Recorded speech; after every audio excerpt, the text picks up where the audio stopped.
Atish, are there any people outside we should call in or?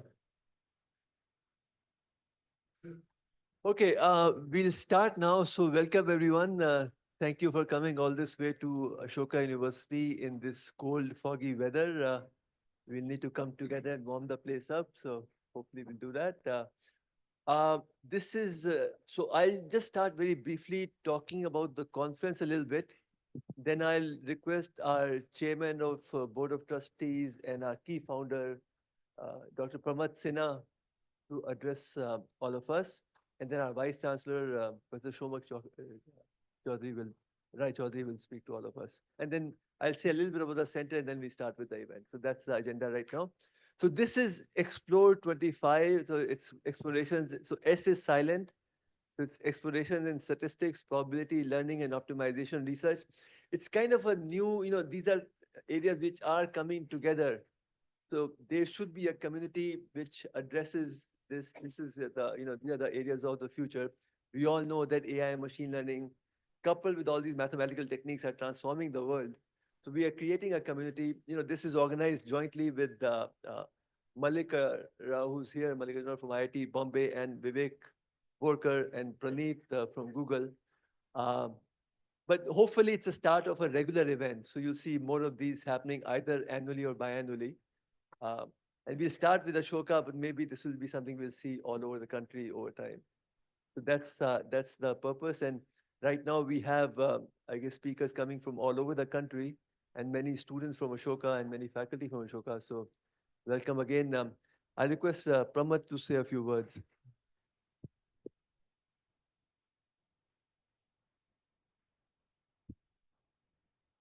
Thank you very much, Sandeep. Congratulations first to you and your collaborators on organizing this first event.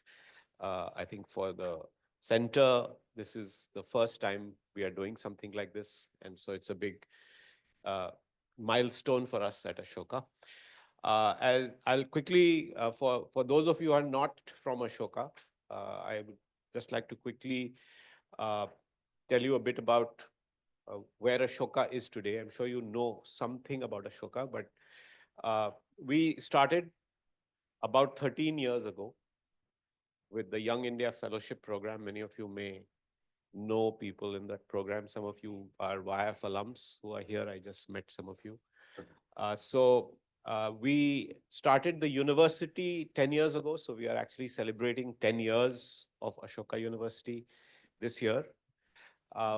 We are very grateful to have made it through the first 10 years. Building a university in India, as you know, is not easy, especially if you are in the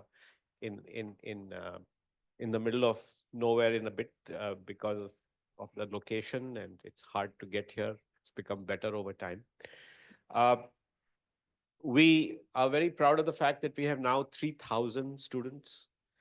They all live on campus. Right now is our winter break, so you won't see too many students, but we actually are a fully residential university, unlike a lot of universities, so you have to be here on campus. Most of the students right now are undergraduate students. So they are doing a 4-year degree, and these degrees are in subjects ranging from humanities, such as English, literature, and history, to social science, such as economics and psychology, to natural sciences as well. So most people don't think of that when they think of Ashoka, because they assume that liberal arts only includes humanities and social science. But we've had a math major and a computer science major at Ashoka from day one. And we also have a physics, chemistry, and biology major at Ashoka, and many interdisciplinary majors. So you can do computer science and philosophy, and you can do obviously double majors. So you can do majors between departments. And we have about 25 different majors that you can actually graduate with at Ashoka. So that's the undergraduate program. Like I said, about 3,000. About 2,600 of the 3,000 students are in our undergraduate program. And we have 170 faculty members, including Sandeep and Shomak, who teach these students. Our plan is to take this number up quite a bit. Right now, our intake is about 800 students. This number will go up to about 1,600 students over the next 5-10 years. So if you know of young people who are looking for a good education in India, please send them our way. And uh, at least without sounding like I'm boasting, I think we can give them a high quality education right here in India. A lot of people think our education is very expensive, and our fees, our actual fees that we uh, would like to charge is expensive. It's about 10 lakhs per year for tuition, and then if you add another couple of lakhs for hostel, it adds up to a lot of money for a 4-year education. But the good news is, and this is something that not a lot of people know about us, is that we are very generous about genuinely giving scholarships. Everybody thinks that private universities promise scholarships, but it's only to lure you into applying, and then actually they don't give you money. But that is really not true for us. We are truly a philanthropic university where lots of rich people around the country who've made lots of money, we shame them into giving us money so that we can educate deserving students. And so if you are a good student and you make it to Ashoka, you will not be denied an education because you can't afford it. We make sure that we find the money to give you a scholarship to educate. And nearly 50% of our students are on some form of scholarship, and about 20% students get a free education at Ashoka. So over the last 10, 13 years, more than 2,000 students have actually got a free education at Ashoka. And this is not just a marketing thing. You, they genuinely given scholarships to lots of deserving students. That's just my second point. My third point, and I'll stop after this. We are very bullish about setting up a research university, one of India's finest research universities. As you know, a lot of research comes out of the West. India is always trying to catch up. Uh, this conference, this center, the work that our faculty are doing is really to promote high quality research out of India. That has eluded us for all these years, even though we have great institutions that teach.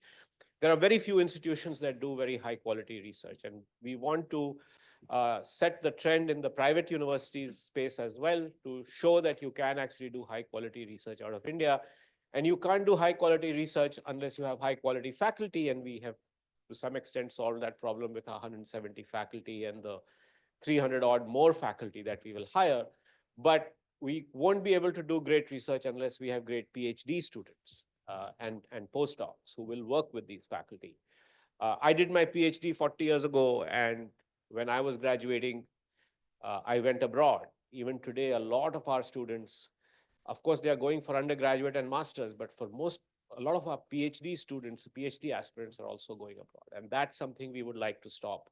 So the reason I'm mentioning this is that all of you will have friends who want to do a doctorate or a PhD or get a doctoral degree, or if you have friends abroad who are doing PhDs, please encourage them to apply to our PhD programs. Most people don't know about the fact that we have a very vibrant PhD program. We have 200 PhD students already at Ashoka, and we would like to take that number up about 10 times. We have a very vibrant postdoc program.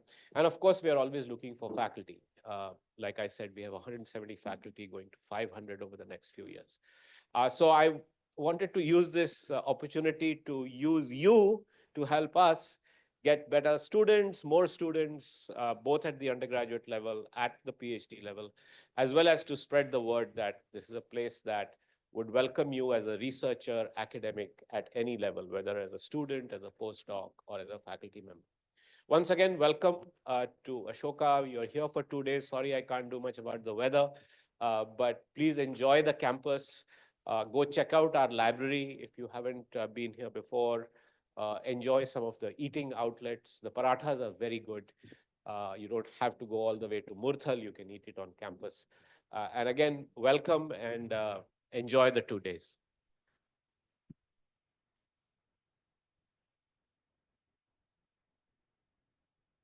Professor Rai Chaudhary. Hi, good morning. My name is Rai Chaudhary. I'm the Vice Chancellor of the university.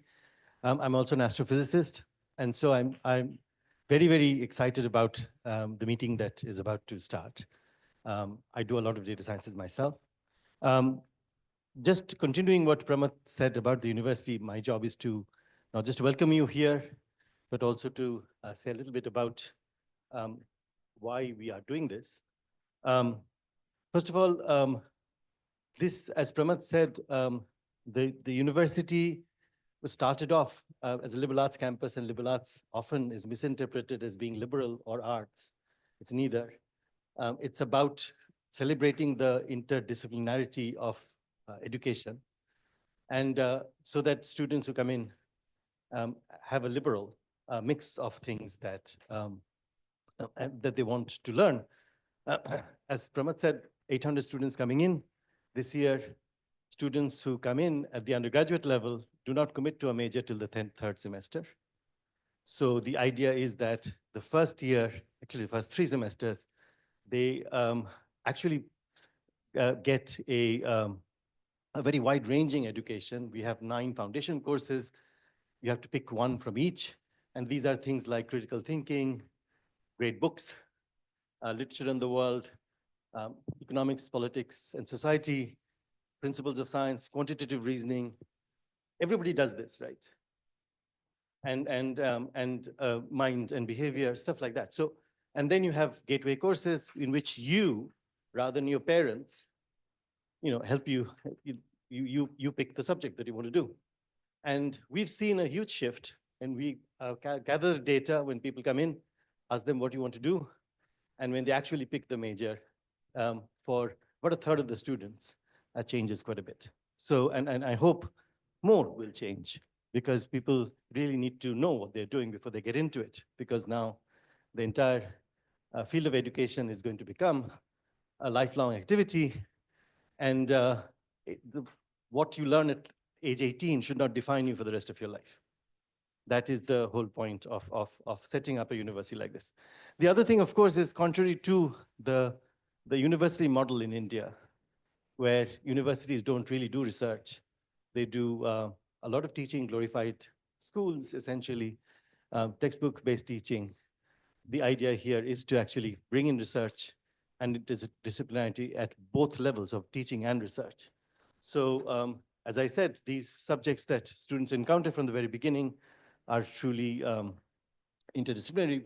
We also encourage a lot of our departments to come together and have research programs and have educational teaching programs, pedagogy, which bring in subjects together. And this is why you see so many students straddling different departments.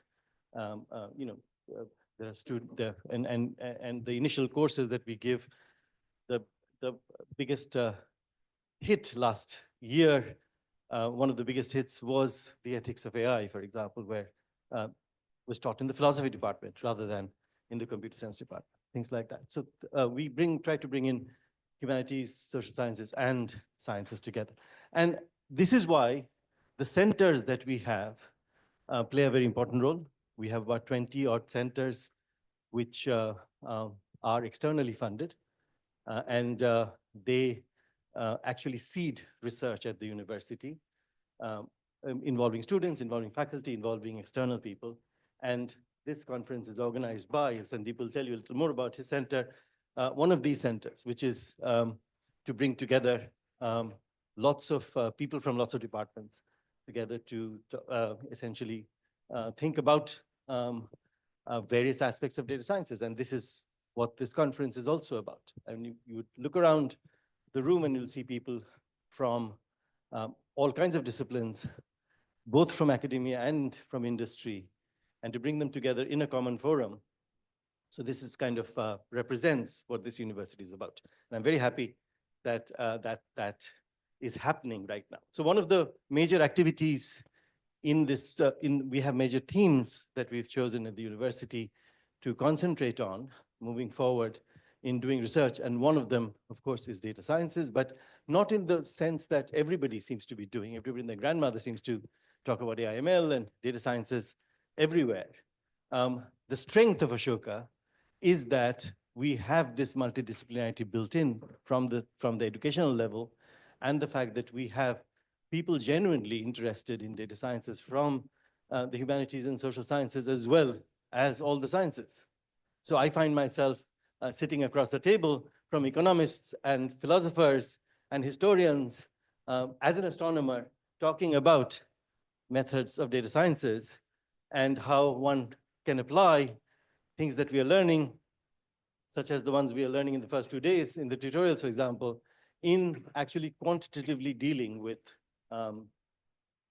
our problems. And so if you look at our psychology department, you will find that everybody is a quantitative scientist. Actually, they are looking at both the social psychologists and the neuroscientists are all looking at actual data, looking at how to quantify things. So that's very, very important in starting off everybody trying to think of this new era that we have of being data-driven and data-dominated, of how to discern between the conclusions that are coming out of the very, very widely prevalent data and the stuff that we learn in our pedagogy. So I think it's very important to bring students and practitioners together, faculty and industry representations together in these dialogues. And I hope that's going to happen in the next 5 days. Thank you very much for coming. And thank you very much for coming at this. I was walking wearing my big overcoat and scarf, and somebody said, you look like you are in London. I said, yeah, that's what it looks like, doesn't it? It's a very foggy place, and it's going to be cold over the next few days. Thank you very much for braving the weather and coming to us. I hand you back to Sandeep. Thank you. Thank you, Pramath and Shomak. That's a great way to start this workshop. Very useful comments, and thank you for spending your time. What I'll do now is I'll quickly walk you through, something, just a quick overview of the center. I think I'll try to do this within 5 minutes so we don't get too delayed. So the center's name is, Safe Express Center for Data, Learning and Decision Sciences. So we started, a few months after I joined this place on 1st of March, and that's when the center started. And a few months into it, we got support from Safe Express. So we're very thankful for that. Let me just give you an overview now. So our mission is to be a leading data science research and teaching center that supports effective decision-making on problems of importance to the country. I can tell you, I was in TFR before coming here, and many of us, like everywhere else across the world, came together to work on COVID. And then we engaged with the Maharashtra government and with BMC. And we found that the mathematics that we do has great relevance to the society and many problems that occur in society. So that's kind of what's governing us here, that, we are going to be using high quality analysis, mathematics, cutting edge machine learning tools, AI, but of problems of impact to the society. So that's our goal here. And that's it perhaps can be done at a much bigger scale than it is currently in India. So that's our hope. Okay, now what do we do currently? So we are, I guess our research is driven through, visitors, through pre-docs, postdocs, research associates, students, and interns. So as a center, we don't hire faculty. Faculty gets hired by the department. We don't hire PhD students. They get hired by the department. Of course, they're part of the center. The center itself is very interdisciplinary. We have faculty currently, I'll show you in a moment, from variety of departments, and we're exploring all kinds of common projects with biosciences, with psychology, with economics, with mathematics. So I'll talk very quickly about that. But our aim currently, along with doing exciting data-driven research, which I'll talk about in a moment in the next slide, we organize data science events such as Explore we have here right now. The point is, this becomes a common ground for students to, pick up on basic ideas and cutting edge research, and also maybe just kind of network with each other and with the faculty here. So these events, as I mentioned, we want to have it on a regular basis. We had a workshop on AI and ML techniques in weather modeling in September. So that's another focus area for us. And then we organize colloquia, and there the aim is to kind of call for high quality speakers who are also good at engaging with the world. So, for example, we had Vivek Raghavan, who's CEO of, founder of Sarvam AI. They're building a large language model for Indian languages. It's the biggest one for India. So speakers like such as those. And then we want to train students in advanced data science, computational mathematical toolkit. So this is one such venue, but there are many different ways we address this. Uh, so our key focus is data-driven financial research. And that's, because in India, this kind of financial research where you use quantitative techniques, because quantitative techniques are inherent to the world of finance. But we don't have much of that happening in India. So Ashoka is uniquely placed to kind of build that activity. So that's an important focus for us. We already are engaging with the HDFC in financial fraud detection. So cybersecurity is a big issue with banks. So we are looking at those issues. And then we're doing some conceptual research on portfolio allocation methods. In weather and climate modeling, I don't know if you've been following this, but weather modeling, climate modeling happens through these physics-based models.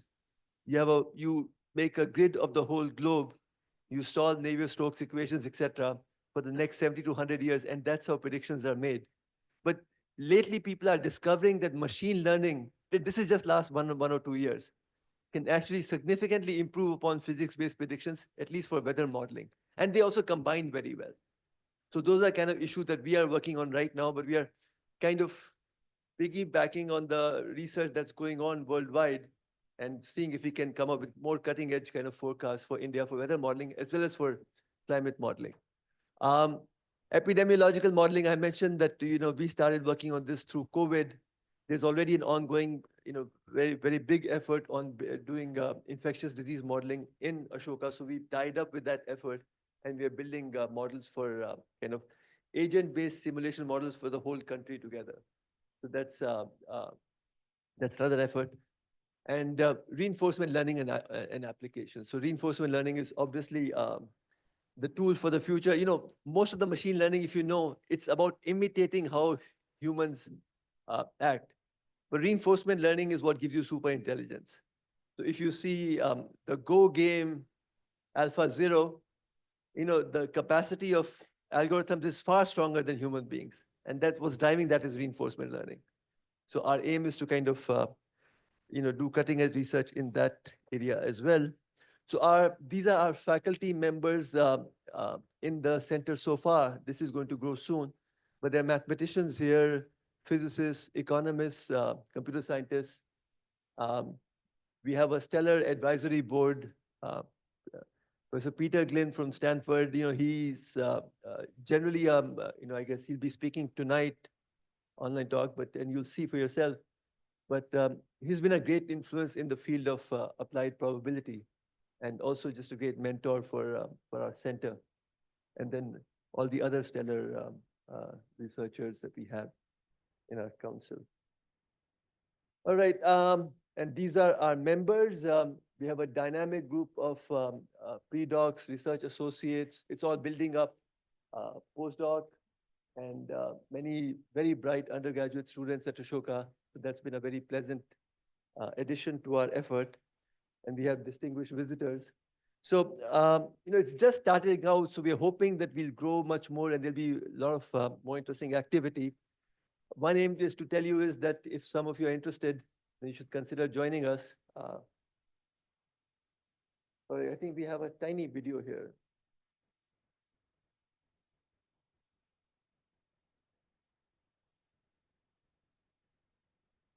So this is from the weather modeling conference. So R. Krishnan is the head of IITM.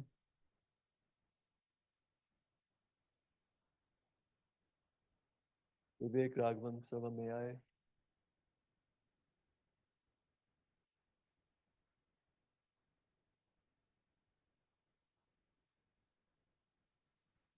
Pranav is starting this micro car for India.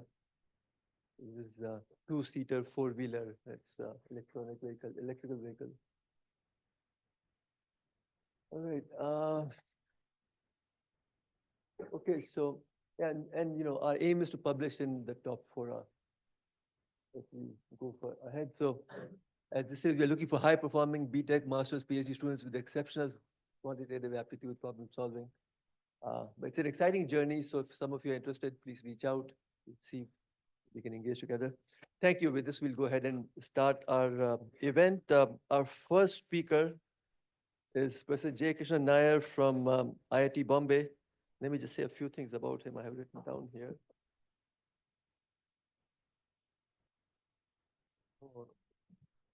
So J. Krishnan did his PhD from Caltech, and this was in 2012. He did postdoc in, I guess, in Caltech itself, and then at CWI in Netherlands with Bert Zwart. And he's been in IIT since 2015. His areas of interest, if I can get this email to open. Just one second.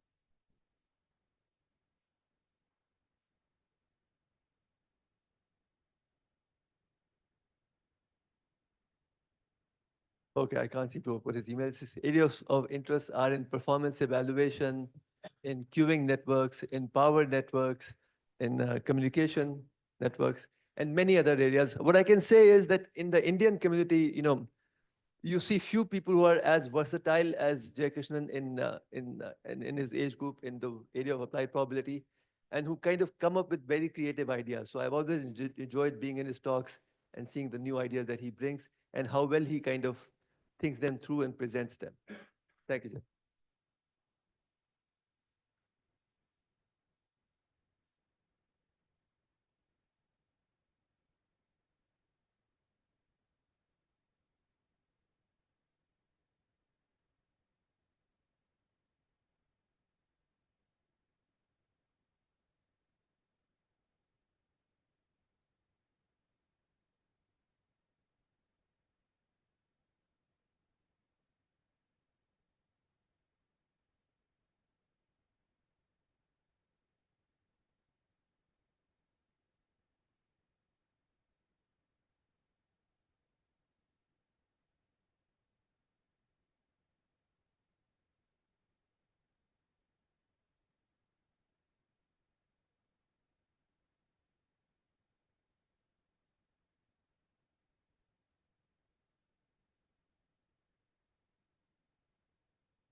वो शायद आसान होगा Next, we can do the diffusion larger optimization method, particularly as relevant to machine learning.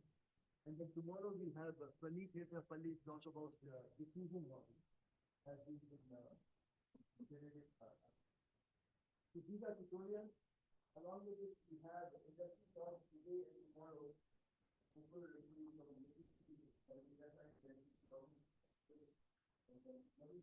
you. And then, as you know, we have online talks tonight. These are high quality talks. उनको बात करेंगे. From 9 to 10 p.m. today, and then Balaji Prabhakar is going to be speaking from 9 to 10 p.m. tomorrow. So big agenda, because lots of energy. We should have some sugar outside, but should be exciting. Thank you, Sandeep. I assume I'm audible to everybody? Okay, great. So this is going to be part one of a two-part tutorial on building of confidence intervals in the context of estimation. So I know that the audience is rather diverse. We have undergraduate students, we have graduate students, we have faculty, of course, and I'd like to make this as accessible as possible. So please feel absolutely free to interrupt at any point of time if something is not clear. It is somewhat challenging to cover mathematical material on slides. I'll try, but if anything is unclear in the presentation, please feel free to interrupt. All right. So let me begin with a quick recap targeted primarily at the students of the classical limit theorems in probability, specifically the law of large numbers and the central limit theorem. These are typically results that you would study as part of, say, a first course in probability, right? So the setup is that I have a sequence of IID. IID stands for independent and identically distributed, right? So these are random variables which are mutually independent, and additionally, they share the same distribution, right? So I have such a sequence of random variables. Since they are identically distributed, they have a common mean and a common variance. So throughout, we will denote the mean by mu and the variance by sigma square. Okay. Now, again, this is going to be notation that we will use throughout, and I will give you motivations for this going forward. So bear with the notation. So Sn is going to denote the running sum of these random variables. So Sn being the sum of the first n of these xi.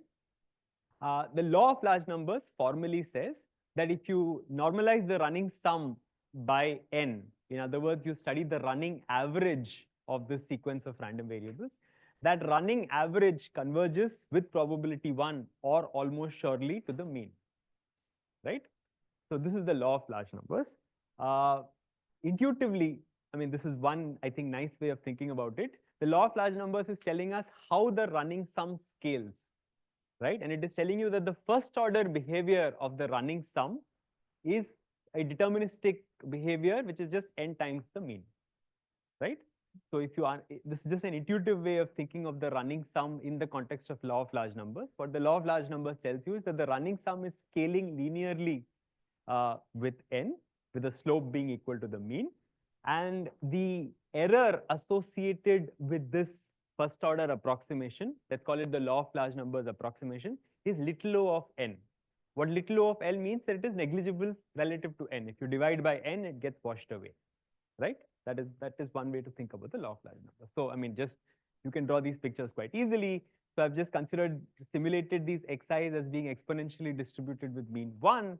And you see, a bunch of sample paths have been drawn. And the dotted line here is the law of large numbers approximation, right? So you see that the sample paths are kind of fluttering around the deterministic approximation, which is the law of large numbers approximation. And as you take n to be larger and larger, you see that on a relative basis, the error becomes small, right, relative to the first order approximation, which is kind of intuitively what this is suggesting, right? So having seen the first order approximation for the running sum that the law of large numbers provides, a natural next question to ask is, well, what is this error like, right? So what is the spread between the sample paths and this first order approximation? How does that behave, right? The law of large numbers only tells us that this error is sublinear with respect to n.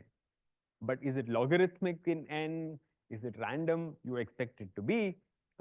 Is it some other order? We don't know, right? So this question on what is the error of the law of large numbers approximation like, that is exactly what the central limit theorem answers. Okay.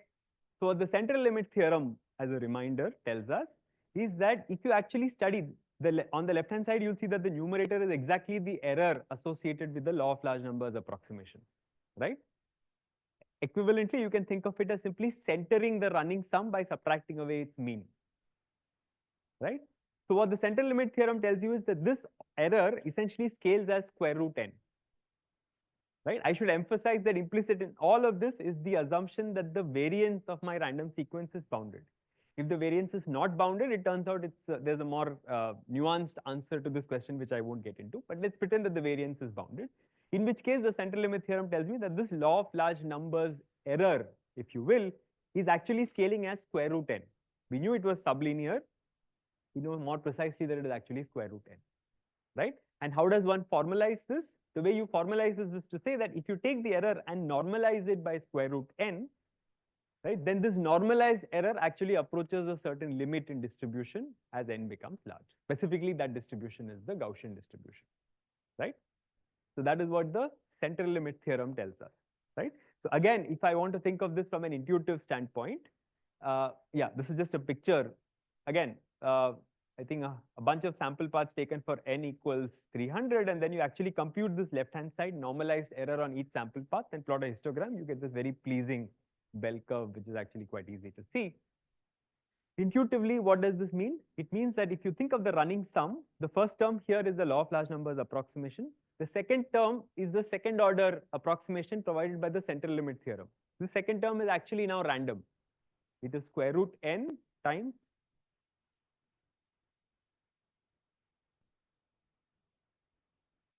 somebody will have to close that, I guess. The second term is actually square root n times sigma, sigma being the square root of the variance, of course, into z. This is my unit variance Gaussian, right? A random variable denoted by that, plus an error which is now little o of square root n, right? This is the one way to think about the central limit theorem. Okay, this is just a very quick recap. Now let me get to what is the point of the tutorial itself going to be. Now the idea is that I again have this IID sequence, but this IID sequence is going to be revealed to me sequentially, right? So you can imagine that a sequence of experiments is being performed, the outcome of that experiment being independent and identically distributed. And as I go from time step to time step, one more epoch of the experiment takes place, and then the reading corresponding to that, or the value corresponding to that gets revealed to me, right? And my goal from these sequential experiments, from these sequential revelations, is to actually estimate the mean associated with this IID sequence, right? So the mean is a priori unknown to me. I am performing these experiments sequentially to try and estimate the mean. Let us say this is like the simplest possible estimation problem one can formulate. Okay. Now, a natural estimator, you might imagine for this, is simply to take the sample average, right? You got n samples, n outcomes that you've gotten from your n trials of the experiment. You take the average of those. I'm going to call that mu hat n. Right? This is the natural empirical estimator of the mean mu given n samples, right? Independent and identically distributed, right? What the law of large numbers tells us, remember, this is exactly the running average that we were talking about. So the law of large numbers tells us that this sample estimator is going to converge to the true but unknown value almost surely as n goes to infinity, right? So this is also referred to as consistency. So we say that your estimator is consistent, but consistency by itself is a very, very it's a first order requirement, right? Consistency by itself doesn't tell me anything, right? In a real experiment, having done 10,000 trials, law of large numbers doesn't tell me whether I'm close to my whether my estimate is close to the unknown value or not, right? All I know is that as n goes to infinity, but what does n go to infinity even mean, right? Do I need a million more? Or am I already very, very accurate? That is an information that the law of large numbers does not provide us, right? So therefore, in many applications, these applications might come from hypothesis testing. These applications might come from reinforcement learning, as Sandeep was saying, and so on. In many applications, you actually require, as you go along, computable confidence intervals on the estimation that you have done. Okay. So formally, this is what it means. So after n samples, right, I have my estimate itself, but in addition to my estimate, I want, let's say, a lower bound, let's call it ln, and an upper bound un, right? So the interval spanning from the lower bound to the upper bound is what we will call a confidence interval, right?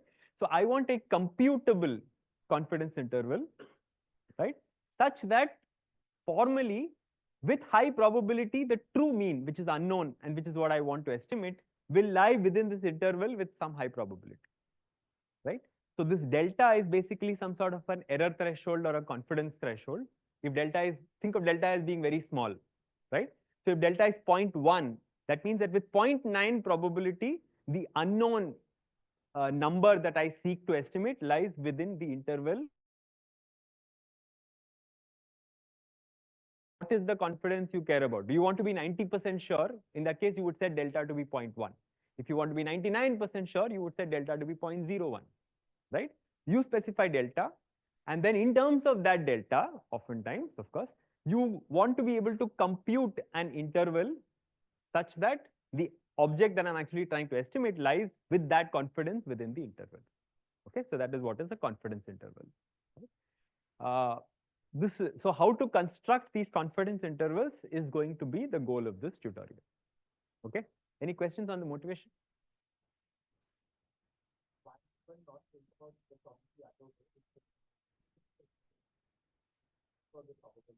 It depends. So oftentimes these are tunable in that sometimes depending on the application, you fix the width and then see, well, what's the probability that it lies. In certain cases, and we'll do a few examples of that, you actually want to fix the confidence. And then you want to see, okay, what's the width I get because of that confidence, and so on, right? So for example, if you think of the naive, let's say 2 sigma plus minus, that's kind of like saying I want to fix the probability to be a certain amount and let me see what spread that gives me, right? But one could do it both ways. All right. Yeah, so one more note that I will make along the lines of the question that was just asked, that this confidence may also scale with n, right?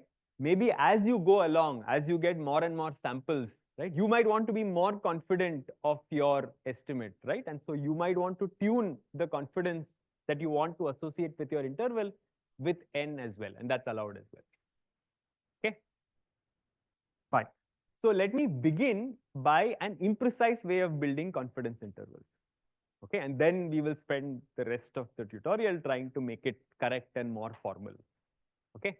So the simplest possible and the naivest possible approach for building confidence intervals is to just use the central limit theorem that we defined, that we stated a while back.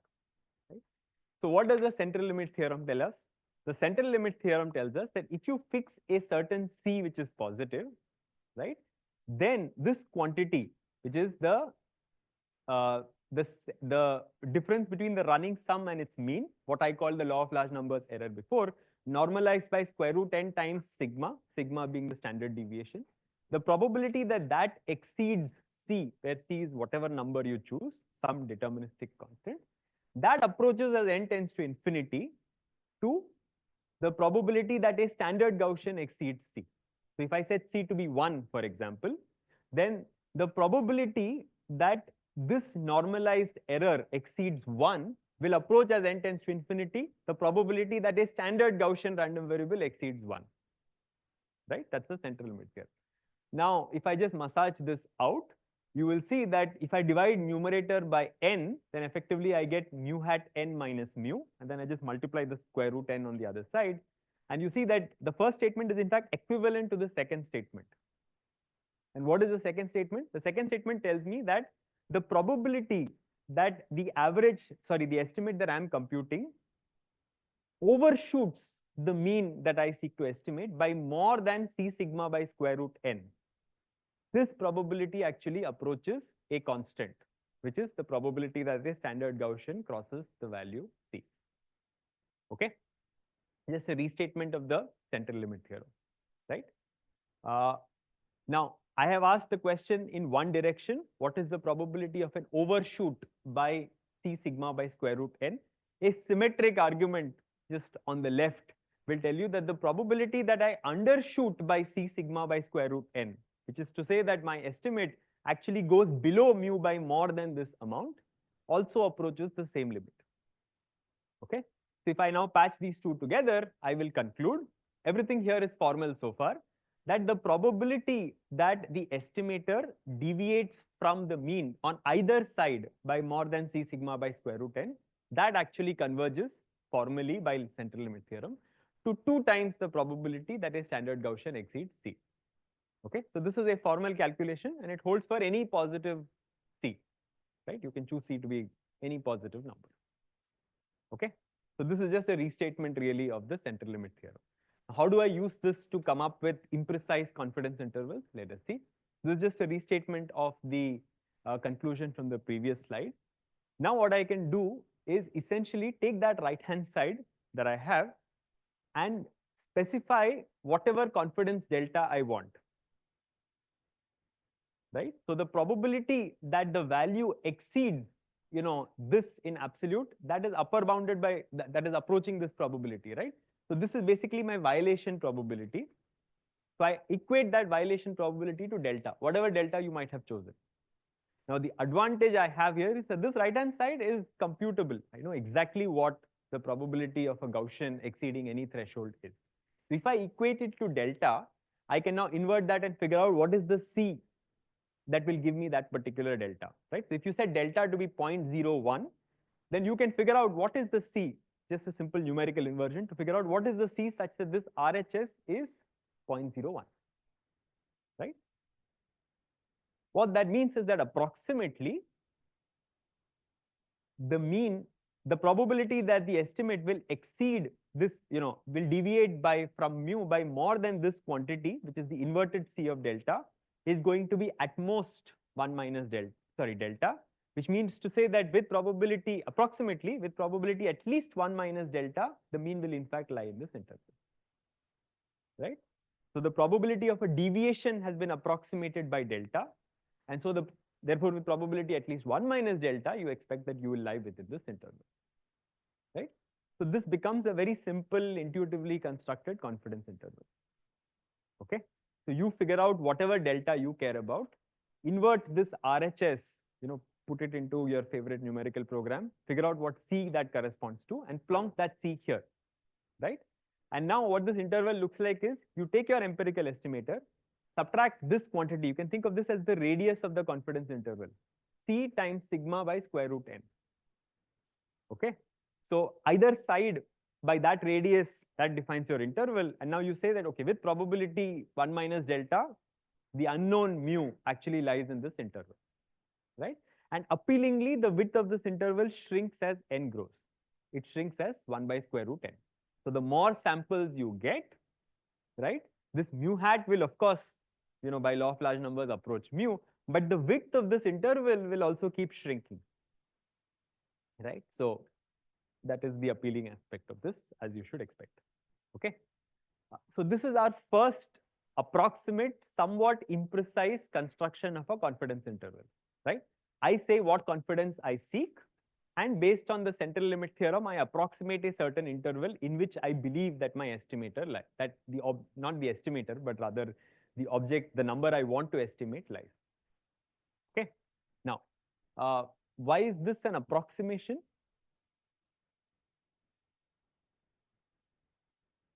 Absolutely, right? So we took what was an asymptotic statement as n tends to infinity, kind of pretended that, okay, this holds even for some finite, this equality holds for, a finite choice of n, and plug that in, right? So that is the source of inaccuracy in this. And what we will see throughout, this tutorial is that this can be actually quite inaccurate, right? So this is not the soundest way of doing this. And the source of error is exactly what was mentioned here. We took an asymptotic result and we just applied that approximation blindly for finite n, right? That's the error. Okay, next question. So I said that the distribution from which the xi's are drawn are a priori unknown, right? I don't know the mean, right? So this confidence interval that I've constructed here, is it really reasonable to assume that this is computable by the estimator? I mean, if mu is unknown, it is entirely reasonable that the sigma is unknown as well, right? So it's unreasonable to expect that I know the variance of the distribution, but I don't know the mean, right? So what is is there a counter argument to that? It's absolutely correct to say that it's not reasonable to assume that sigma is known, right? What would a natural, kind of fix to that to make this still half meaningful be? No, I don't want to get I don't want to get into estimating sigma, but what would much simpler than that?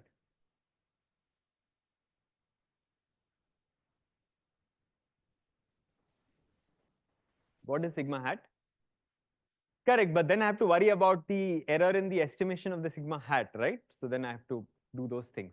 Like I'm saying simple, quick and dirty fix.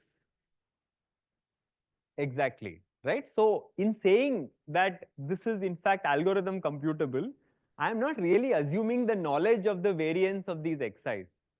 I am assuming a priori knowledge of an upper bound on the variance, right? Which, depending on the physics of the problem or depending on the specifics of the problem, maybe it is reasonable to say that, okay, the variability of this is going to be at most so much, right? So this is a theme that will come up over and over. So you often need some understanding of the family of distributions that you are estimating parameters for, right?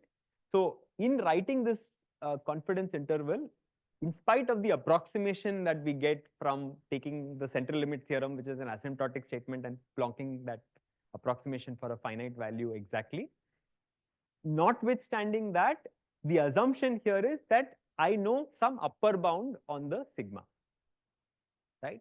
The looser the upper bound, well, the looser your confidence interval is going to be, right? Ideally, you want your confidence interval to be small, right? But if your upper bound is very loose, you will end up having a larger interval than was possible. That's all. Okay? Yes. Indeed, yeah. So there are ways of estimating variance as well, but those are even more sophisticated. We'll probably talk about that later. All right.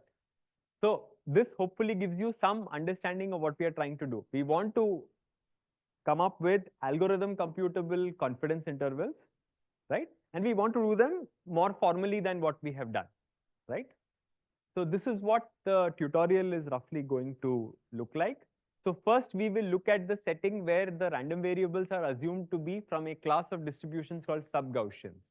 I'll define formally what sub-Gaussians are, and then we will see how to build confidence intervals for that class. And then we will also see an application of that which comes from sequential hypothesis testing, right? Then we will expand the space of distributions from which these random variables can lie to another broader class called the sub-exponential class, which again also will be defined. And then finally, there is a set that lies even beyond, which is called the heavy-tailed set, right? Where we will see that your naive estimators, right, of just taking the sample average are themselves not the best thing to do, right? And more sophisticated estimators are actually better. Okay, so that's kind of the sequence of time. Okay. All right. So let us start off with the first topic, which is that these xi's are actually sub-Gaussian. So the first order of business is to define what sub-Gaussian random variables are. Okay. So I'm going to just quickly recall what Gaussian random variables are, because sub-Gaussians are related to Gaussian, right? What does it mean to say that a random variable, so this script n you see stands for normal. So when I say x is script n sigma mu square, what I mean is that x is Gaussian with mean mu and variance sigma square. Okay. Now, this is probably the most familiar definition of a Gaussian that you have come across, which is that the density function is given by this very familiar expression, right? The bell curve, right? But an equivalent way of defining the Gaussian is the following. This is via the moment generating function. So we are looking at the expectation of e raised to s times the centered random variable. So throughout, with if I write mu, what I mean is that mu is expectation of x. Okay. So when you take expectation of e raised to s times a random variable, that is called the moment generating function. It's like an exponential moment of the random variable, right? So specifically, the Gaussian can equivalently be described via its moment generating function. Specifically, the centered moment generating function is given by e raised to s square sigma square by 2. Okay, very simple compact representation in the moment generating space, in the transform space, for those of you who have a kind of signal processing background. Okay. Now, this is the definition of Gaussians. This is what sub-Gaussians are. Okay. So a random variable is said to be sigma sub-Gaussian. So the convention is that you define it via the sigma parameter. Okay. If and only if the following is true, that the centered moment generating function is upper bounded by e raised to s square sigma square by 2. Right? So immediately you should be able to see the connection between the Gaussian and the sub-Gaussian. In the case of the Gaussian, the centered moment generating function is exactly e raised to s square sigma square by 2. Sub-Gaussian random variables are those whose kind of centered moment generating function is upper bounded by the same quantity. Okay, so this is a sigma. This is a sigma sub-Gaussian random variable. Okay, what we will show in just a bit is that for a sigma sub-Gaussian random variable, the following is true, right? So if x is sigma sub-Gaussian, you center it out, so subtract the mean. The probability that the centered sigma sub-Gaussian random variable exceeds x, where x is some positive number, is upper bounded by this. It's e raised to minus x square by 2 sigma square. Okay. What does this mean? What this means, yes.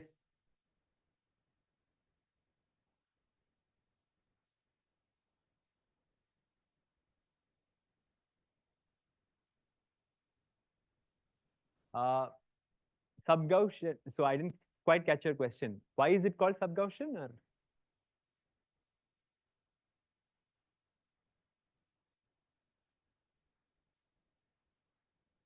Not really. It's basically just, I mean, if you ignore the Gaussian definition, this is the definition of sub-Gaussian, right? you take a random variable you take, subtract its mean out and compute the moment generating function. If that moment generating function is upper bounded by this expression, then it is a sub-Gaussian. Right? Why is it called sub-Gaussian? Well, because that right-hand side happens to correspond to the moment generating function of a Gaussian. So the moment generating function is upper bounded by the moment generating function of a Gaussian. So you're right in saying that this class is defined with basically some sort of a boundary built around it, where that boundary is defined using the Gaussian. Right? Very intuitively, and this will come up later as well. What we will see is that we will often talk about the tail of a random variable, the probability that it takes large values. Sub-Gaussian random variables are those whose tail is basically lighter than a Gaussian. So the tail is bounded by a Gaussian. Right? In fact, that is exactly what you will see here. So the probability that this centered sub-Gaussian random variable exceeds the value x, that probability is upper bounded by e raised to minus x square by 2 sigma square. Okay. Now, e raised to minus x means it is decaying exponentially with respect to x. E raised to minus x square means that it's decaying even faster, right? So what that means is that the probability, so the moral of the story here is that a sub-Gaussian random variable is really, really concentrated around its mean. The probability that the value taken by the random variable exceeds its mean by x is actually decaying faster than exponentially with respect to x. It's actually decaying as e raised to minus x square.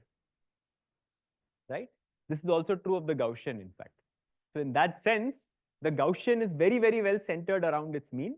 Sub-Gaussian random variables are at least as centered around their mean as Gaussian. They are even more centered around their mean than Gaussian.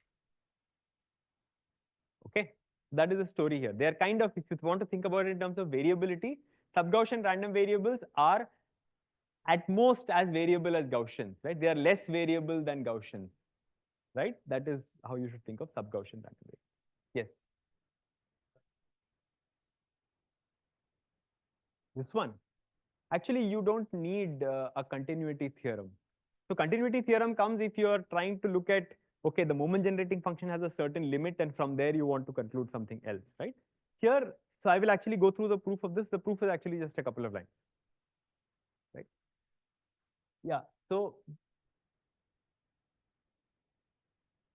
sorry, say that again. S square. In the definition, you mean e raised to s square sigma square by 2. Sorry. Oh, sorry, that should be s square. Or this should also be s square. I'm sorry. Yeah, both of these are, yeah, don't know if I.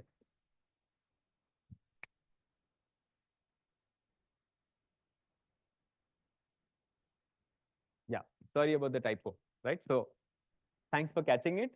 The upper bound is e raised to s square sigma square by 2, not s raised to s as it appears here. Sorry. All right. So you can see hopefully that the tail as indicated by that is decaying faster than exponentially. Now, how do you prove this? The proof is actually very, very straightforward.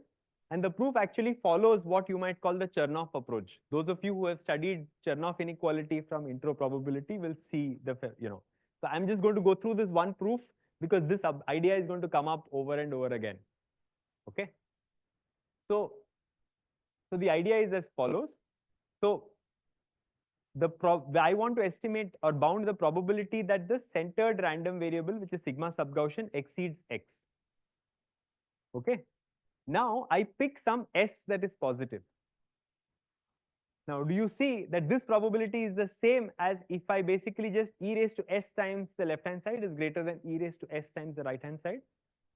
Why? Because for positive s, e raised to xs is actually an increasing function. It's a monotone increasing function. Right? So this is exactly the same. Now, why do we do this exponentiation? We do this exponentiation because subsequently I want to apply Markov inequality. Right? So the Markov inequality will say that this is upper bounded by the expectation of the random variable on the left, which is non-negative, so that I can apply Markov inequality, divided by e raised to sx. Okay. It is exactly this quantity, the centered moment generating function, on which I have an upper bound by the definition of sigma sub-Gaussianity. Right? So I have an upper bound which is e raised to s square, yeah, correct here, e raised to s square sigma square by 2, right? And then in the denominator, I already had an e raised to sx, so I've written it like this. Okay. Now, what is important to note is that the probability that I want to bound is on the left-hand side. I have an upper bound which is parameterized by S. Right? Specifically, inside the exponent is a quadratic with respect to S. But the upper bound holds for all positive choices of S. Right? So therefore, the tightest choice of the upper bound is going to be obtained by minimizing the right-hand side with respect to S. Minimizing quadratics is very straightforward, right? So quadratics that kind of point up, all you're going to do is complete the square and that will do it. So that's all that remains really. So I've just completed the square here. If you don't want to do that, just kind of take the derivative of this, set it to 0, whatever optimal choice of S is, plonk it in, and that will in fact give you the claimed upper bound, right? So it's actually very straightforward. This is what is called the Chernoff approach, where you exponentiate before you apply Markov inequality. That in conjunction with the definition of sub-Gaussianity. Sub-Gaussianity is defined via an upper bound on the centered moment generating function, kind of gives you the tail bound for free. Okay. So what we have proved really is that a sigma sub-Gaussian random variable is very centered around its mean. The probability that it overshoots its mean by more than x, that probability actually decays faster than exponentially, right, as e raised to minus x square. Okay. Any questions? All right. So this is just the definition of sub-Gaussianity. I'll state a couple of results which are kind of exercises because I'm going to do something similar later as well. So if you're curious, come back, but these I'm not going to prove. So it turns out that if x is sigma sub-Gaussian, its variance is actually upper bounded by sigma square. Right? So the sigma parameter that parameterizes this class is kind of like an upper bound on the standard deviation of this random variable. Right? Remember we talked about upper bounds on variance in the past as well. Right? These are actually trivial to show, so these are actually exercises for you. If x is sigma sub-Gaussian, then if you multiply x with a scalar, then it actually becomes mod c sigma sub-Gaussian. Now, those of you who have studied Gaussian random variables will recall exactly what happens, an exact parallel to properties with respect to Gaussian. If you multiply a Gaussian with a scalar c, then the variance will scale as c square times sigma square. This is the same as saying that the standard deviation is mod c times sigma. That's exactly how the variance, not variance, but kind of a standard deviation upper bound scales here, right? Similarly, if you add independent sub-Gaussians, you again get a scaling very similar to the scaling that you see with a Gaussian, right? So if I have two Gaussians with variances sigma 1 square and sigma 2 square, if I add those independent Gaussians, you get the sum of the variances, right? That's exactly what happens here as well. So if this is sigma 1 sub-Gaussian, sigma 2 sub-Gaussian, then in some sense the variance upper bound on the sum is going to be sigma 1 square plus sigma 2 square, and so the standard deviation parameter would be the square root of that, right? So the point is that variance of sigma sub-Gaussian scales exactly the way that Gaussian scales. Okay. Okay. So having defined this class, now I have to ask, well, what are examples of sigma sub-Gaussian? Right? What is a trivial example of sigma sub-Gaussian? Gaussian. All Gaussians are sub-Gaussian, right? Any idea examples other than the Gaussian which fall in this class? Yes? C distribution actually is not sub-Gaussian, it turns out. We'll see. Bernoulli, yes, of course.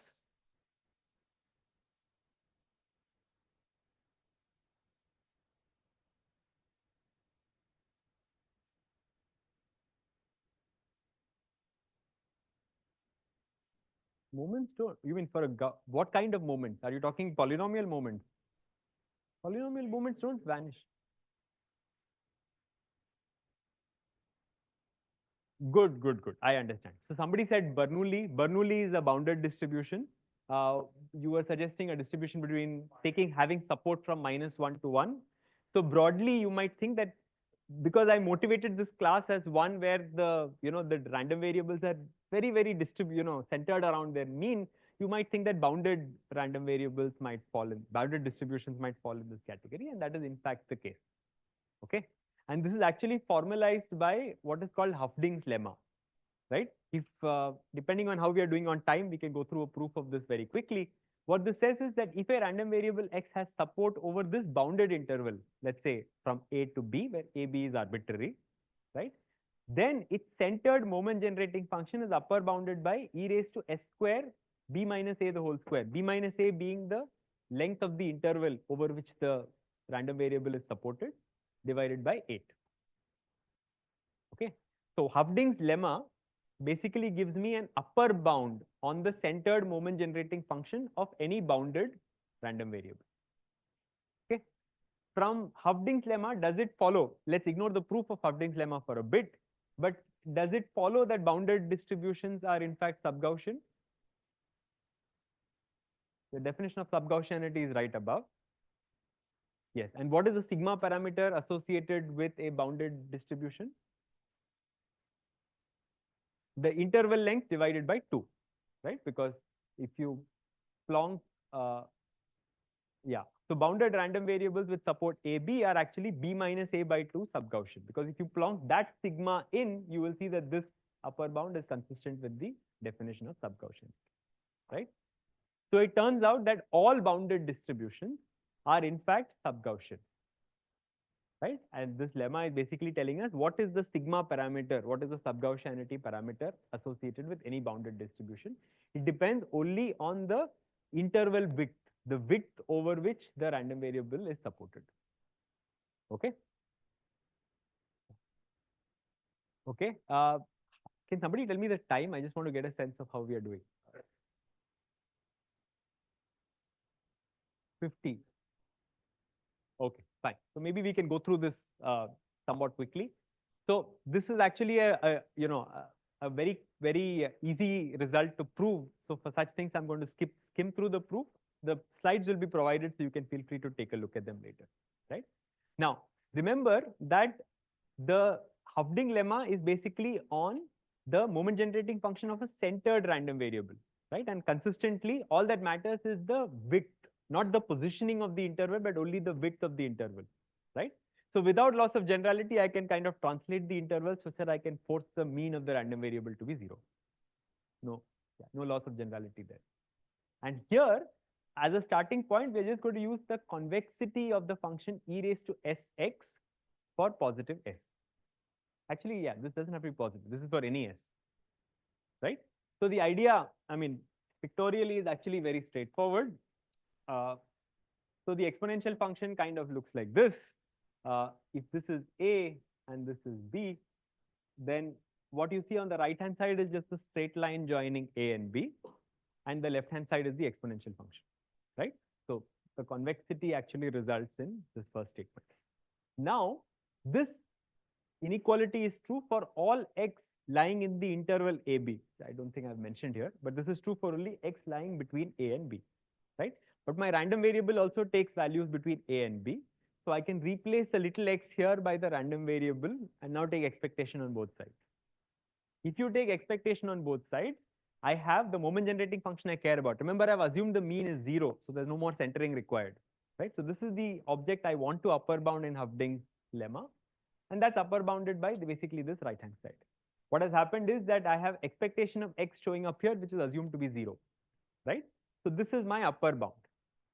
Now the rest of the proof, remarkably, is simply a matter of calculus on top of this deterministic RHS, right? I have a function of s. I have to prove that the RHS function of s is in fact upper bounded by e raised to s square into b minus a the whole square divided by 8, right? So it's a calculus exercise, if you will. So I'll run through the steps very quickly, but there's nothing deep happening here, the point. So the first thing is to substitute this constant b upon b minus a by x. Okay, if you do that, then you can see that this thing can be written as x as 1 minus x or something of that sort, and that gives you our first rewriting of this right hand side in terms of x, right? So b upon b minus a is x. Okay, then I've just pulled out this s raised to a as a common factor that's sitting outside, and everything else is here. So far it's all just algebra. We're going to make one more substitution. That substitution is going to be, okay, before I do that substitution, I'm actually going to exponentiate this entire thing. So any number is e raised to log of that number, right? So that is what is happening here. And then I see that s times b minus a can also be substituted. I'm going to call it y. So far, all we are doing is basic algebra and substitution. Once I do all of this, then this RHS that I had here can be rewritten as this function. Remember, I have to, my final upper bound is e raised to something, right? So I have to get some exponent sitting outside, which is kind of all we have done. And then just substituted everything else in terms of this x and y. That's all that has happened. Okay. Now you treat whatever is there inside the exponent, treat that as a function of y. Okay. And then you can already check that if you plug y equals 0, then this f of phi is actually 0. Okay. One more level of calculus shows that not only is this function f at 0, it takes a value 0, its derivative also takes a value 0 at 0. This is elementary, calculus on top of this. And with a little bit more work, you can take the second derivative of this. It has a very clean form. And it turns out that that second derivative is upper bounded by a quarter, no matter what the value. Okay. So a consequence of all of these, the fact that the first derivative at 0 is 0, the function value at 0 is 0, but the second derivative is universally upper bounded by a quarter, means that by Taylor's theorem, the function itself is actually upper bounded by y square by 8. That's my second order, term from Taylor expansion. And that's it. That completes the proof, right? So it's basically just, you take convexity of the exponential function to begin with. And after that is just some algebra manipulation, elementary calculus. Finally express it as a function of y. And then we bound that function universally using Taylor's theorem. Because that function very conveniently has, first derivative 0, second derivative, sorry, value 0, first derivative 0, and the second derivative is bounded. Right? So the Taylor expansion around 0 gives you this function. Okay. So this is just a proof of Hövding's lemma. What that establishes is that all bounded distributions are in fact sub-Gaussian, and they are sub-Gaussian with a sigma parameter simply of half of the interval over which the distribution is supported. Okay. Now, how do we finally go about constructing confidence intervals for this setting? Okay, so we are back to our setting where I have an IID sequence revealed sequentially. Now it is also assumed that the random variables in the sequence are sigma sub-Gaussian. Now I want to once again emphasize, in assuming that the sequence is sigma sub-Gaussian, you are assuming two things. You are assuming intuitively, of course, that the random variables that you are actually seeing are highly concentrated around their mean. Right? And in assuming that they are sigma sub-Gaussian, you are assuming that you know an upper bound on the standard deviation, or equivalently an upper bound on the variance. Right? We are not getting rid of that. We still need the upper bound, but we are just being more formal with respect to the construction of the confidence interval, as we will see. Okay. Now, I told you how the sigma parameter scales with adding up, scales exactly like Gaussians, right? So if I think in terms of variance, if I sum n independent random variables, the variance becomes n times sigma square. The parameter becomes square root times n, square root n times sigma.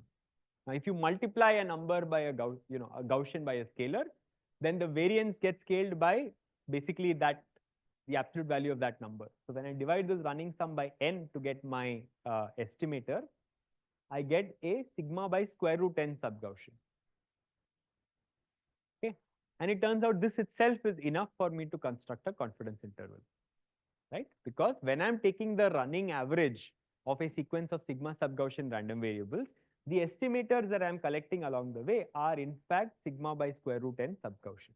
That implies a certain concentration of these estimators around their mean. And the mean of the estimator is exactly the object I'm trying to estimate. Okay. So this is the conclusion from the previous slide. This is exactly the inequality that we proved before using the Chernoff approach. The probability that this quantity mu hat n exceeds its mean value, which is the mu that I want to estimate, by more than c, is upper bounded by this. It's just e raised to minus c square divided by 2 sigma square. And the sigma has been substituted to whatever it is. Okay. So this is basically giving me an upper bound on the probability that my estimator is going to overshoot the true value by more than c, where c could be any positive number of your choice. Okay.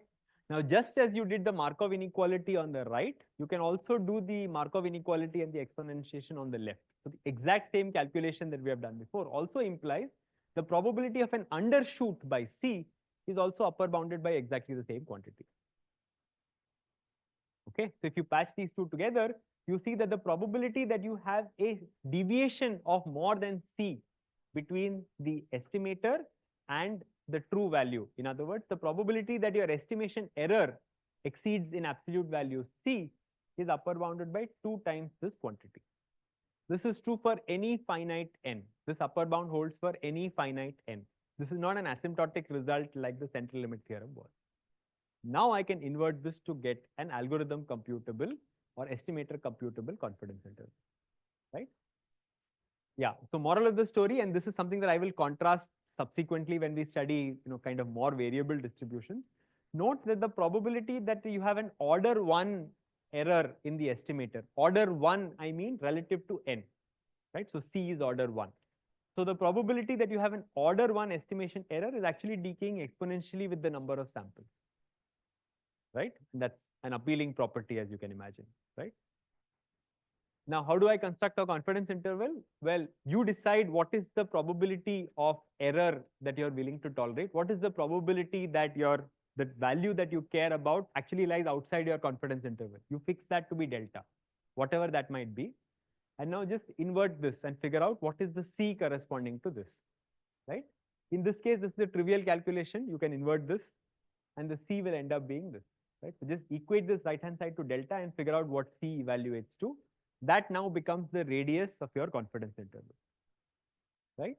So now formally we can say that if you fix your delta, which is whatever confidence you care about, then if you construct a confidence interval which is centered around my estimator and has a radius which is equal to square root of 2 sigma square log 2 by delta divided by n, with probability at least 1 minus delta, the true but unknown value will lie within this interval,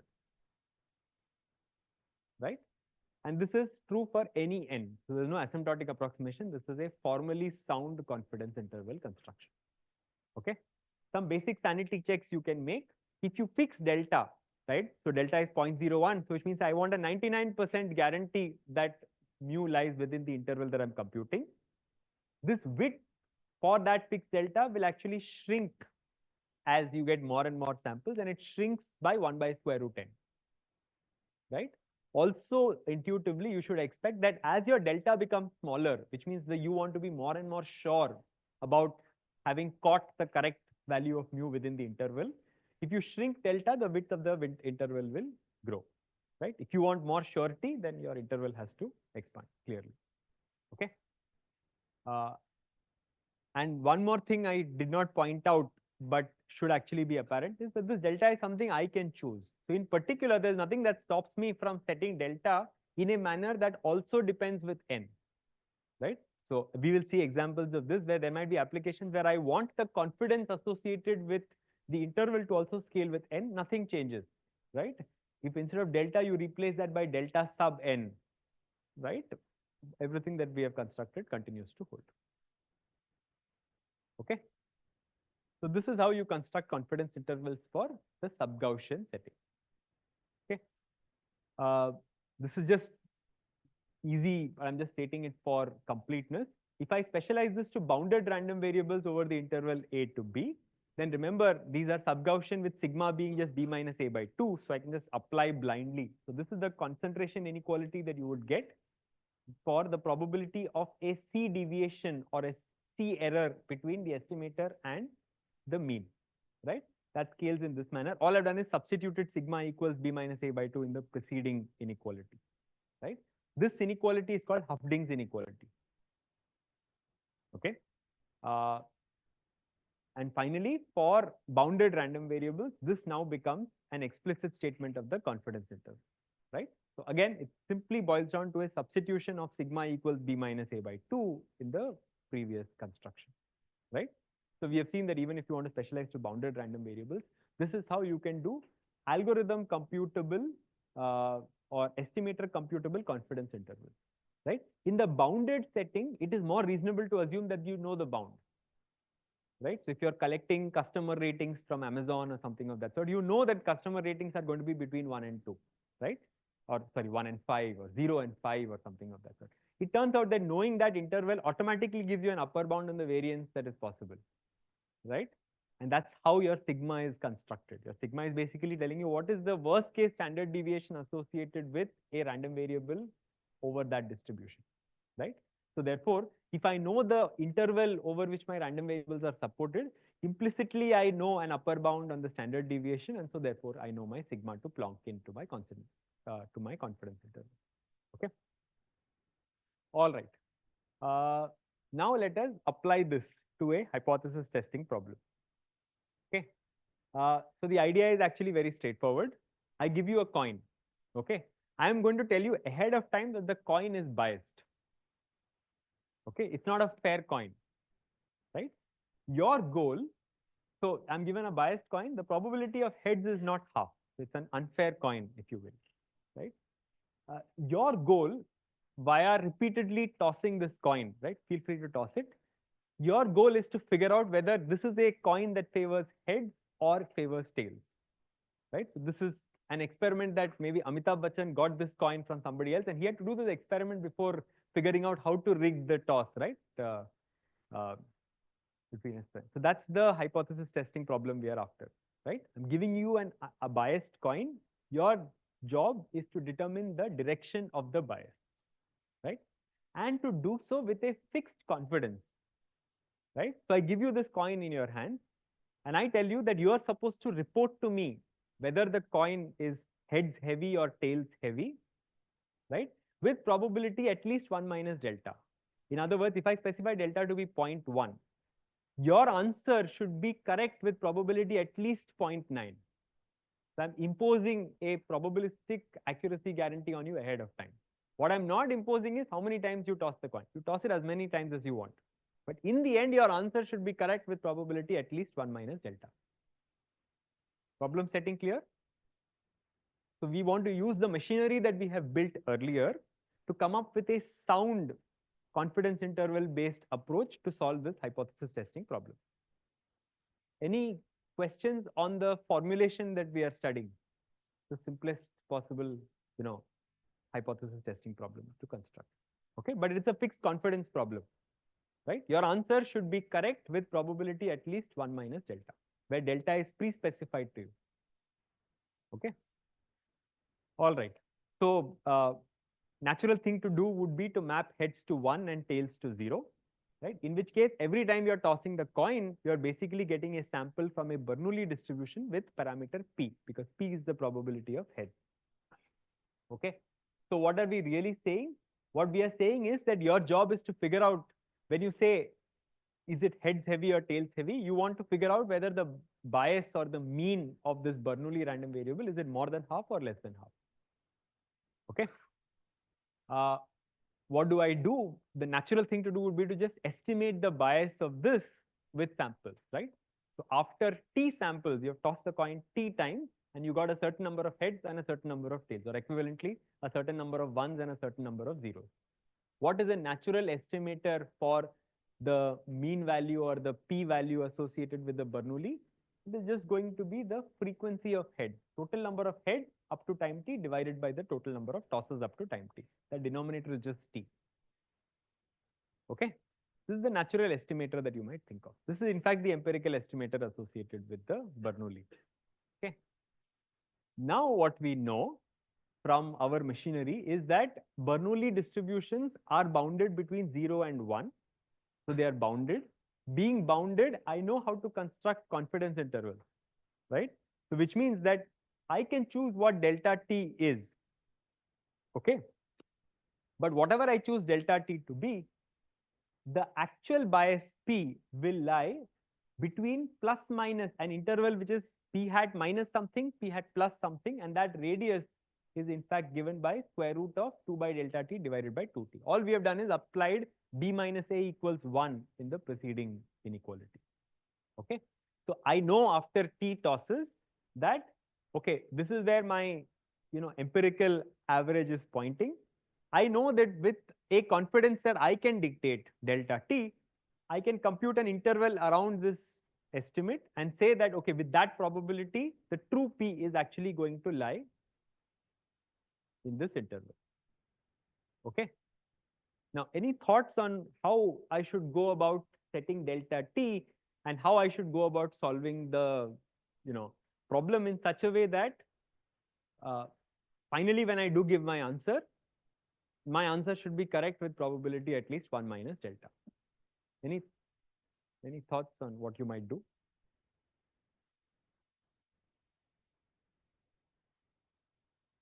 I mean, the trick is, of course, to use these confidence intervals in some manner, right?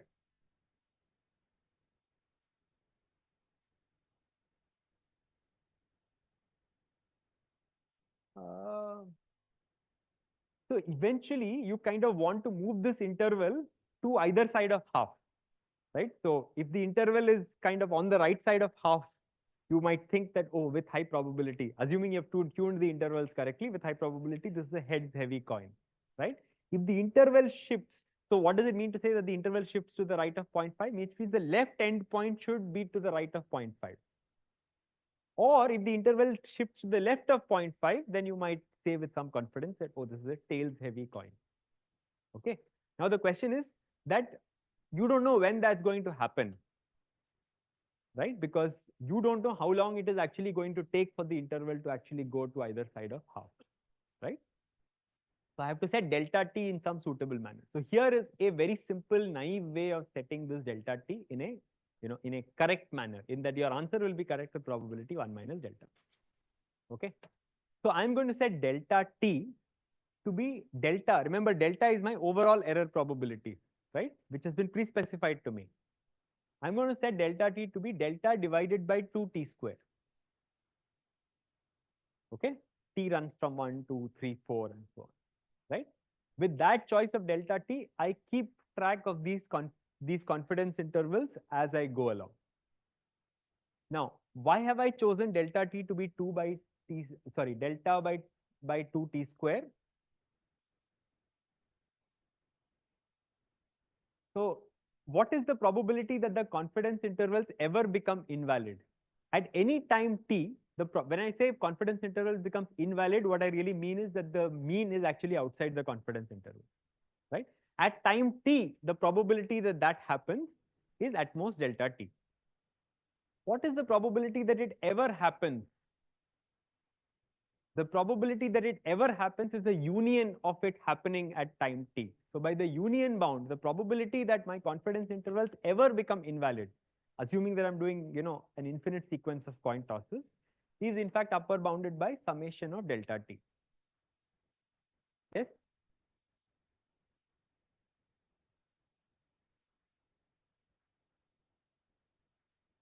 That is overkill, right? Yeah. So let's finish the construction and you will see this is not the only way to do it. There are many ways of doing it.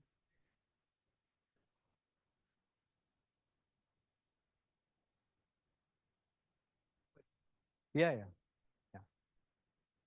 So the probability that the confidence intervals ever become invalid is at most summation of delta t. Now you can see why delta t has been chosen in this manner, because 1 by t square is summable, right? And in fact, summation of 1 by t square, you guys should know the answer better than me. It turns out that it is at most 2. So that will cancel out. And so the sum is actually at most delta. Pi square by 6 or something, right? Yeah. So the point is that having chosen delta t in this manner, the probability, with probability at least 1 minus delta, the confidence intervals are always valid. So I don't know how long my experiment is going to run, but through the entire run, even if I make infinitely many tosses, my confidence intervals are always going to contain the true and unknown bias P. Okay, this is the crucial part, right? So that's what is being written here. The confidence intervals remain valid or correct at all times with probability at least 1 minus delta, right? So this is what I will refer to as the good event. I have constructed my delta t in such a way that the good event has probability at least 1 minus delta. What is the good event? Through the entire run of my experiment, the unknown p will always lie within the interval that I'm computing. Which means on this good event, if the interval ever went to the right of 0.5, I can quit and say the coin is heads heavy. If the interval ever shifted to the left of 0.5, I can quit and say that the coin is tails heavy. right? Because on that good event, the true value will lie in the interval. So if the interval itself is to the left or right of 0.5, true value will also suitably lie in the left and right. Okay. So what is the algorithm now? Set delta t in this manner and keep tossing away till the interval shrinks either to the left or right of 0.5. If it goes to the right, then stop at that point and say that the answer is heads. If it goes to the left, stop and say that the answer is tails, right? This is not the most efficient way of doing things. There are other more sophisticated ways of doing this. But this is just a simple application of where I can use confidence intervals to, in a sound manner, to prove a sequential hypothesis testing problem. Okay. Any questions on the correctness of this approach? By correctness, I mean that this approach should provably give you the correct answer with probability at least 1 minus delta. The probability that you make a mistake is at most delta. Okay. All right. Okay. Now here is a quick exercise for the students in the room. So remember, I told you that there is a good event. The good event is that the confidence intervals remain valid at all times, and that good event has probability at least 1 minus delta. So on the good event, on which you're also guaranteed to give the correct answer, come up with an upper bound on the number of samples I need. If you think about it, even though the centering of this p hat, p hat itself can move around over time, the width of the interval is actually going to be shrinking deterministically with t, right? Because it's just, well, plug in whatever delta t you have out here, and you will see that something is actually shrinking deterministically with t. That combined with the fact that the interval always has to contain the true p will tell you that at least in so many pulls, the interval should have either gone to the left or to the right, depending on the correct value. You should be able to come up with a precise deterministic upper bound on the number of samples or tosses required in the good event. Okay, that's an exercise for you. Now let us go beyond sub-Gaussian. Somebody give me a time check, please. 15 more. Okay. So you can imagine that the class of sub-Gaussians that we have been working with all this while is actually rather limited, right? So these are distributions that are extremely centered around their mean. And you will be hard-pressed to find examples of sub-Gaussians outside bounded distributions or outright Gaussians themselves. Okay. So it's a very restricted class to work with.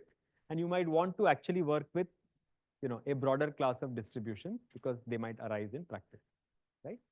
A simple exercise for you is to check that the exponential distribution is in fact not sub-Gaussian, right? It's trivial in fact, because the exponential tail, as the name suggests, decays exponentially. The probability that an exponential distribution takes a value greater than t is exactly e raised to minus nu times t, right?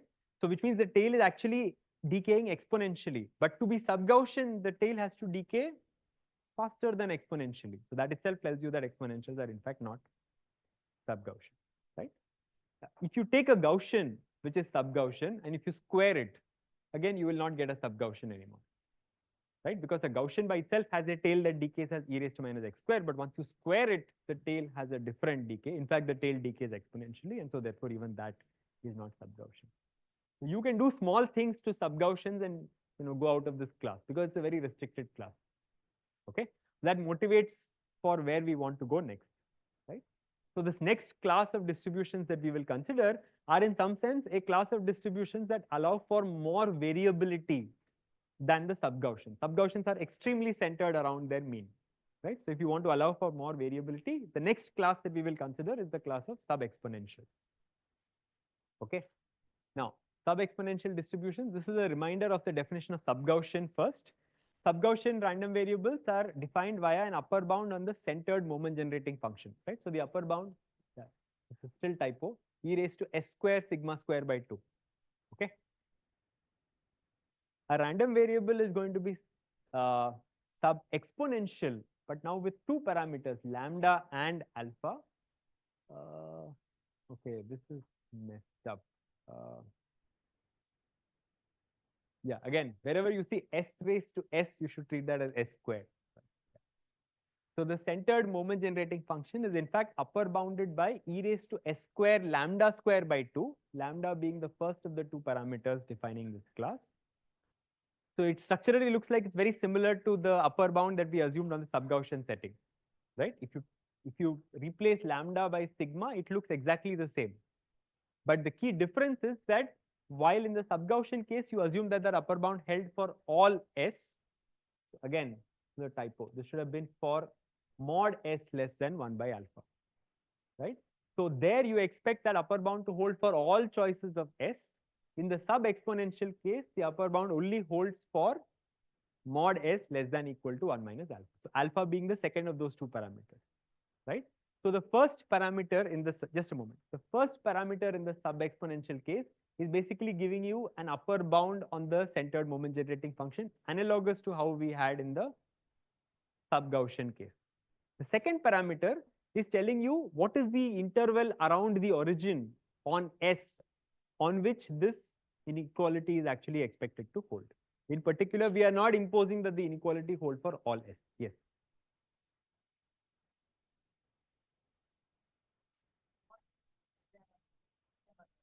No, in both cases, this in the sub-Gaussian case, this S could take any real number. Here, yeah, this is a typo. Sorry, this should be mod S less than 1 by alpha. So S can take any value between minus 1 by alpha and plus 1 by alpha. So we are allowing positive, negative in both cases. Here, we are really expecting this bound to hold over an interval around the origin. There, we expected the bound to hold for all S. Is the definition clear? Yeah, I'll fix the typo before the next time we meet so I can remind you the correct value. Yeah. So from here, I hope from the definition it's already clear that sub-Gaussians are a subset of sub-exponential, right? I can take alpha to be arbitrarily small and, right? So we are expecting the same upper bound to hold over a certain interval around the origin, right? So it's clear that sub-exponentials expand on the class of sub-Gaussian.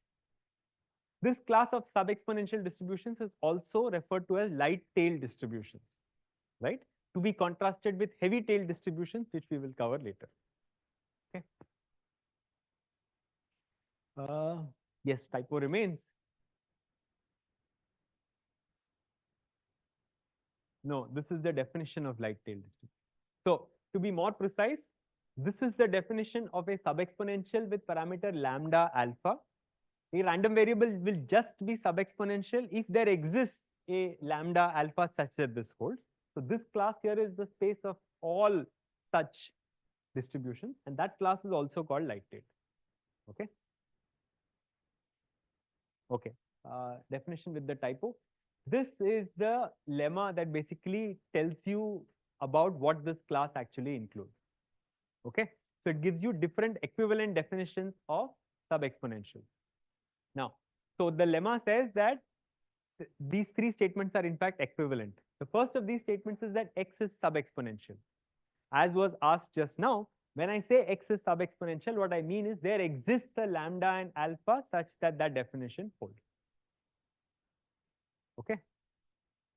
The second is that there exists some C naught greater than 0 such that the moment generating function is in fact bounded for mod s less than C naught. Right? So the first definition seems to be stricter because I'm saying that in a neighborhood around the origin, I'm giving you a very explicit upper bound on the moment generating function, on the centered moment generating function. The second one looks like it's weaker, but it's actually equivalent. All we are saying is that the moment generating function is bounded in an interval around the origin. Yeah, there is some positive C naught such that between minus C naught and C naught, some interval around the origin, the moment generating function is bounded. That's it. Okay. And the third says that there exists some positive constant C1 and C2 such that the probability that the absolute value of the random variable exceeds x, right? So this is basically the right and the left tail combined. That probability decays exponentially. So C1 is a constant prefactor sitting here, C2 is in the exponent, right? So we have now three equivalent definitions of sub-exponential. The first was in terms of the explicit upper bound on the centered moment generating function from the definition on top. The second says that the moment generating function is finite in some neighborhood of the origin. The third says that the tail decays exponentially. This is like a two-sided tail. Okay. And already you can see the expansion in the space. Earlier we had a tail that was decaying as e raised to minus x square. Now my tail is decaying as, and mind you, these are not implications, these are equivalent statements. Right? So any distribution with a tail, one-sided or otherwise, which decays exponentially is in fact in this class. Okay. All right. So let us see why these statements are in fact equivalent, right? Because you might think that the definition that we wrote here first was actually more restrictive than the subsequent equivalence, right? So that 1 implies 2 is trivial because the definition itself said that there is an explicit upper bound on the centered moment generating function. So obviously then the moment generating function must be bounded over that interval, right? 1 implies 2 trivially. To see that 2 implies 1, what we will use is basically a Taylor expansion of the moment generating function around the origin, right? Those of you who have studied moment generating functions in intro probability will know that the reason this function is called the moment generating function is exactly because if you take the Taylor expansion of that around the origin, you get all the moments showing up as coefficients, right? So if you see the fact, if I assume that 2 holds, then the moment generating function exists or is finite in some neighborhood around the origin, which means I can do a Taylor expansion of that around the origin. Okay. Now, so if I just center that out, what the Taylor expansion will do is that at the origin, the value is just 1. The leading coefficient will have the coefficient being the mean, but because I've centered the random variable, that term is now washed out. And finally, the S square coefficient is going to be the variance, right? So in a neighborhood around the origin, you can write the moment generating function as up to second order terms plus little o of S square. You will have lower order terms subsequently, right? This comes from the Taylor expansion of the moment generating function, which has been assumed to be finite in the neighborhood of the origin, right? But what the definition tells, so the RHS that we wanted, right? The upper bound that we wanted is of the form e raised to S square lambda square by 2. What is the Taylor expansion of this in the neighborhood of the origin? It's 1 plus, well, it's just a Taylor expansion of e raised to x plus S square lambda square by 2 plus again little o of S square, right? So if I up to second order, this is what the moment generating function behaves like, and this is what the exponential function behaves like, right? So to make this inequalities be satisfied in some small interval around the origin, all I have to do is choose lambda to be greater than the variance, right? So basically the moral of the story is that the fact that the moment generating function exists in a neighborhood around the origin implies and is equivalent to having an upper bound of the form e raised to S square lambda square by 2 in a neighborhood of the origin. It comes for free. Okay. So that basically tells you that 1 and 2 are in fact equivalent. Okay. To look at 2 implies 3, we are assuming that the moment generating function is finite in some neighborhood of the origin. Whenever you see this, the way you would prove, let's say, a tail bound would be via, again, a Chernoff type approach, you would expect, right? So pick, because I have an interval, pick some S0 over at which the moment generating function is in fact finite, S0 being positive. I can always do this so long as 2 holds, right? Then the probability of a positive deviation, x greater than x, again I exponentiate on both sides by e raised to S0, right? And then I apply Markov inequality, right? The point of this is that this exponential function, this term is just a constant, right? I have a constant multiplied by e raised to minus S0 x. So if I see this RHS as a function of x, I have a constant times something that is exponentially decaying with respect to x. The same thing can be applied on the left, right? So you can do the same exponentiation, but now applied on the left, and you will get a similar bound. So this tells you that there is a C1 and C2 that satisfies 3. Okay. So this basically very easily shows via just a Markov inequality Chernoff approach that 2 implies 3. That 3 implies 2 actually also follows quite straightforwardly, right? So the way you show that 3 implies 2, under 3, remember, I have a tail bound of this kind, right? I have to prove from there that exponential moments are finite. Now, let's pick a positive s and then prove that for a small enough s, this exponential moment is finite, right? Now, e raised to sx is a non-negative random variable, right? So for any non-negative random variable, its expectation can be written as an integral of its tail. The probability that that random variable takes a value greater than x, the CCDF, the complementary cumulative distribution function, if you will. The integral of the CCDF from 0 to infinity is the expectation, exactly, right? So this is another way of writing this. The reason we are writing this is because somehow I want to use this bound, right, to show that this integral converges. So now all we do is massage e raised to sx greater than x is the same as saying that x is greater than log x by s. But I now have an upper bound on the probability that x takes large values. So I plug that in. When I plug that in, I get something that looks like e raised to minus c2 times log x by s, which is basically just x raised to minus c2 by s, right? So all that I can see is, remember, c2 is assumed to be some positive value, right? If I choose s small enough, then that power law decays fast enough so that this integral will converge, right?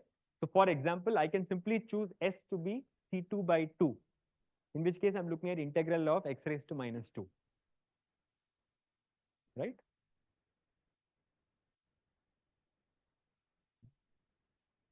All right. So that shows that in fact the positive exponential moment is finite. You can do the same thing on the other side. So this basically gives you a full characterization of sub-exponential or light-tailed distribution. Finiteness of the moment generating function in a neighborhood of the origin, right? Which also implies that the tail actually decays exponentially.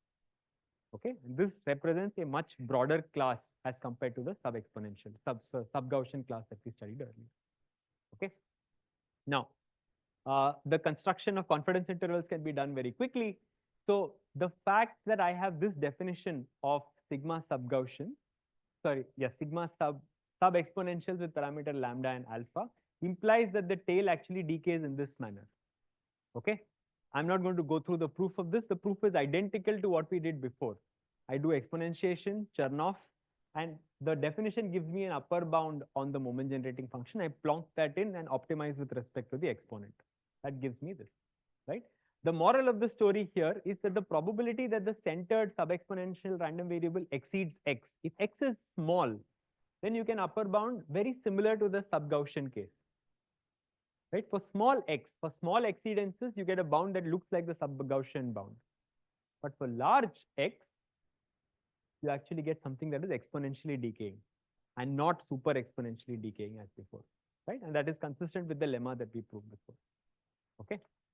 So this is how, and you can prove a symmetric inequality on the left. So this is a probability that you have a positive overshoot by x. Similarly, negative overshoot by x will have the same bound. Okay. So the tail basically asymptotically decays exponentially as it should, because that's what we proved earlier, right? So now to derive confidence intervals for the sub-exponential case actually comes for free using exactly the same aggregation properties that we did before. Okay. So if I have IID sub-exponential random variables with parameters lambda and alpha, if you add all of them up, again, moment generating functions behave very cleanly with respect to sums and scalar multiplication. So it's a straightforward exercise for you to check that in fact the empirical average is going to be sub-exponential with these parameters. So remember, lambda is an upper bound on the variance. So it's not surprising that it scales exactly the same way as it did as the previous case. It turns out that this alpha actually scales by 1 by n. Okay. So once I know that mu hat behaves like this, using this inequality that actually holds for any sub-exponential random variable, it becomes trivial to derive a concentration inequality for mu hat n, which you then invert to construct a confidence interval exactly as before. Okay, so we have worked with an expanded class of distributions, which now have exponential tails rather than e raised to minus x squared time tails. But essentially, we are able to similarly construct algorithm computable confidence intervals for mean estimation. Okay. Right. So this is a summary of where we are at this point. So we have sub-exponential or light-tailed distributions on this left. Sub-Gaussians are a subclass. I mean, I don't know too many examples except for the Gaussians, of course, and bounded distributions. But you have other examples here. The exponential, the gamma, the hyper-exponential, any number of such distributions will lie here. Those of you who have studied the class of phase-type distributions, I will not define them here, but this is a broad class of distributions that cover convolutions, mixtures of convolutions, convolutions of mixtures, and so on of Gaussian distributions. A very rich class of distributions. they are all actually going to be light-tailed. Okay, so this is all that we have on what we have seen so far, right? So what we will do in the next remainder of this tutorial is to basically explore what happens here, right? What we will see is that heavy-tailed distributions, which as the name suggests are distributions which are in fact not light-tailed, these distributions behave fundamentally differently as compared to light-tailed distributions, right? In particular, we will see that outliers play a very important role when you're dealing with data from heavy-tailed distributions. And so just a naive empirical average doesn't necessarily work really well. Ideally, you want to do more robust things than that, right? So we will discuss constructions of confidence intervals with heavy-tailed random variables in the second half of this tutorial. Any questions on what we have covered so far?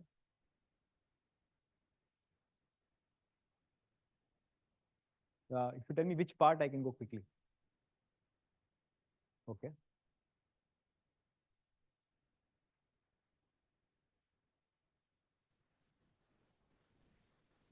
Are you? Yeah, I've been a bit imprecise. I don't really, yeah. See, remember, it's a probability that I'm integrating. So I don't really care about the behavior of this around origin. Is that what is bothering you?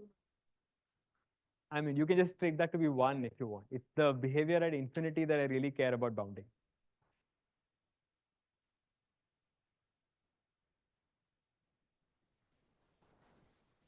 Okay, so we'll stop here and let's move on to the next session.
Upper bound on the upper bound. So how can we visualize that this would be indeed an upper bound on the variance, whatever variance does it. So the way we see this is that this kind of bound is really possible in that sigma. That makes sigma is sigma is b minus b minus. If take the way to think about it is that अगर b minus a को तुम जैसे minus 1 to 1 yeah okay ठीक है तो ये क्या some distribution of values yeah it turns out that for the maximum possible standard deviation they can have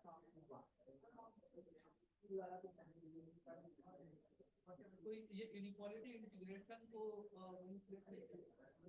I understand that but I'm trying to just visualize how that is supposed to be here. That is what I'm getting at. Yeah. So it variance formula something like so we are taking into the piece of code. Well, there are other ways to do it. For example, whenever I put it that I can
So the way you get maximum variance, say you make that one, is to put equal mass at plus one and minus one. That gives you. Yeah. The common thing is and you can check that by put mass half and plus one and mass half.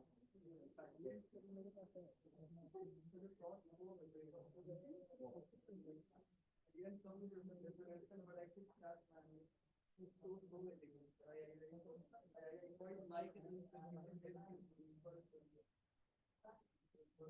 quite like it. And even like no, alpha minus 3 alpha is the solve that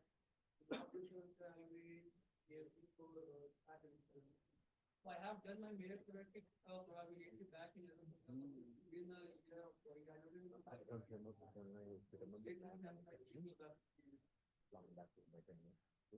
so you will take the second tutorial no, Vishnu, you know this. We both met in my office. Yeah, long back. Okay. So I'll be taking this session. I'll just introduce you. This photograph. I'll just only say the problem. I'm not doing year of part of this medical. No. That is not yet. That's started. I hope you don't mind if I give a very brief. Yes, no problem.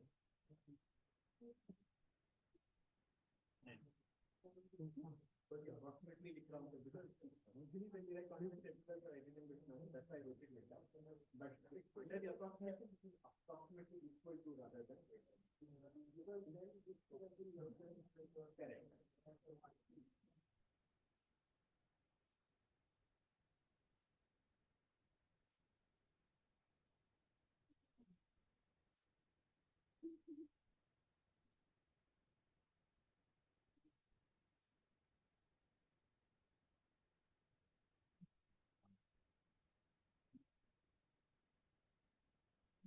Oftentimes,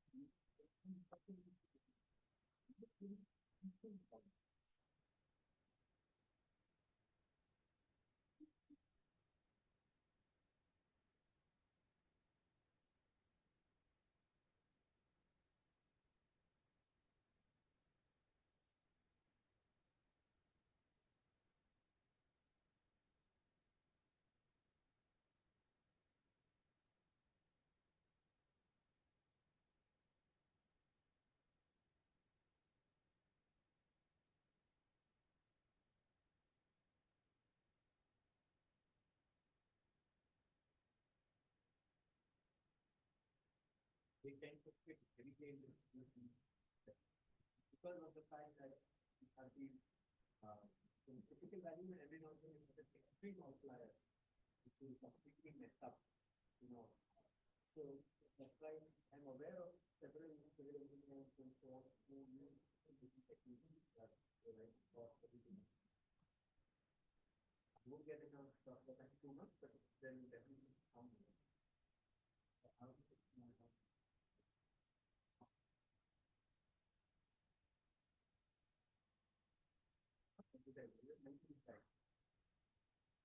In the jump, to build up, you have to get from the central limit scale. Central limit scale fully assumes that tomorrow first moment and second moment happen. But the point is that with the same sigma, with the same mu, the tail can be arbitrarily different.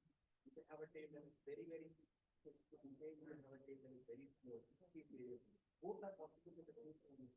And the concept in terms of these constructs will be widely different. So the point is that the theory of function old is a very limited possibility. Correctness means it is provably old for that class. So I think to answer your question, you are working with so there are approaches of estimating parameters which will work without any prior. But if you want confidence in it, oftentimes you need some idea of what the class of the scope, right? There is some upper bound on picking up okay, something like some way of bounding the class. If you have a very conservative thinking, then you can the interval may be too loose, but you need something to bound it.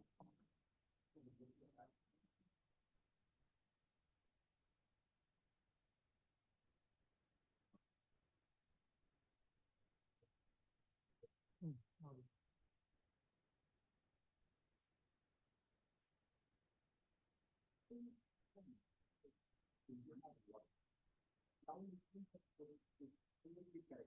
So you want your confidence to be 0.2. So if there will be talking scientific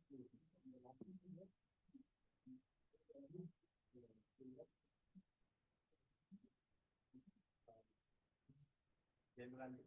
But if you custom a very specific strategy, all bounded with probably a very broad plan. Maybe then maybe they exploiting that structure to get cycles. So the hockey will work, but maybe depending on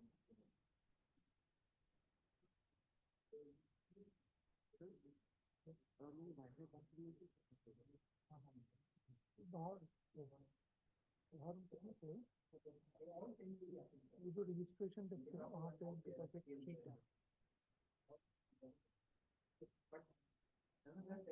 volume on करना है नहीं वो वहाँ से हो जाएगा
So inside you have. So we start in 2 minutes. I just get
Welcome back to the second tutorial by Professor Ketan Randhawa.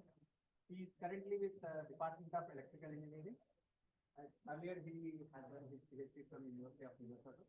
Has been recipient of multiple awards, including INSA and Scientist, Skelter and Fellow, Research Fellow, and Certificate Fellow in Munition. And here has also been on the editorial board of multiple. So he is going to speak to us on optimization. Okay, thank you. Thanks for the introduction and hello everyone. Good morning. 4 minutes remaining, so let's start. So this tutorial is on optimization, and the way I have structured it is that it is really starting from the basics. So if you are familiar with optimization, you will get a bit bored, at least initially. So I hope that through this tutorial, all of you who don't know optimization or have not seen of optimization easily whenever they need, right? Still, if you think that I am going to fast, you just please let me know. Just trying to modulate myself to whatever level is best for this room. So that let's start. Okay. So in this, I will cover basically some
line.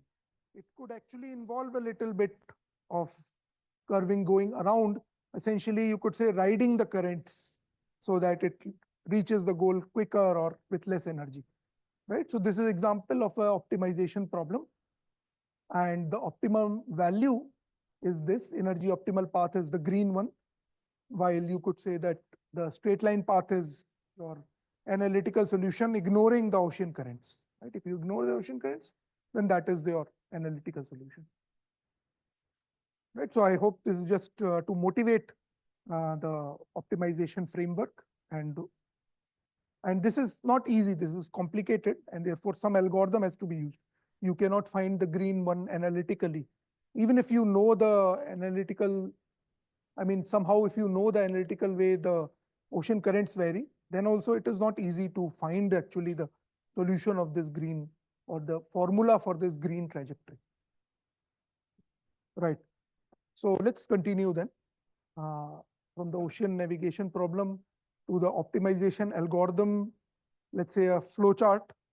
So what we generally do in all context, be it ML or be it any system, any industry, you start with a design specification and an initial design.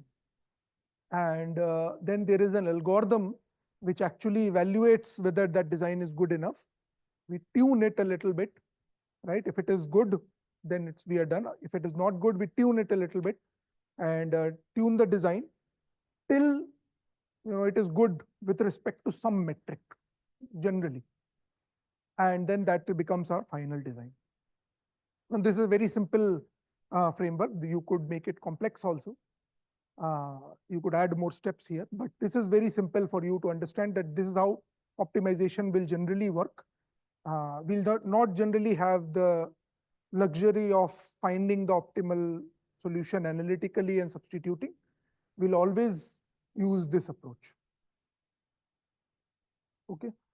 And this brings us, this flowchart shows us that if your design is not good, suppose it is suboptimal, then what is the reason? What could be the reason? It's not always that, it's not always one reason, right? For example, your problem could be misspecified in the sense that you have the wrong problem you are solving for something else. So that is one cause for suboptimality. Your initial design could be very, very bad, right? You have to start with some initial design. So therefore that initial design could be very bad. Your algorithm could be unsuitable, right? And finally, you may be implementing it wrongly, right? So again, related to misspecified problem, right? So all these are possible reasons for suboptimality, but when we talk about optimization, we are only concentrating on this part. We are only concentrating on the algorithm part. Assume that everything else is correct. Everything else means design is correct, problem is well specified, implementation is correct. Okay. So let's look at that. Unsuitable algorithm. So this is what we want to avoid, first of all, as optimization. As someone who knows optimization, I would like to avoid to use an unsuitable algorithm. Okay, so writing down an optimization problem, this is generally how it is written, the standard form. Here f of x is some function which is called the objective function. X is usually a vector, so x is the called optimization variable, usually a vector, and then p is called the optimal value, right, the minimum value, and p can also be written as f of x star. So what is x star? Another way of writing the same problem is x star equal to argmin. So argmin is saying that the argument of the function, that is the smallest. X star is the solution or the minimizer, right? So these two are saying the same things. If you ever see this, don't get confused. Okay. So just to start with very simple toy example, x minus 2 square, we already know that the solution is 2. And if you plot it, then you can also see it, right? So by plotting this kind of function, you can see the optimum, right? In practice, we cannot obviously use this method Which method? Which we cannot plot and then look at the optimum. Why? Because the optimization variable will generally be in Rn. It's a vector, which means that you need to plot in n dimensions, which is not possible beyond 2. Right? And plotting the function may not also be a good idea. You know, what you are doing when you are plotting, you're actually evaluating the function at lots of different points, very close points, and then drawing a curve through them, right? Which is also not necessarily a good idea. In fact, a good algorithm will be one which actually needs to evaluate the function as few times as possible. Not, you know, hundreds of times along every axis, but as few times as possible. Right? So this is one thing. And if I give an example, you know, very simple example of fitting a curve through some points, fitting a quadratic function, for example, through some points.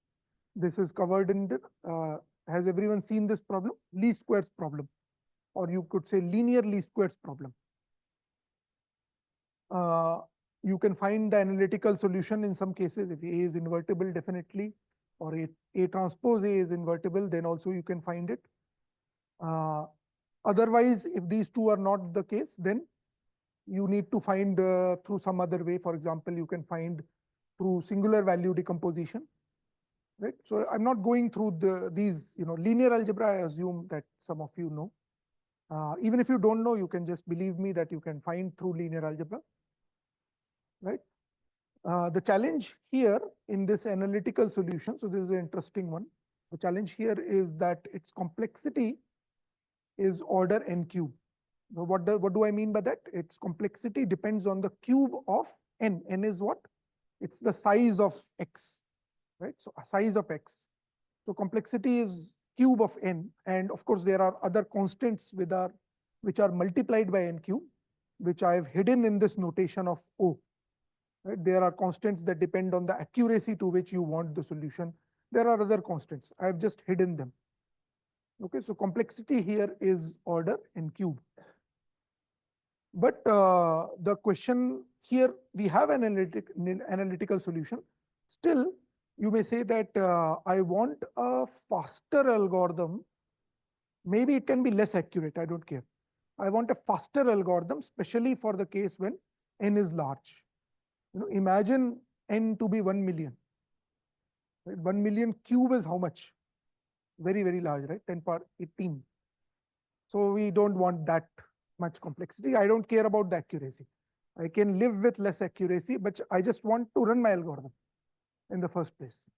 Right? So that is also, so there are also lots of optimization algorithms, iterative ones, which take less than n cube, like order n, and still work. Right? So this is another motivation for studying optimization algorithms, even if you know the analytical solution. Okay, just as a notation, just to clarify the notation, maximization problems can also be written as minimization ones. So if I have a problem which involves maximization, these are two different ways of writing it, then it can be related to the minimization problem like this. So you put a minus sign here and here. And in this case, you just need to put a minus sign here. Right? So the maximization problem can also be written as a minimization. So I don't have to separately deal with maximization problems. I'll just only say we have a minimization problem. If actually you come across a maximization problem, just write it as minimization of minus of the objective. Okay. Okay. Then there is the issue of constraints. In design problems, often we have constraints, more often than not. For example, fair machine learning is one example.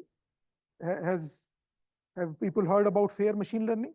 Fair machine learning is all about removing the bias from machine learning. If machine learning, you pose machine learning as an optimization problem, then you can pose fair machine learning as a constrained optimization problem. The constraint being that it is not biased. For example, if you are using machine learning to hire people, then it should not discriminate between male and female. That is an example. So that is a constraint that comes into the problem statement or the design problem. And the objective is the same, which is the machine learning objective, minimize loss or whatever. There are also similar constraint problems in lots of different areas.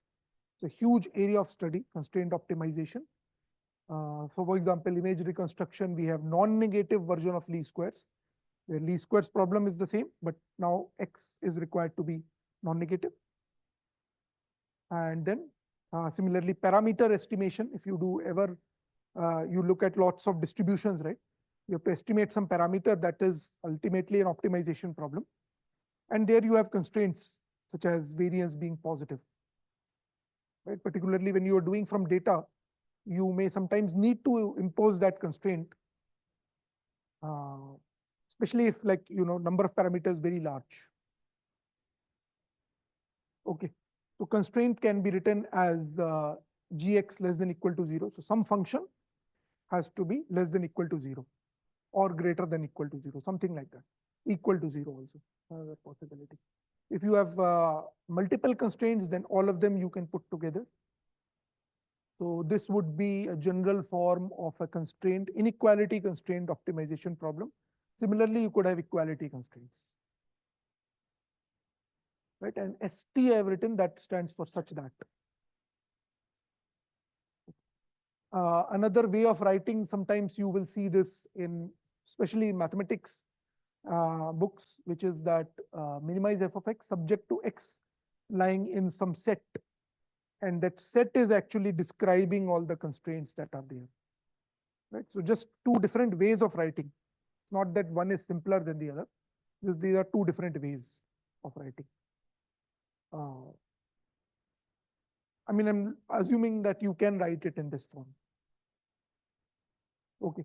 Any questions so far? Okay. So if we look at a simple example in one-dimensional case, the constraint would look something like an interval, right? And you have to minimize x. In that interval, you may say that either it is this point or this point, something like that. So maybe it could be this point.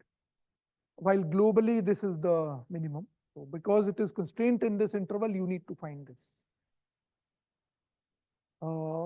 Again, some more terminology about the critical points. So this is the global minimum, the green one, which is globally toward the function, it is the minimum. And this is the local minimum. And these are the local maxima.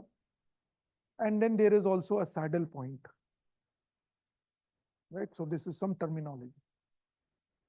Generally, in practice, what we know from several years of research is that global minimum or maximum is difficult to find, or even analytically they are difficult to find. Numerically also they are difficult to find. It is easier to check whether a point is local minimum or not. Most algorithms that exist today, they just stop when they find the critical point or critical point. All of these, any of these they find, they just stop for most algorithms. But you could do some modifications to identify whether those are local minimum or not, because ultimately you want local minimum or global minimum. You don't really want global or local maximum or straddle points when your goal is to minimize. Right? So some checks you can do to ensure that the point is local minimum.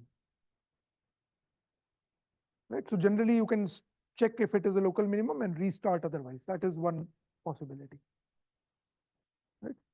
And then we are looking at, in this tutorial, we'll only look at continuous variables. At least in machine learning, everything is continuous. Most variables, the way that is posed is continuous. Problems are there with discrete or integer variables, especially in logistics. So that we are not covering here. It's not that it is not important, it is very important, just not covered in this tutorial. So usually they are much harder also. Integer programming problems are much harder. So we'll not consider that in this tutorial. Okay. And let me also motivate some examples in ML, just for those who have seen this link, it will be very simple. So linear regression is one example. But different from classification, the goal is to predict real valued variable in regression, and independent variable vector is again a variable x in RD, and we want to predict y, right? So for example, we could say whatever we want to predict takes this form, W transpose X plus B, like linear combination of X values plus a constant. And there is a training set. So when we talk about ML, then this training set, testing set, those become the new terminology that is required. So there is a training set, there's some points that are given to you. And based on this, you can solve this optimization problem, right? You can solve this least squares problem, right? The minimization is with respect to these parameters W and B, right? So W and B is what you need to find. Xi, Yi are given to you. And for example, if we look at 2D example, X would be one dimensional and Y is one dimensional, 2D. And in 2D case, it's just a best fit line, right? Their points are given, you just have to fit a straight line through those points. So least squares formulation would be something like this, and you can write it in the vector form, right? So I hope people are familiar with the vector form. For all vectors, I've made them bold for you to easily distinguish. So how do you write this in this form? Right. So here optimization is with respect to the vector U. Here optimization was with respect to W, B. So often I will write optimization problems in vector form. And if you have not figured out, here is the solution. You have to stack y1 to ym in the vector y, stack wb in vector u, and x will basically be x1, 1, x2, 1, and so on. Right? So matrix multiplication will give you x1w plus b, x2w plus b. Right? So once you do that, then the problem is written in this vector notation. So generally in optimization context, vector notation is preferred because it allows us to not worry whether something is scalar or vector. Just assume everything is vector. Right. So this is, by the way, I have written down the closed form sort of solution. In this case, it is simple enough, so you can derive it. So if you are seeing this for the first time, please do derive it. It's not very complicated, but do verify that this is the solution. Okay. Just also showing you some code. We'll go more into code tomorrow, but just showing you some code for the sake of it. This is for predicting stock prices. Now, if you don't know Python, you can just copy paste into ChatGPT, ask what it is doing. So that's how I do it generally. But yeah, but it's very simple. I mean, if you read it, you can just understand. So it's basically taking a table, removing one column, and that becomes our column that we want to forecast. And essentially that becomes, from there, we can get the features, the target, and then we are applying a particular kind of inbuilt algorithm, NP, linear algebra, LST, LSTSQ. So that stands for least squares, yeah. And X train, Y train, that's it, right? So if we look at something like Python, which has lots of libraries, everything about optimization is hidden, right? Where it is hidden, where is the optimization happening? Somewhere in this LSTSQ, right? So tomorrow I'll share all the links because I'll share a lot of codes, but today I have not shared it. Sure. Sure, I'll share tomorrow. Or today I'll share, but you can run it tomorrow. Right, so this is very simple. My goal is not here to show you exactly the code. We'll go more into code tomorrow. So if I do this short stock prediction, this is I think stock prediction like at the end of the day. So it's also very accurate, interestingly. And this is the data set is taken from this link. Right? So it's a very simple example of optimization, how to do it. Not a long code, very short code, and all steps are easy to understand. So now, once you understand this, you can go into depth of it. That what exactly step is doing. How do I change something is not working? How do I change it? Any other questions? Some more examples. So, empirical risk minimization. Heard of this term? This is the cornerstone or workhorse of modern machine learning. So for example, this is a spam classifier. Mails come in and there is a classifier which classifies them as spam or not. And for learning such a spam classifier, you need lots of training data. And you have to convert that training data into some vectors. You have text emails, you have to convert them somehow into vectors. And then you have to have like each of these vectors will represent an email, and you have to have a label, let's say spam or not spam, or they call it ham, spam ham. This could be 1, 0, right? 1 for spam, 0 for ham, right? And you could be building a linear classifier, for instance, or non-linear also. And therefore, if the email input is this output could be something like this. What is this? Not sigmoid, it is sine, sine plus or minus 1. So here y1 is plus or minus 1, right? So we are just calculating whether W transpose X T, XT is the test email, plus B is positive or negative. Right? If it is positive, I classify it as y equal to 1, and negative then minus 1. Right? And what you would want is for training email with features X and label Y, predicted label is this, and the error is what? So error is 0 whenever the predicted label is the actual label from the training set. Whatever the predicted label is the actual label, and error is 1 otherwise. This is just an example of a loss function. L is called the loss function. There could be many other similar loss functions. So this is the ERM formulation. So you just remember it. Whenever we do any kind of or most kind of supervised classification, supervised learning, we always end up with this kind of structure. There's always a 1 by m summation, and then the loss function evaluated for individual training examples. So if you have 10,000 examples, there are 10,000 terms in this summation. Right? So just remember that. Or if you have 1 million examples, 1 billion examples, there are that many terms in this summation. That's why it is complicated. That's why machine learning is difficult, because there are so many terms. And just to add that there could be other loss functions also. Okay. So if you talk about a general classifier, in the most general case, that was a particular example.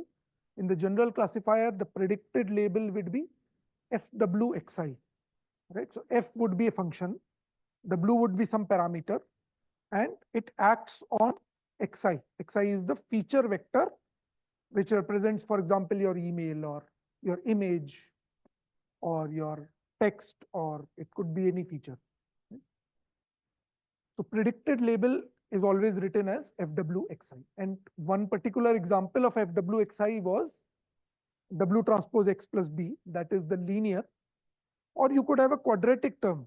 Quadratic means it depends quadratically on X, and then it could depend non-linearly on W also. Right? So all sorts of examples are possible. And neural network, right? Neural network is one such example of the FWX. It's just a complicated way of forming FWX. Right? It's a complicated, nested function, just representing one function FWX. And the training loss Again, loss could be anything, 0, 1 loss, like we saw in the email example. It is either 0 or 1, or it could be 0 and then gradually increasing, like the hinge loss or square loss. All sorts of loss functions are possible. And we would form this kind of ERM problem. So if we do this in Python or any software, you would typically have with you available a library, and that library will take all these options. What kind of loss function you want to choose, what kind of FWX you want to choose, what kind of, there'll be, hundreds of options usually, and you have to choose one of them. So when you get more into that, you need to actually know about all those, the strengths and weaknesses of each loss function and so on.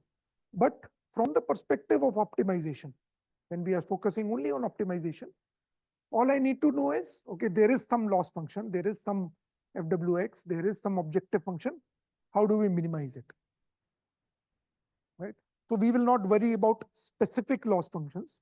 We are more about classes, huge classes of loss functions. Right? So we'll, for example, look at loss functions that are smooth, a big class. Right? So we'll just worry about classes of loss functions rather than specific loss functions. Right? So this is the ERM problem, empirical risk minimization. And the 1/n summation, as you can imagine, is essentially a proxy for the expectation. Right? So m is going to infinity, then this is really the expectation. M is never infinity, but as m is larger and larger, this is a better and better approximation. Okay. Again, spam classifier code. I just took it from internet only, but I hope it's like very easy to hear, to read. In particular, everything about optimization here is hidden behind this one. This is svc.fit, sklearn.svm.svc.fit function. So this is just hiding all the optimization details. Okay. Okay. So I'll just also give briefly, I'll talk about random and grid search. Before that, any questions?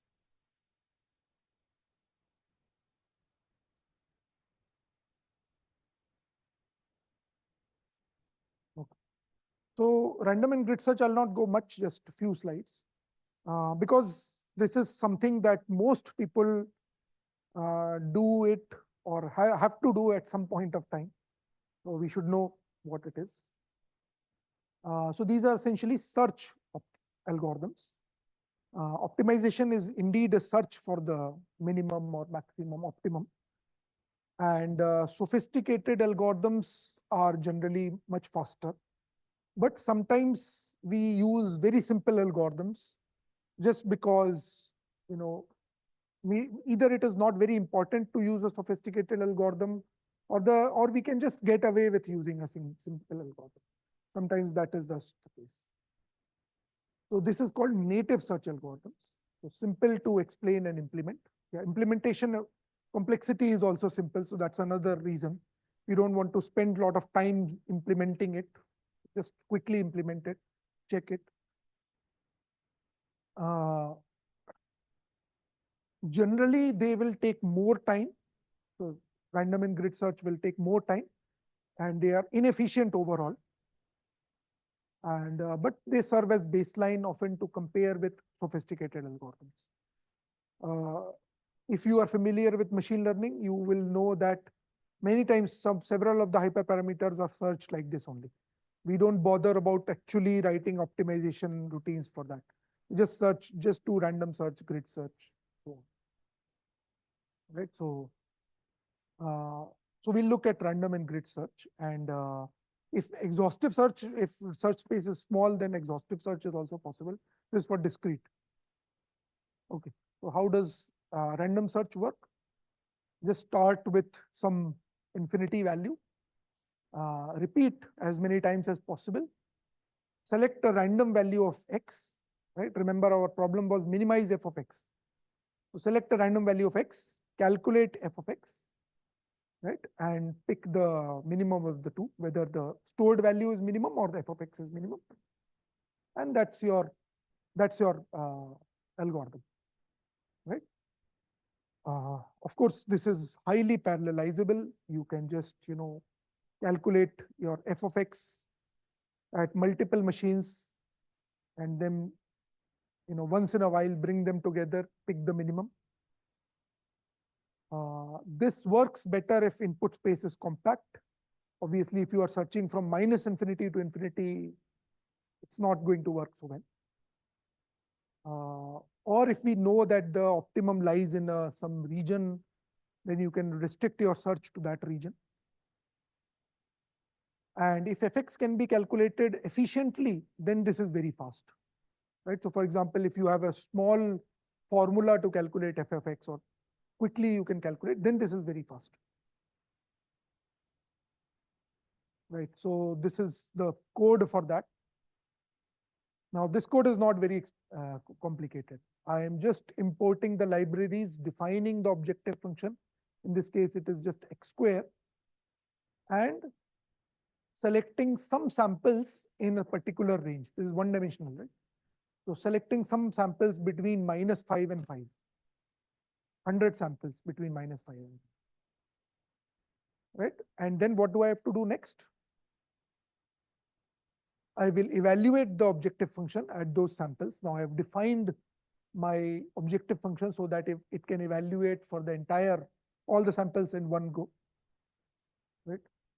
Or, I mean, if it is not defined like this, then you have to use a loop to go to each sample and then evaluate there. And then I'm calculating the smallest value. Okay, this is very simple random search algorithm. And then I'm printing and visualizing the results. I'll skip the printing and visualizing part. I hope everyone understands how to visualize. You just have to plot it.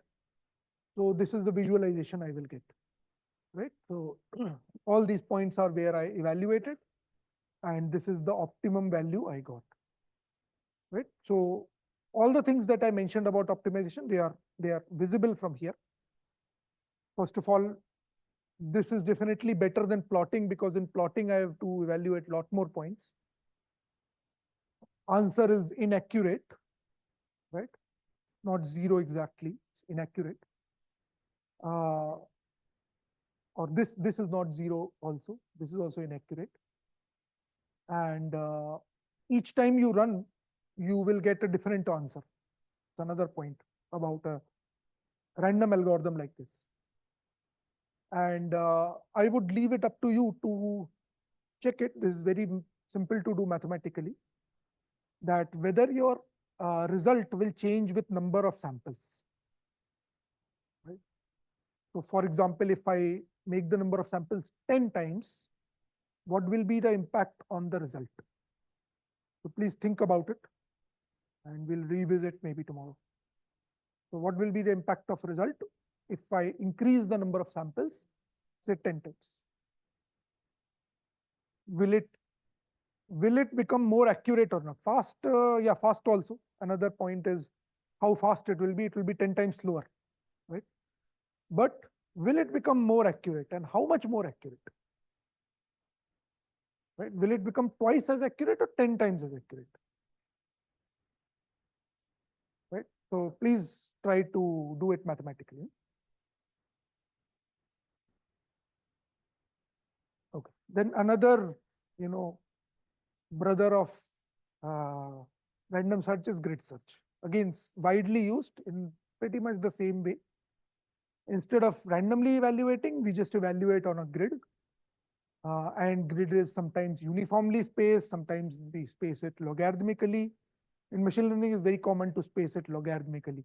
For example, if you have to search a parameter between 0 and 0.1, instead of searching 0.001, 002, and so on, just space it logarithmically. So you search from 10 power -5 to 0.1. So -5 to 1, 10 raised to the power. Right? So in Python, you would just write a simple command like this: a range, minimum R, maximum R, and 0.1. So this will give you all these points. 0.1 is the distance between the samples. So that would be the grid.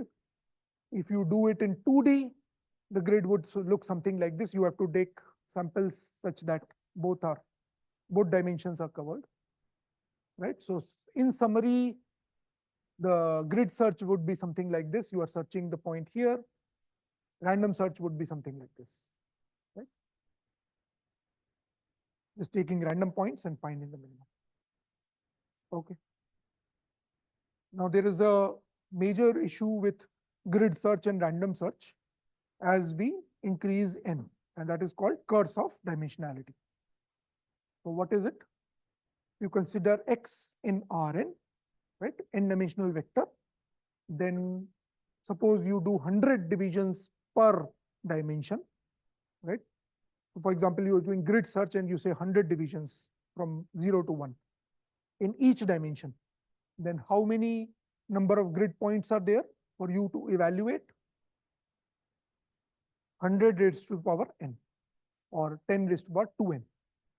So as you can calculate it, this becomes impossible to use beyond n equal to 4 or 5, right? So definitely you need better methods. So this is not, I'm not saying that grid research or random search are good by any means, but they are very simple to implement. So that's why we use. Right. So some references. I hope there's some way to share the slides. I have not shared the slides. Right. I'll share the slides with you.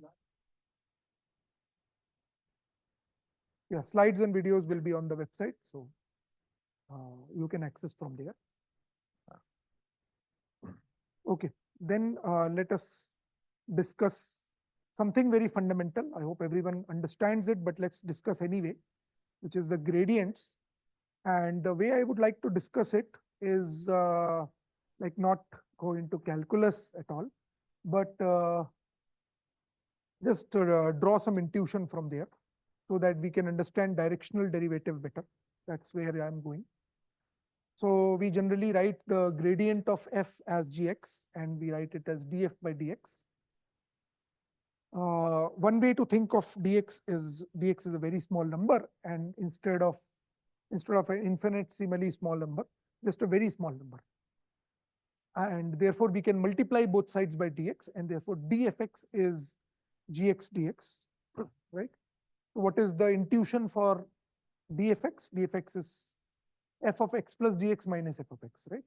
Just f calculated just in front of x and then at x, and take in the difference, right? This is like a numerical intuition for gradient, for derivative. And if you talk about Taylor series expansion, then f of x plus dx would be, first order Taylor series expansion, then f of x plus gx dx, right? So this is again saying the same thing. So for example, if you have x square, then x plus dx square would be something like this, ignoring dx square. Okay. Now same intuition you can apply to 2D case. So in 2D case, you would have x square plus y square. And in compact notation, you would write d of f of x comma y as this, f of x plus dx, y plus dy, minus f of xy. And if I apply it to this example, then this would come out something like this, which would be 2x dx plus 2y dy. Now, why did I use this intuition? As you can see, 2x is essentially your partial derivative of f with respect to x, and 2y is partial derivative of f with respect to y. Usually a different notation is used for partial, but let's misuse this notation for now, or abuse this notation, not misuse. Right, so dfx y can be written as inner product of these two things. What are these two things? Dx dy is your all these small quantities collected into one vector. You can call it d of capital X, right? And this is what? This is the gradient of f, right? So that there comes the intuition for gradient. Right? It's just a different way of thinking of gradient. So what is the derivative of scalar valued function which takes vector input, right? F r into r. It is essentially the slope along each dimension, right? So ith entry of the gradient is the partial derivative of f with respect to xi. This is the definition you have seen. I just related it to the intuitive definition that we just looked at.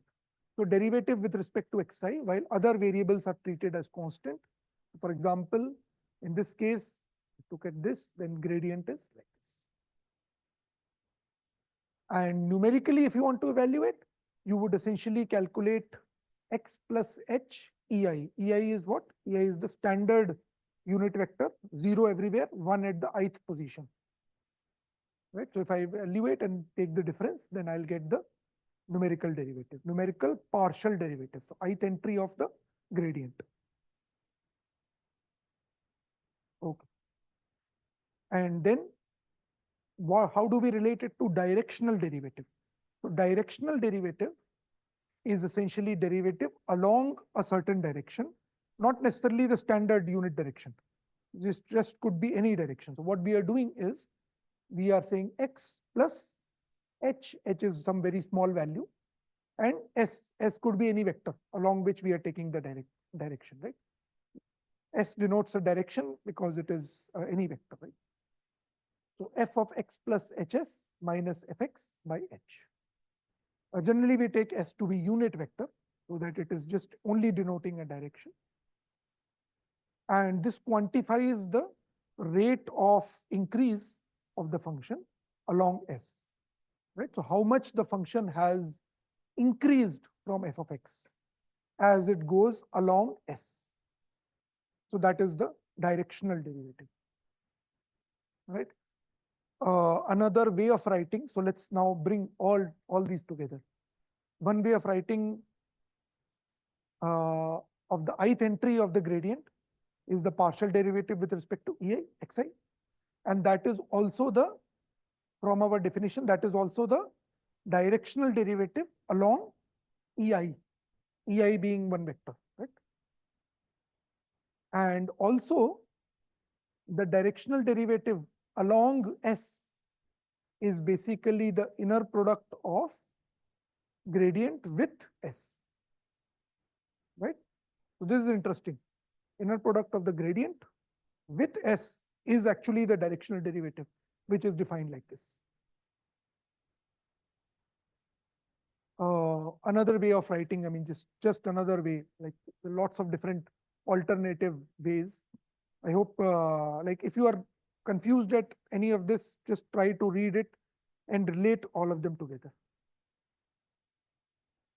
So g alpha is f of x plus alpha s. And then g prime of 0, if you evaluate, you just apply chain rule, you will actually get the directional derivative along s. Right? So derivative of g with respect to alpha calculated at alpha equal to 0.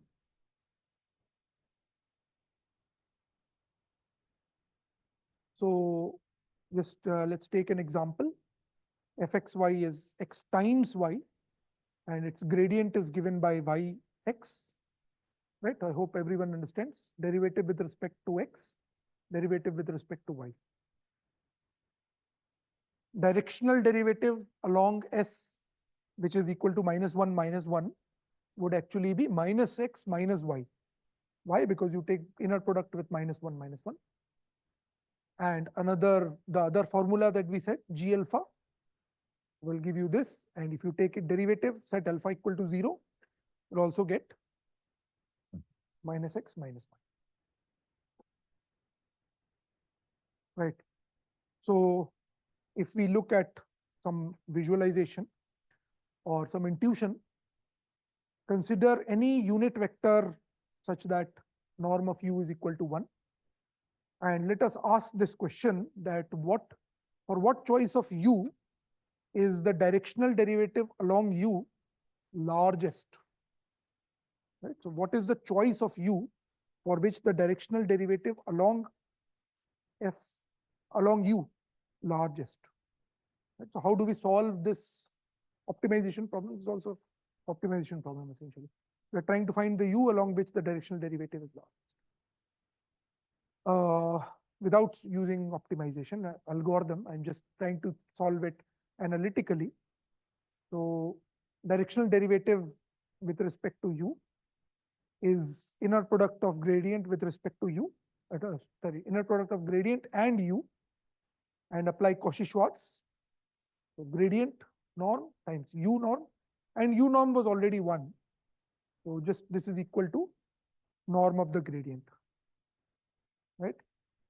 So when is this? This is upper bound, and when does it become an equality? If you remember your Cauchy-Schwarz inequality, it becomes an equality when, right, they are both scalar multiples. So alpha u is equal to alpha times gradient f of x for some alpha positive. It has to be positive so that the upper bound becomes an equality. It would be negative when lower bound becomes an equality. Right. So this is the equality when in this case. But since norm of u equal to 1, so we can only have alpha equal to 1 by norm of gradient, because u is equal to alpha times gradient. Alpha is a scalar. So norm of u equal to 1. So alpha equal to 1 by norm of the gradient. Right. So therefore, f increases fastest along the direction gradient f of x divided by norm f of x. Actually, norm f of x is just a number. So direction is still decided by gradient f of x. Right. So this, now we have hopefully closed the loop. We started with gradient and directional derivative, and as the direction along which the gradient increases, and now we have said that the direction along which it increases fastest is the gradient itself. Right. So any questions?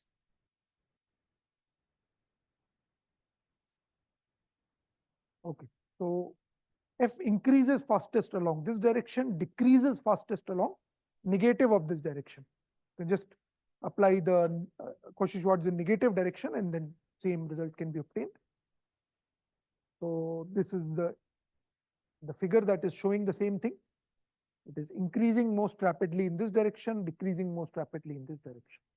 And this is the gradient direction in the xy direction. Remember that third axis, z axis, is where the function is being evaluated, and here x and y is where the inputs to the function. Right. So it's n is equal to 2 in this case. Right. So the decrease and increase is denoted by this arrow, but actual gradient directions are these blue ones. Right. Okay. So that's all about the gradient. There can also, of course, be other directions where the function will decrease or increase, which are not the same as gradients. What are those directions? So for example, if essentially any direction u such that the directional derivative is less than 0 means that the function is decreasing. So for example, u equal to minus p times gradient, right? Minus p is a matrix. So the matrix times the vector gradient, the matrix vector product, right? So that the directional derivative is given by gradient transpose u, which is gradient transpose p gradient, right? Now, when is this negative?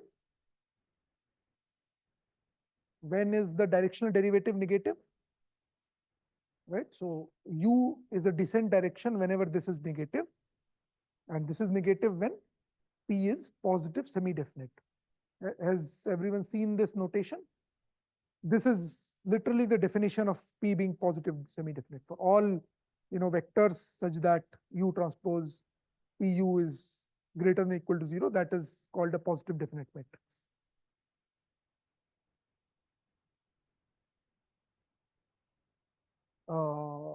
No, so for any, let's say, any possible u, this possibility is sufficient. Any possible u, it's an only. Right, so that is coming from linear algebra. So any direction which is, it just amounts to matrix multiplication with the gradient, that is basically a descent direction. So, and steepest descent direction is of course the one where you pick P is equal to scaled multiple of identity, right? So P equal to alpha I for alpha positive is your steepest descent direction. So I'm just giving some examples in quadratic case. It is simple to give examples. All these figures you can yourself draw them in Python very easily. Right. So these are, several directions along which the function is decreasing fastest, right? Gradient directions in 2D. Right. How would you draw these arrows in Python? You'd actually have to select the direction and then draw the arrow in that direction for some length. Right? Then other descent directions. So if this is the fastest direction, then all these are other descent directions. I've just taken lots of different random p values, right? Random matrix p values, and then drawn all those descent directions. Right? Also very intuitive. You can see that it is actually decreasing. By the way, this plot, this blue line denotes the points where function takes a constant value. This is a contour plot, right? So blue line or red line or green line, they denote values where function takes a constant value. And therefore, as you can see here, this is along the third blue line. So all these descent directions are taking it to either the second blue line or closer to the second blue line. Right? So this is one way of, visualizing the different descent directions. 2D in 2D. By the way, if I try to draw it in 3D, then this would look how? It would look like a bowl, right? And but the directions would still have to be depicted in 2D because directions are 2D variables, 2D vectors. Yeah, this is the example, x transpose qx. So in this case, it would look like a bowl, but not a spherical, like oval one. Okay. Now, coming back to our stationary point definition, which we were seeing in one dimension. In the general case, stationary point is defined as any point where gradient is 0. Right? So for any function, the stationary point is point where gradient is 0, a differentiable function. So 0 rate of change along all the axes. Right? And minimum is one example. So when the function actually becomes minimum, it cannot decrease any further. So no matter which direction you take, it cannot decrease, and therefore that's called a local minimum, and it's also a stationary point. Right? So this is example of stationary point at the minimum. Right? So minimum point, and the function cannot decrease further. The maximum, interestingly, is also a stationary point. Right? Because the rate of change is 0. The function can decrease, but it stops changing at that point. So the gradient becomes 0. And then there could be like flat valley also. So in the sense that it could be minimum along one direction, but then it could be flat along another direction. Right?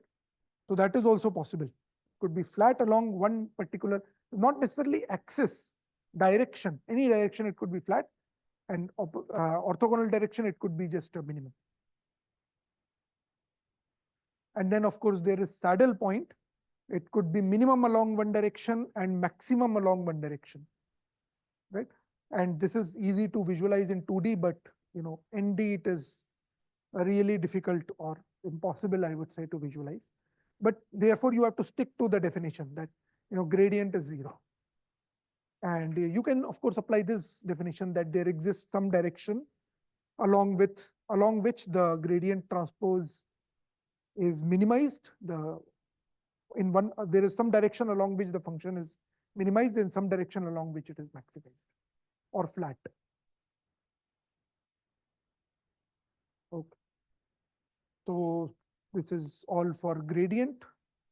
And this will now allow us to start with our first algorithm, which is gradient descent.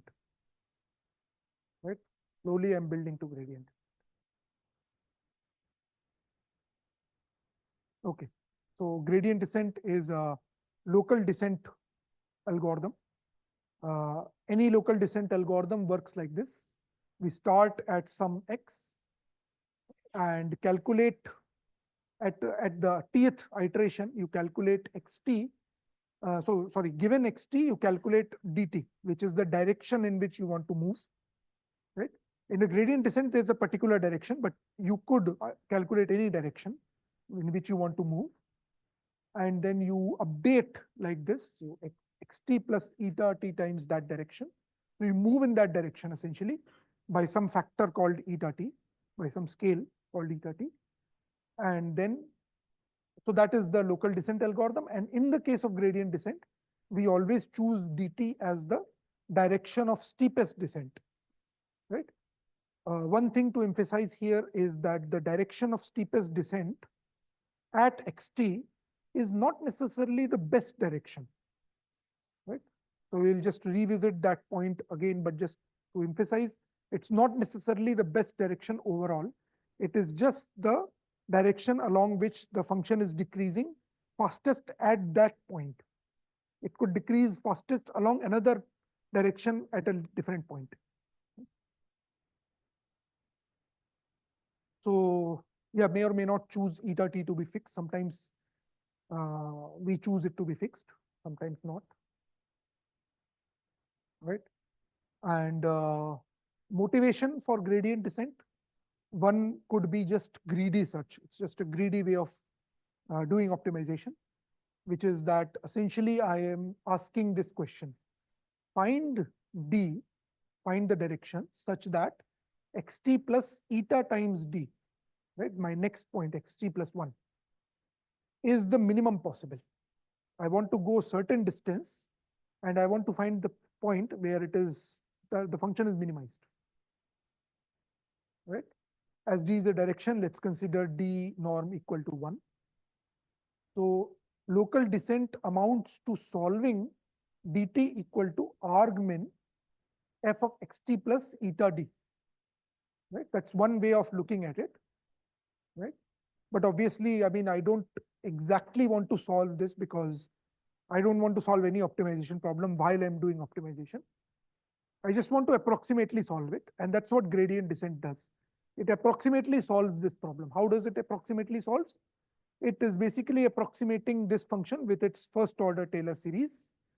And once you look at this, you can easily realize that, you know, for small eta, this is the expansion, and d transpose gradient, right? Directional derivative of f along d is minimized for d equal to gradient.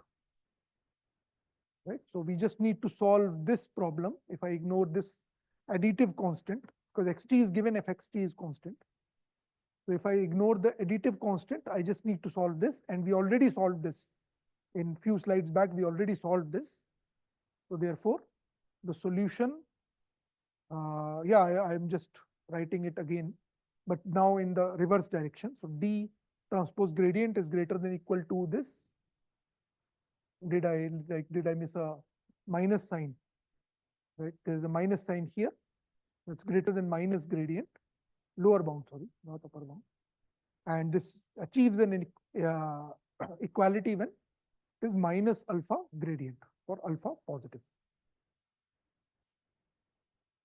So we just set alpha equal to this as earlier, and therefore that is what I get in the gradient descent. So if I substitute it back, if I substitute this back, then essentially I am doing xt minus eta times gradient, and assuming that eta is absorbing all the scaling factor of alpha. Right? Whatever is the scaling factor, I'll decide eta separately. Right? So that is one motivation for gradient descent, which is that in the vicinity of xt. I am at xt. In the vicinity of xt, I try to find approximately, let's say first order approximation. I try to find the value, the point where f of xt plus eta d is minimum. Right? I've tried to find the direction also and eta also. The eta is defining my radius, so I just try to find the direction. Okay. That is the greedy search motivation for gradient descent. And if you have followed this carefully, you can imagine that instead of making first order Taylor series, I can make second order also. Right? That will give my rise to another more accurate algorithm. Right? Of course, it will be more accurate at that iteration, but it will also be more complicated to evaluate, right? That direction would also be more complicated to evaluate. So there is a trade-off right there. You either go for a very accurate solution at that iteration, right? Or you go for a very inaccurate solution at that iteration, potentially taking more iterations because your solution is inaccurate at that point. Or you go for a very accurate solution at that iteration, but potentially taking less iterations till the end. Right? So that is always a conundrum between, let's say, gradient descent and the other algorithm I'm mentioning. It's called Newton method. So Newton method versus gradient descent, that is the pros and cons. One is more accurate, the other takes less iterations. One is less accurate at every iteration, other takes less iteration. Okay. Another way of thinking of gradient descent is local quadratic approximation. So this is a local quadratic approximation of f around xt, but is not Taylor series, just a approximation. So I'm saying that f tilde of x is essentially fxt plus x minus xt transpose f gradient fxt plus this term. Right? So this kind of approximation would look something like this. Right? Either it would look something like this or it would look something like this, depending on choice of eta. Right? If I make eta to be, like if this term is very small, so eta is large, then this term is very small, then it will be very flat. And if this term is very large, then eta will be like this. Like the function will be like this, very steep. So the next iterate in gradient descent is always the solution to this optimization problem. Again, a quadratic optimization problem, so you can solve it analytically, but the xt plus 1 is always given by this arg min over x of this. And what is the solution of this? Just differentiate, take gradient with respect to x. You can see that you will get this solution. This is the gradient. Set it equal to 0. You will get x equal to xt minus eta t times gradient. Right? So this is another way of interpreting gradient descent. Right? Even if you use gradient descent automatically from some library, it is immensely beneficial to understand what really it is based on. It's based on this kind of second order approximation. And therefore, if ever you come across a situation where this is not true, for a function for which this is not true, you know that gradient descent cannot be used or should not be used. Okay, any questions? Like I have till 120.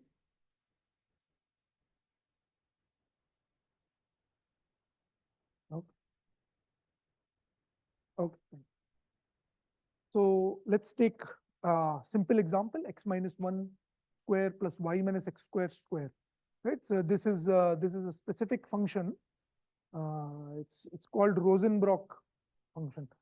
It's like just for study. It's a non-convex, not a well-behaved function. It's actually quite a complicated function. But we know that its optimum is at 0, right? Because there are two square terms So analytically, you can solve it, right? Two square terms. If I take x equal to 1 and then 1 square is also 1, so both of them will be 0. So optimum value is 0, occurs at x star equal to 1. So this is how it would look like. And if I run gradient descent on it, the gradient descent, let's say, starts here and it would take this path. So I have run gradient descent on it with eta equal to 0.02. And my goal was to ensure that fxy is less than 10 power minus 3. I already know that it should be 0, but I want to reach till 10 power minus 3, some accuracy level. And it took me 375 iterations. Right? This is just a Python code that I wrote, and I ran gradient descent on that Python using that Python code and counted the number of iterations.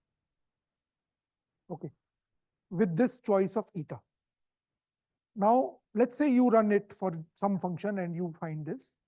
What can you observe from this and your knowledge of gradient descent? Perhaps you could say that 375 is too large. I want to reduce it. How can I reduce it?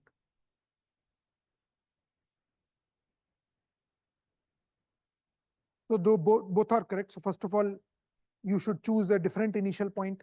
But generally, we don't know what to choose. We generally choose it randomly, right? And let's say that we could of course use a different direction, which amounts to using a different algorithm. So let's consider only gradient descent for now. We'll look at you can use another algorithm which would use a different direction. If we use only gradient descent, then we have the only choice that we have is varying eta. Now, what is happening here? If you look at these, lines, these lines are showing where each step is. So what is happening here is that even though I am going in the direction of steepest descent, I am going too less. I mean, I'm not going sufficiently far. So which means that I should go sufficiently far. I should go further distance. So therefore, I should increase my eta. I increased eta to 0.1 and it took 71 iterations. Right? So this is good. We used our intuition to reduce the time. Now, should we use our intuition more? Right? So I can increase eta to 0.15 and now it takes 45 iterations. But now what is starting to happen is that instead of a straight or almost a curved path, now it is somewhat zigzag. Right? But we reduced it to 45, so I have this thing in my head telling me that try some more. Maybe we can get to 20. Right? Then I increased to 0.2. And now after 5,000 iterations, it is still oscillating. Right? So suddenly from 0.02, it was almost fine till 0.15 and then it broke down. Right? So this is typical of most of the algorithms. They work till a point and then they stop working completely. And if it's really your bad luck if you just started with 0.2, then you will think that algorithm doesn't work, maybe I should use a different algorithm. While you should have thought that maybe I should use a smaller step size. Right? So what I see in many students is that they are too aggressive and they use a large step size. Try with a smaller step size. Right? So I'll give one more example. So this oscillation behavior. Right. Average is at the optimum. Yes.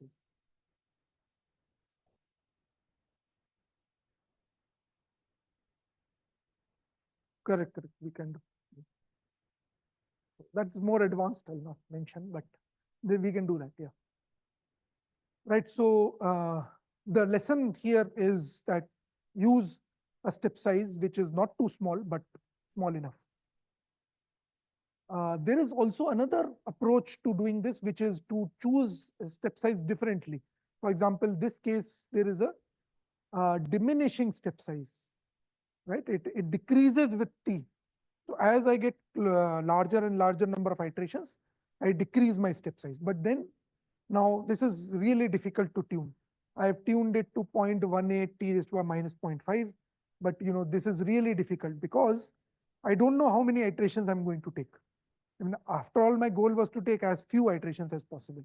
So I cannot say that I'm going to take 40 iterations, right? So each time I run it with a different value of 0.18, like different value here and different value here, I need to tune it and see how many iterations it takes, right? So then the problem which happens with this kind of diminishing step size, often used in ML, is that it is really difficult to tune. You really need to run it many, many times. Right? So this is difficult to tune eta t.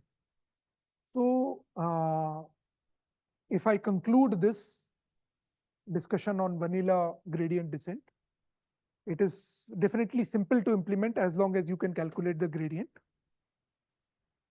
It is applicable whenever function is differentiable, because then you can calculate the gradient.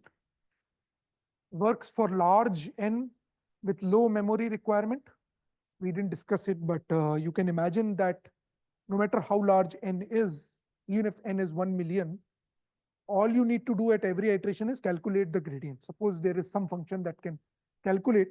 So you have a 1 million dimensional variable, right? What you could do is you can maintain one xt, 1 million dimensional. Each time you calculate the gradient, each entry of the gradient, you can subtract eta times that gradient entry from that entry. So you don't need to maintain several vectors of size 1 million cross 1. Just need to maintain one of them. And you do operations on that only. Right? So you can basically start first iteration, start changing. Once you are done, you calculate your gradient again and then start changing from the top again.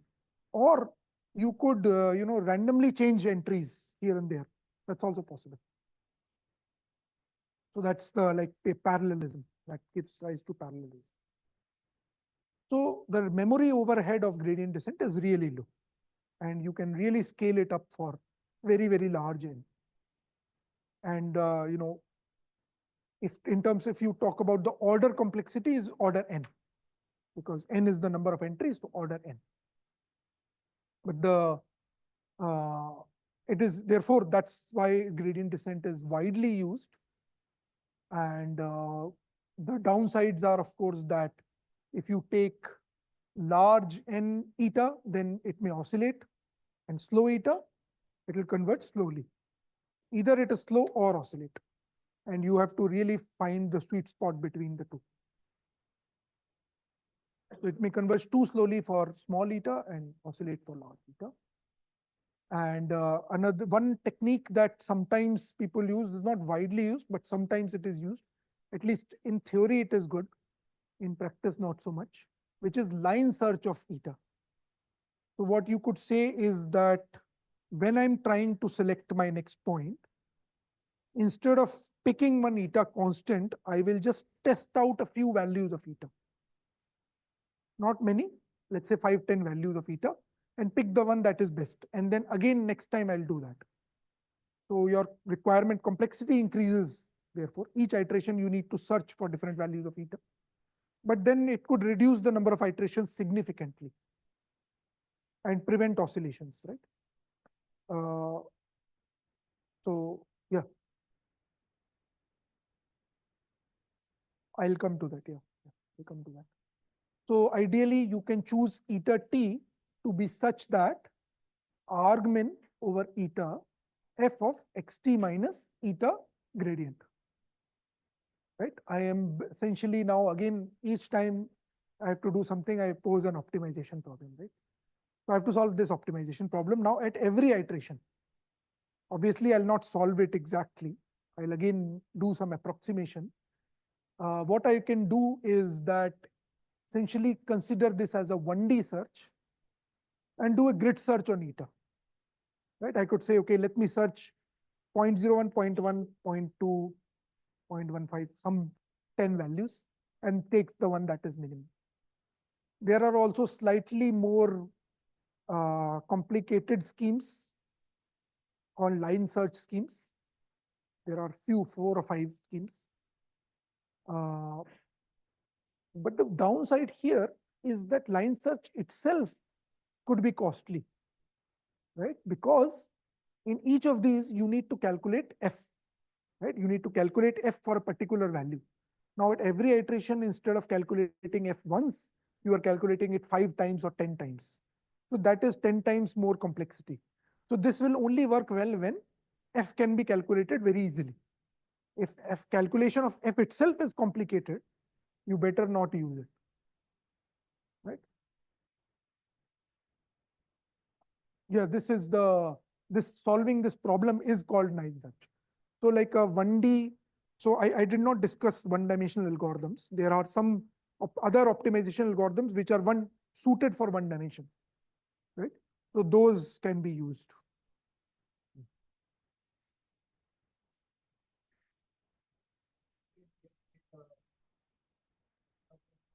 How do you decide when to do and when not to do?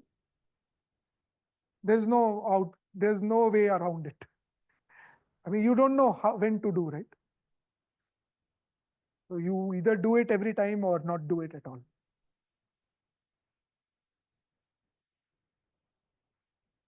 In general, you cannot have. If your specific function has some, then maybe you can try. But in general, there is no such conditions.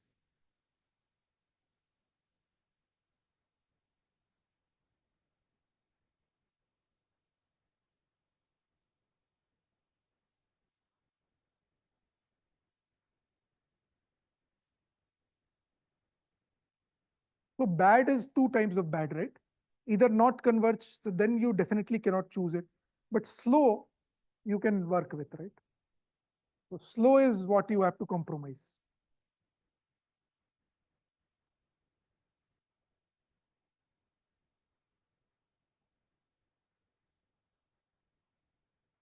Yeah. Yeah. So these are, yeah, very good questions. So she's saying that, choosing eta seems to be very complicated because I need to tune again everything. You may need to run the optimization algorithm again and again. And these are all very practical questions. This is what happens in practice. In practice, it is never, very fun thing that you just apply gradient descent and it works. It never works like that. Yeah.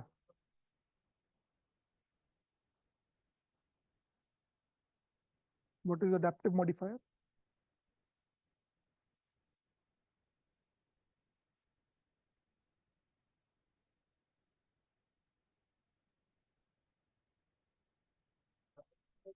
Yeah, we'll come to that. Yeah. So what he's asking is that sometimes you do some adaptive modifications in ML context. Let me just say that all of those are essentially thumb rules. Someone said maybe it works better like this. Someone tested on 2 problems and then a lot of people are using it, and it may turn out that it doesn't work better like this. People are just using it. All of those are thumb rules. Nothing, nothing set in stone, or nothing even proven empirically or analytically.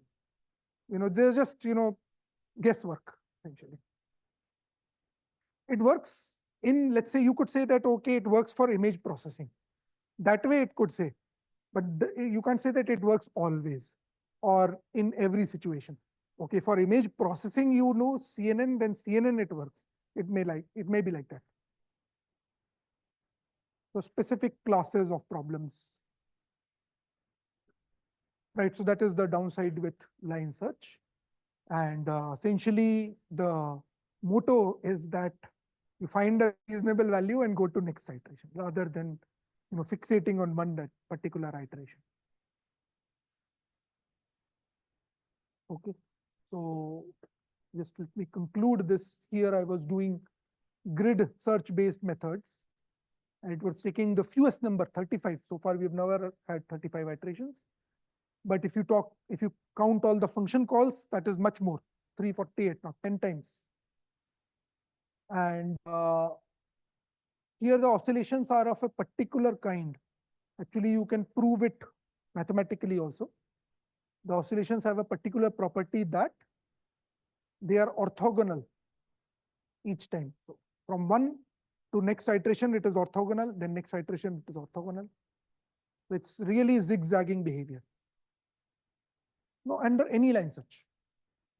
Under any line search, properly you have done it. Suppose you have found the optimum at every iteration, then it is going to be optimal, orthogonal. The termination conditions, you have seen one kind of termination condition, which is function being very small. Now, the again downside of this termination condition is that every iteration we need to evaluate it. You can maybe skip for a few iterations, but still you need to evaluate later on. Another common one that is used is you just run it for 1,000 iterations and that's it. Whatever is the value, that's the value. Another is relative improvement. These are more complicated ones. Gradient magnitude. Oh, I should have put a norm here. So norm of the gradient less than something, because you are anyway calculating the gradient. Just take the norm and make sure that that becomes small. That's another one. If there are multiple local minimums, this we didn't discuss so far. Suppose you have a function which has multiple local minimum, then that adds one more step of complexity. Your gradient at local minimum will be close to 0. So you have already converged, everything works. But if you suspect that this is not a good local minimum, then what you should do is you should restart the algorithm with a randomly chosen initial point, x1 or x0. That should be randomly chosen. And you do it, 10, whatever number of times you have time, that many number of times you repeat. And whatever is the smallest local minimum that you have obtained, that is your solution. Right? So that's what we do in practice. We tend to repeat if it is possible to repeat. So these are the references for the gradient descent. Now my time is also up, so we'll continue in the next class where we'll talk about stochastic gradient descent and also some analysis of these algorithms theoretically. And also, like I'll share the codes with you. So that will be tomorrow. Thank you. Thank you.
All right, let's begin, guys.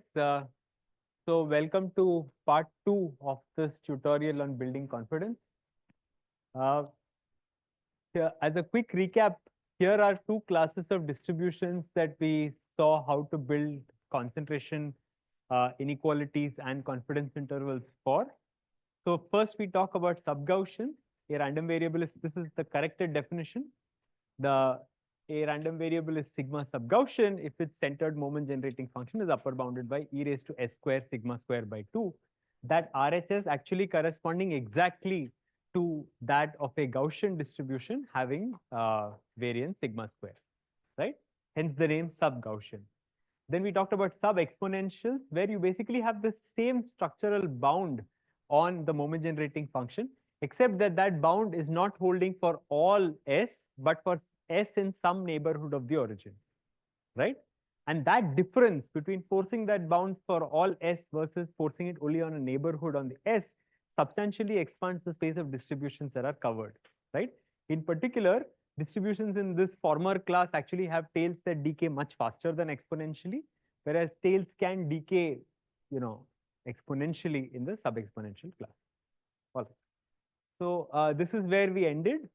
So we talked about sub-exponential distributions, which are also referred to as Lighttailed distributions, subclass of which is sub-Gaussians, and we spoke about how bounded distributions are sub-Gaussian distributions. Okay, so now we will talk about what lies outside the light-tailed class. Okay, so now we move on to the heavy-tailed case.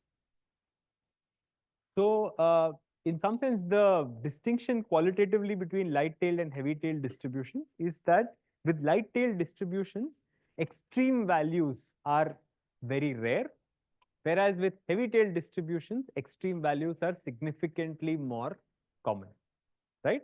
So the very high-level intuitive picture could be, for example, for something like human height. It is very unlikely that I will ever encounter another person whose height is 2 times mine, right? But it is exceedingly likely that today I have already met somebody whose net worth is 2 times, 10 times, or even 100 times mine, right? So when it comes to, for example, income and wealth, the extremes are far more common than, for example, it is in something which is much more concentrated like height, right? So that's just an intuitive comparison. We have already seen that the Gaussian and the exponentials are examples of light-tailed distributions. There are some examples of heavy tails that I've mentioned here, which I will illustrate in greater detail going forward. Okay, so it turns out that in the real world, heavy tails are ubiquitous. There is lots of data sets in the real world which seem to fit the heavy tail distributions better than they do light tail distributions. The first example is, of course, what I mentioned already: income, wealth. These tend to be extremely concentrated. So we've all heard those stories, right? About 10% of the population controlling 90% of the wealth and so on, right? So we all know examples. Everybody knows people who are, rich, and rich not just like by a small amount, rich by 10x, 100x, for example, our income level. It turns out heavy tails come up elsewhere as well when it comes to many economic situations, like, for example, earthquake damage. That data tends to be heavy tailed, right? So most earthquakes cause very little damage, but every now and then some really extreme event comes along which has a devastatingly large impact. The same is true of power grid blackouts, as people have seen. Most blackouts are small. Every now and then some event occurs which causes this big cascade, and the significant portion of the grid goes dark. Heavy tails have been found in degree distributions of social networks, in file sizes on the internet. In some cases, some delay data sets have shown these, and so on. So the point being that these are not exotic distributions that are for academic study alone. There are many real world settings where in fact heavy tails are observed. Okay. So here is now a definition. The first definition is just a negation of what we have said before. A distribution is heavy-tailed if it is not light-tailed, right? We'll kind of flesh it out further in a bit. So remember, in a light-tailed distribution, the tail of the absolute value of the random variable decays exponentially, right? Which means that you have to have slower than exponential decay or heavier than exponential tail on either the left or the right. right? So let me just define these separately for convenience. So a random variable is heavy-tailed to the right, or rather has a heavy right tail if this condition is satisfied. Okay, so let's parse this. If you look at this ratio, the numerator is just the tail distribution function of the random variable, the probability that it takes values exceeding x. The denominator is e raised to minus nu x. This is the probability that an exponential distribution having parameter nu takes values greater than x, right? This ratio has a limb soup of infinity, means that asymptotically the random variable x takes large values significantly more likely than, for example, an exponential distribution, right? And in particular, this has to be true for all nu greater than 0, right? So this is like saying that the tail is heavier than that of every exponential distribution, right? Then we say that the random variable is heavy-tailed to the right. Okay, you can verify that this is in fact a negation and this is consistent with the preceding definition, right? So let me reiterate the, kind of the intuitive takeaways from the definition. Firstly, we are saying that the probability of large values is asymptotically much higher than that of any exponential distribution, right? Another way of saying that is that if you look at this tail is actually decaying slower than an exponential and slower than any exponential distribution, right? So it's a slower decay than exponential.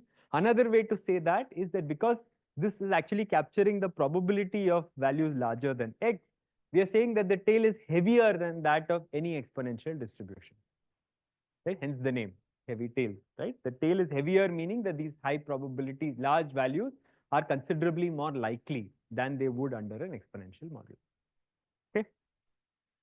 You can do an analogous definition for the left side, which I will not do, but a random variable is heavy-tailed to the left if its negation is heavy-tailed to the right, right? And basically a distribution is heavy-tailed if it's heavy-tailed on either one of these two sides or both. Okay.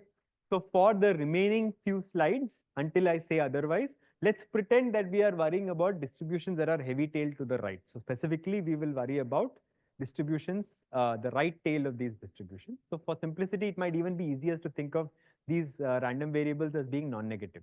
So there is no left tail, there's only a right tail. Okay, yes. They are going to follow. Next slide. Okay, so this is a reiteration of the definition. Here is our first example. Okay, so X is Pareto. Pareto is one class of heavy-tailed distribution. It's Pareto with two parameters, x0 and alpha, both of which are positive. And this is basically characterized by a support which runs from x0 to infinity. Okay, so this random variable takes values to the right of x0. And this is being described here via its tail distribution function. This is the probability that x takes values greater than little x. Okay, this is given by this. You can immediately see that this is a valid tail distribution function. That is okay. Structurally, what you see is that the tail is actually decaying. This x0 just leads to a constant. The tail is decaying as x raised to minus alpha as x becomes large. So the tail is now decaying not as an exponential as we have seen before, but actually as a power law, right? And you know that a power law will decay much slower than an exponential. And so by staring at the definition, it's already clear that this is heavy-tailed. Yes? So if you do one level more calculation, so with this, it's very easy, with this kind of explicit formula, it's very easy to do moment calculations. So if you do moment calculations, you will actually see something interesting. But before that, let me also mention that the important parameter here is the alpha parameter. Because remember, the tail is decaying as something times x raised to minus alpha. So alpha dictates how heavy the tail is.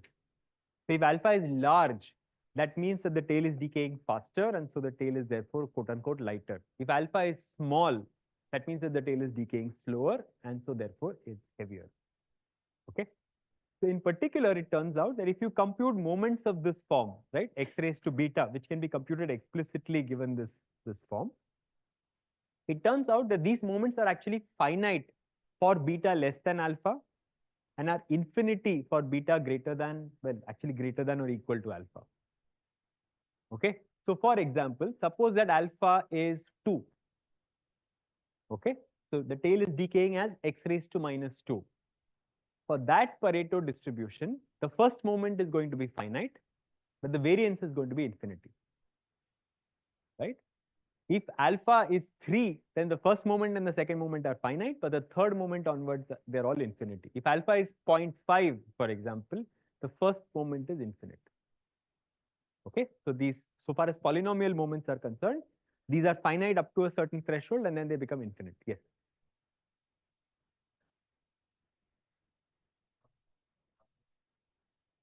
Not necessarily. Not necessarily. I'll give examples of those as well. Yeah. So those that have this kind of power law decay will satisfy this property. But there are other classes of heavy tail distributions as well, which I will come to in just a bit. Okay. So this is our first example of heavy tail distribution, Pareto's.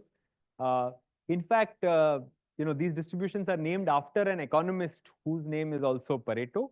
And he actually proposed these distributions to essentially fit wealth data, right? Hence this 80-20 rule, right?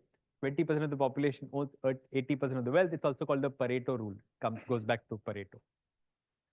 All right. So this is these are some like numerical simulations involving random sums involving Paretos. So these xi's are now Pareto with parameter alpha equals 1.2. So in this case, the mean is finite and the variance is infinity. Okay. And what I've plotted is just a centered version of the running sum. So Sn minus n times the expectation. The expectation is whatever that can be calculated, but I'm just subtracting that out, right? So this as a process, if you view this as a process, it's a zero mean process. Okay. But do you see something qualitatively different between this picture and, for example, the pictures with the exponential light-tailed setting that we saw before, right? You see every now and then there are these big jumps, right, which kind of just yanks this random walk to a very, very high level, and then it kind of drifts around and so on, right? Just to show qualitatively what is happening. And now let me give you an analytical result which kind of is consistent with the picture that is being seen here. Okay, so this is a result that I will only give you a heuristic explanation for, but this applies to Pareto's and actually applies more broadly to a wider class of power law like distributions, which I will not define formally. But for now, let's pretend that these xi's are IID Pareto, okay, where this alpha is greater than 1. The scale, the tail index is greater than 1, so the mean is finite. Okay. In that case, the probability that the empirical mean of the first n samples, the mean estimator that we have been using so far, overestimates the mean by more than some positive value c, right, is asymptotically given by this. When I say asymptotically, what I mean is that the ratio of these two probabilities goes to 1 as n goes to infinity. So as n becomes large, this probability is approximated multiplicatively by the probability on the right. And what is that probability? That object on the right hand side is n times the probability that a single sample takes a value greater than n times c. Does somebody see an interpretation here or something surprising or funny here about? Ignore the asymptotic equivalence. That just means that when n is large, multiplicatively these two probabilities are very close to each other, right? But is there something funny about the quantity on the right? Yes? Yeah. So basically, okay, so I think it boils down to understanding, well, what is the kind of deviation we are talking about here? Okay, so let me flesh this out a little bit more. So to say that the empirical mean overshoots the true mean by c is basically the same as saying that the running sum exceeds the mean of the running sum by n times c. Agreed? I mean, all I've done is multiplied by n throughout, right? So what we are saying is that the running sum is exceeding its mean value by a margin which is order n, right? That order n deviation of the sum from its mean is also referred to as a large deviation, it turns out, right? So these are called large deviation events. So what this result is really saying is that if you see the deviation is n times c. What this is saying really is that very likely the large sum that we are seeing, this deviation, it is contributed entirely by a single sample. So I'm adding n of these guys. The sum ends up being unexpectedly large. How large? Order n larger than the expected value. The most likely manner in which that rare event occurred is that that entire extra deviation was caused by one sample, right? Imagine that I'm doing like a wealth estimate in the room, and it just so happens that there was a kind of a multi-billionaire in the room, right? The existence of that one sample is going to, as you can imagine, skew the average wealth of this room by a huge margin, right? That is kind of what is happening here. So the most likely manner in which you have an order n deviation is that that entire deviation is contributed by a single sample. And the prefactor n is only accounting for the fact that there are n possible samples that could have contributed to that. Okay, so the heuristic is as follows. I mean, what this is telling you is that the most likely manner in which this has occurred is that one of these guys contributed the entire overshoot, and all the other random variables in aggregate contributed the mean value. This is not a proof. Okay, this idea can be used to in fact formalize a lower bound associated with this statement. To prove the upper bound, one needs more work. So this is not a trivial statement, but I'm just stating this result to build intuition for how these distributions behave fundamentally differently from Lighttailed distribution, right? In a Lighttailed setting, this would not happen. A large deviation will not be caused by a single outlier, but most likely by several values contributing to slightly more than the mean. But here, you have exactly one guy contributing the entire deviation. Okay, and so that is really where this comes from. So this can be formalized to give you one side of the bound. These asymptotic equivalences are typically proved by proving matching upper and lower bounds on the LHS, right? So this intuition can be formalized to get a lower bound, because this is indeed one way in which the deviation can be large, right? By one guy contributing everything. It's the upper bound that is challenging, because you have to say that among all the different ways in which this could have happened, this is in fact the most likely and dominant way. So there is challenge there, and going into the proof of this is beyond the scope of this tutorial, but I'll point you to a reference if you're interested. Yes.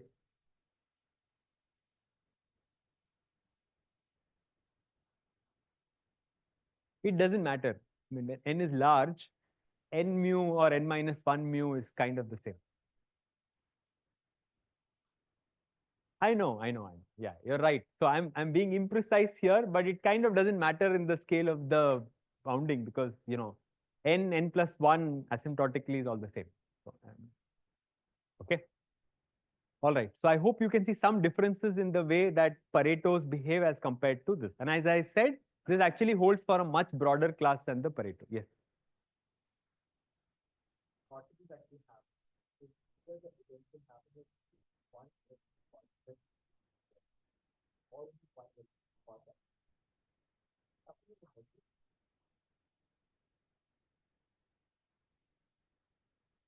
In this particular case, I'm not aware of it, but there are other scenarios where the most likely manner in which a certain deviation event occurred was when 2 large jumps happened or 3 large jumps happened and so on. In the case of a simple random sum like this, I'm not so sure, but there are certainly other examples. Yeah. So this is also called the principle of a single big jump. Okay. Okay, so this was our first example of the Pareto, which had fairly different structure, right? A power law decaying tail, polynomial moments finite up to a certain point, infinite elsewhere, and this funny kind of behavior when it comes to a large deviation is caused by a single outlier. Yes. Oh, okay, I should say that. F bar of x is simply the probability that capital X is greater than x. It is just 1 minus the cumulative distribution function. Not negation. No. It's 1 minus the CDF. Just the probability that capital X takes values larger than little x. So it's also called the complementary cumulative distribution function. So it's just 1 minus the CDF.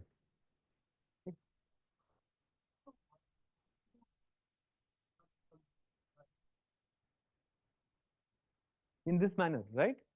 See, I mean, I'm being imprecise here, but this is clearly one way in which the overshoot can happen. So when I say that this probability should really be much smaller than this probability, right? Because this is the probability of an overshoot. This is the probability covering one way in which the overshoot can happen. When you say that these two probabilities are close to ratio 1, what that means is that conditioned on a large overshoot, the probability that it is caused by a single outlier approaches 1. In that sense, it is the most likely way in which this is happening, right? So you can also interpret this as a conditional probability statement. All right. So our second example of heavy-tailed distributions is going to be the Weibull. Okay. Now the Weibull distribution, again, I'm going to define via its CCDF, 1 minus the CDF. Okay. In this case, it is parameterized by two parameters, alpha and beta. And the CCDF evolves as e raised to minus constant x raised to alpha. Okay. You can ignore the beta. Beta is just, just a multiplier. The important factor here is also alpha, because it's not e raised to minus x would have been exponential. Now it's e raised to minus x raised to alpha, right? So now you can imagine that depending on alpha, if alpha is more than 1, you're kind of zooming along the tail, and decaying faster than an exponential. But if alpha is less than 1, you're actually decaying slower than an exponential. So for example, if alpha is half, then you're decaying as e raised to minus root x, right? Root x is growing slower than x, so e raised to minus root x is decaying slower than e raised to minus x, right? So this is actually a very useful family to work with, because this family within the single variation of this alpha parameter gives you a sweep going all the way from light-tailed to heavy-tailed distribution, right? So if alpha is 1, check that the Weibull is in fact just an exponential distribution. If alpha is more than 1, then the tail is actually decaying faster than exponentially. But if alpha is less than 1, it's actually decaying slower. So it's a very convenient family to work with, because by varying this one parameter, you can go from light tails to heavy tails. Okay. Another thing I should point out is that for this class of distributions, you should be able to verify via an elementary calculation that all polynomial moments are finite. So you can take x raised to beta for any positive beta, and the moment is going to be finite, right? Because the tail, it's not decaying exponentially, but there's this exponential e raised to minus x raised to alpha type thing, right? That you can multiply with any power law and the integral will still converge. So this is an example of something that is heavy-tailed, but with all of its polynomial moments finite. Okay. Third example is what is called the log normal, right? X is log normal with parameter mu and sigma square if the log of x is in fact normal with parameters mu and sigma square. So log normal should not be read as log of the normal. Log normal should be read as take log to get normal, right? That is what this is saying. Okay. Again, I leave, because you know what the tail of a normal decays like e raised to minus x square. I'm essentially exponentiating a normal distribution. So you should be able to compute what the tail would decay like post that exponentiation and verify that x is in fact in this case heavy-tailed. It is also possible, if you do this calculation, to come up with a qualitative understanding of, okay, between the log normal, the Weibull and the Pareto, what is relatively heavier tailed is also something that you should be able to reason about, should you be interested. Okay. All right. So before we get into concentration, since these class of distributions may be unfamiliar to many of you, I thought I'll spend some time illustrating some of the properties of heavy-tailed distribution, right? One class of properties is called scale invariance, which I will not have a chance to get into, and I'll give you a reference for this. But I will talk about the catastrophe principle and the residual life blow-up. Okay. So here is a thought experiment which kind of goes along the lines of the discussion that we have already had, right? So suppose I am to poll everybody in the room and ask two things, right? First, your height. The second, the number of Twitter or X followers or some social media followers that you have, right? And I gather this data, and let us say I find that this, suppose for the sake of calculation that there are 30 of you, and I found that the sum of the heights was approximately 180 feet. That means on average, everybody's a 6-footer, right? I mean, that's huge. So that's an unexpected outcome, right? And I find that the sum of the number of Twitter followers is, something more than 1 million. Okay. And then I ask myself, what is the likely explanation for these two unexpected outcomes? Both are unexpected outcomes, right? If you take the population average number of followers that people have on Twitter, it's probably not that many. That into 30 should be a much smaller number, right? So both of these are unexpected outcomes. And I ask myself, well, what resulted in? It turns out that the likely explanation for these two is vastly different, right? The most likely explanation for the sum of the heights being 180, feet is that, Ashoka has, let's say, a football club or something of that, sorry, a basketball club or something of that sort, and all of those people are kind of attending this workshop. So you have a bunch of people whose height is, slightly above average, and that is contributing to this larger sum. That is the only plausible explanation for why the sum of heights ended up becoming this large, right? But it turns out that so far as Twitter followers is concerned, the most likely manner in which the sum exceeded 1 million is because there is one guy in the room who is a Twitter celebrity. And that guy probably contributes the entire, million number of followers roughly, right? So again, you see this dichotomy of, a conspiracy where a large sum was kind of contributed via a conspiracy of several factors that all had to act together, versus a catastrophe is kind of a negative connotation. This would apply if we were talking about, damage, loss of some kind or something. But catastrophe in this case corresponds to saying that there is one unlikely factor that actually resulted in the sum being large. Okay. So this is just a thought experiment. Now let me formalize this. Before that, let me give an example, right? So now, remember I told you that the Weibull is a very convenient class of distributions in that depending on whether the alpha parameter is less than 1 or more than 1, I can go heavy or light-tailed. Okay.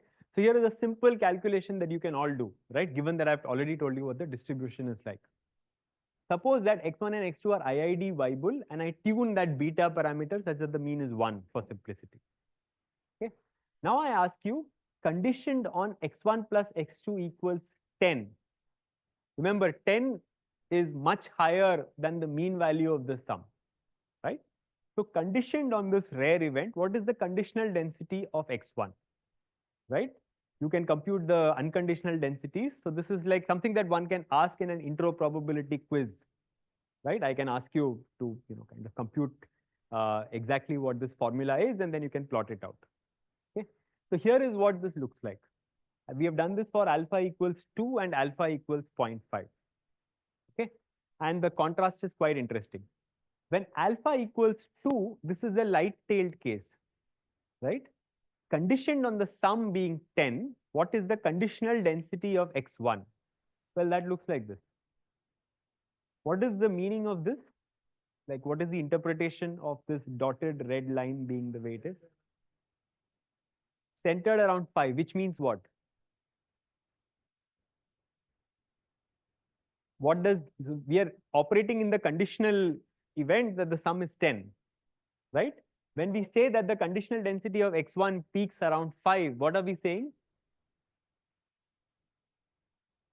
Very likely, most of the probability mass in this, conditional, density is sitting here, where x1 and x2 are contributing nearly half of 10, right? Now look at the conditional density of x1 for alpha equals 0.5. Alpha equals 0.5 is a heavy-tailed case. Here you see that the density peaks at 10 and 0. What is the meaning of that? Most likely the sum is large because one guy contributed kind of most of the sum. Yes. It will be flat. Yeah. All right. So this is just another illustration. So you can see that the red picture is a conspiracy. Both guys had to conspire, so to speak. And the black one is what we are calling the catastrophe. Okay. So here is a formalization of the kind of catastrophe principle, more general terms. So this is a distribution over the non-negative reals. So it is also possible to define this over real valued distribution, but it's just cleaner to do it for non-negative valued distribution. So a distribution over R plus satisfies what we are calling the catastrophe principle if for any n greater than or equal to 2 and IID random variables x1 through xn having this distribution f, the following is true. The probability that the sum of the n xi's exceeds t, right, is asymptotically, this asymptote is as t goes to infinity, right? I'm fixing n can be any number greater than or equal to 2, but the probability that the sum, the IID sum exceeds t for large t is approximately the probability that the max of these xi's exceeds t.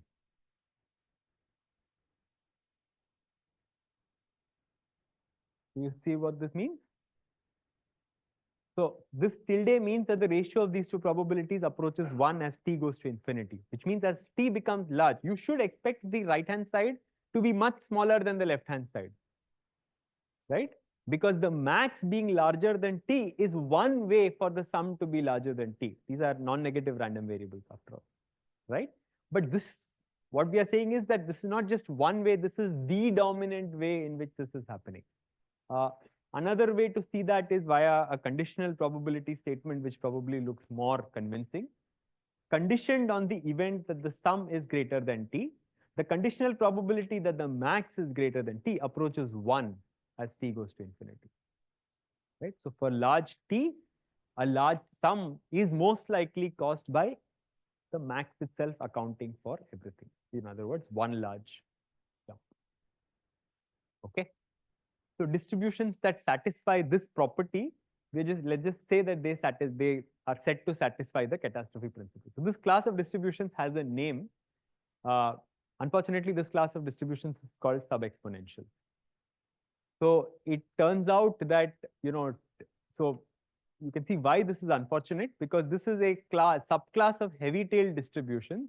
And in the first half of this tutorial, we called the light-tailed distribution sub-exponential. So it's not just abuse of notation in terms of, you kind of, it's like way off. That's because, the machine learning community co-opted the term sub-exponentials in the, in the manner that we talked about in the first half of this tutorial. But even much earlier in the, in the probability community, in the rare events community, they were using sub-exponential to describe this class, because they thought of sub-exponential as the sub as being indicating a tail that is decaying slower than exponential, right? Whereas in the machine learning community, sub-exponential means that a tail that is sitting below an exponential, right? So it's an unfortunate setting where the same word means almost opposite things. So therefore, I will not call this class of distribution sub-exponential in the remainder of this tutorial. I'll just say satisfying the catastrophe principle. Okay. Unfortunately, well, you named the event, right? All right. So this is where we are, right? So we talked about sub-exponentials, and now this class of distributions that satisfy the conspiracy principle, it is denoted by script S for sub-exponential, even though I won't say it. And this actually covers all of the examples that we have studied so far. Okay. So it turns out that this distribution satisfying the catastrophe principle, not conspiracy. Sorry about that.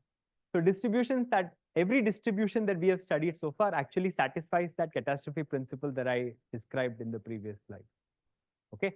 And it turns out that this set is in fact a strict subset of the class of heavy-tailed distributions. It is possible to construct distributions that lie in the heavy-tailed class, which means they are not light-tailed, but do not satisfy this, but those are pathological constructions. Right? I can construct a distribution such that a certain limit doesn't exist. I can construct certain oscillations and so on. But these are not, any distribution that you and I would cook up or even think of applying in a practical application will be sub-exponential. Yes. Did you say Cauchy? Yes. So Cauchy is also sub-exponential. Yeah. So Cauchy is actually very closely related to the Pareto. So there is, I didn't mention scale invariance, but there is a generalization of the Pareto, a class of distributions called regularly varying distributions. So these are distributions who have a tail that is not an exact power law, because Paretos have an exact power law.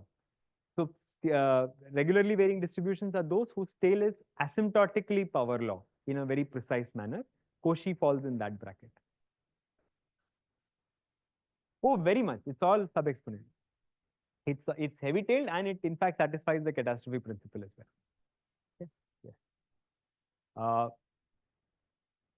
All right. So this is one thing, that is the catastrophe principle. The sum is large, most likely because the max is large, right? That is, we have formalized this property, and most heavy-tailed distributions satisfy this property, right? There are pathological constructions that don't, but most distributions do. Now here is another class which is, which I'm going to motivate via a different thought experiment, right? So imagine that you are waiting for something to happen, and now I'm trying to ask the question of what happens to the residual waiting time as the time I have already waited goes on, right? Now, let's think about how that works for the case of waiting for a table at a restaurant, or waiting for a bus, or for the response to an email. Again, you will see that like oftentimes there's a structural difference between these two, right? One hopes that when you're waiting in line for a table at a restaurant, the longer you wait, the remaining time that you have left to wait is actually shrinking in some probabilistic sense, right? It's better. You would think the same about a bus as well. When it comes to emails, you probably don't believe that anymore, right? If you haven't received a response, for, a day, probably likely that, you will either never get it, or you get it after a very, very long time or something like that, right? So there is some qualitative difference in which the residual life distribution varies with age differently for these kinds of distributions. And it turns out that's another distinction between heavy and light-tailed distributions. So let me formalize what that is, right? So here is the distribution, the CCDF, or the tail distribution function of the residual life at age X. Formally, what does this mean? So think of X as a lifetime, if you will, for this. So it's the lifetime of, a being, a component, or whatever. What this is capturing is, given that the object has lived X units of time, which is the same as saying that its lifetime is greater than X, what is the conditional probability that it lives an additional T units of time? That is what this is. So mathematically, it is the probability that capital X is greater than X plus T, given that it is greater than X. I'll say that one more time. Given that, let's say, I have lived X units of time, what is the probability, the conditional probability that I will live an additional T units of time, right? Now let us see how this is the distribution of the residual life parameterized by the age. Age is X, the residual life is T.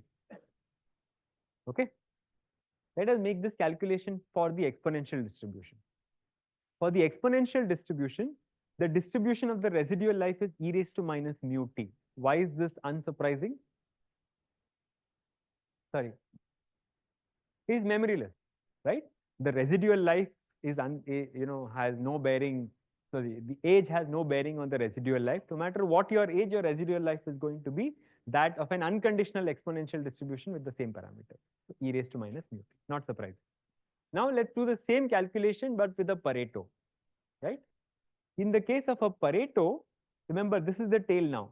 X naught upon X plus T raised to alpha, and this. Massage this a little bit because the X naught will cancel out, and you get this. 1 plus T by X, the whole raised to minus alpha. Now fix T. Fixed T means I'm saying conditional probability that the object will live an additional 1 year. And now ask, how does that behave with age? So if I fix T and increase X, what do I get? What is the limit of the right-hand side as if for a fixed T as X becomes large? It goes to 1, right? So if somebody's lifetime were indeed Pareto, what that means is that the probability, the conditional probability that I will live an additional 10 years actually increases with my age and actually approaches 1 as my age becomes large. Right? As my age becomes larger and larger, the conditional probability that I will live an additional T units of time is actually going to approach 1. Right? So as my age increases, the residual life distribution is kind of pushing its mass further and further off to the right, so that wherever I put the T, the conditional probability that I will live an additional t units of time is actually approaching 1, right? So in some sense, the residual life distribution is pushing its mass off to infinity, and you can actually quantify that very explicitly in the case of a Pareto. Okay, so this motivates the definition of another class of distributions. So the class of distributions, again for simplicity over the non-negative reals, is said to be long-tailed, right? And this class is denoted by a scripted L if the following is satisfied. If you fix any t, no matter what t it is, and look at the limit of this residual life tail as x goes to infinity, you get 1. This is exactly what happened in the case of the Pareto, right? So fix any arbitrary positive t. T can be as large as you want. The conditional probability that you will live an additional t units of time approaches 1 as your age goes off to infinity, right? At least if you're seeing this for the first time, it should be a somewhat surprising property. And yet we have already seen quite easily that the Pareto does satisfy this condition. Okay. So this class of distributions is called long-tailed.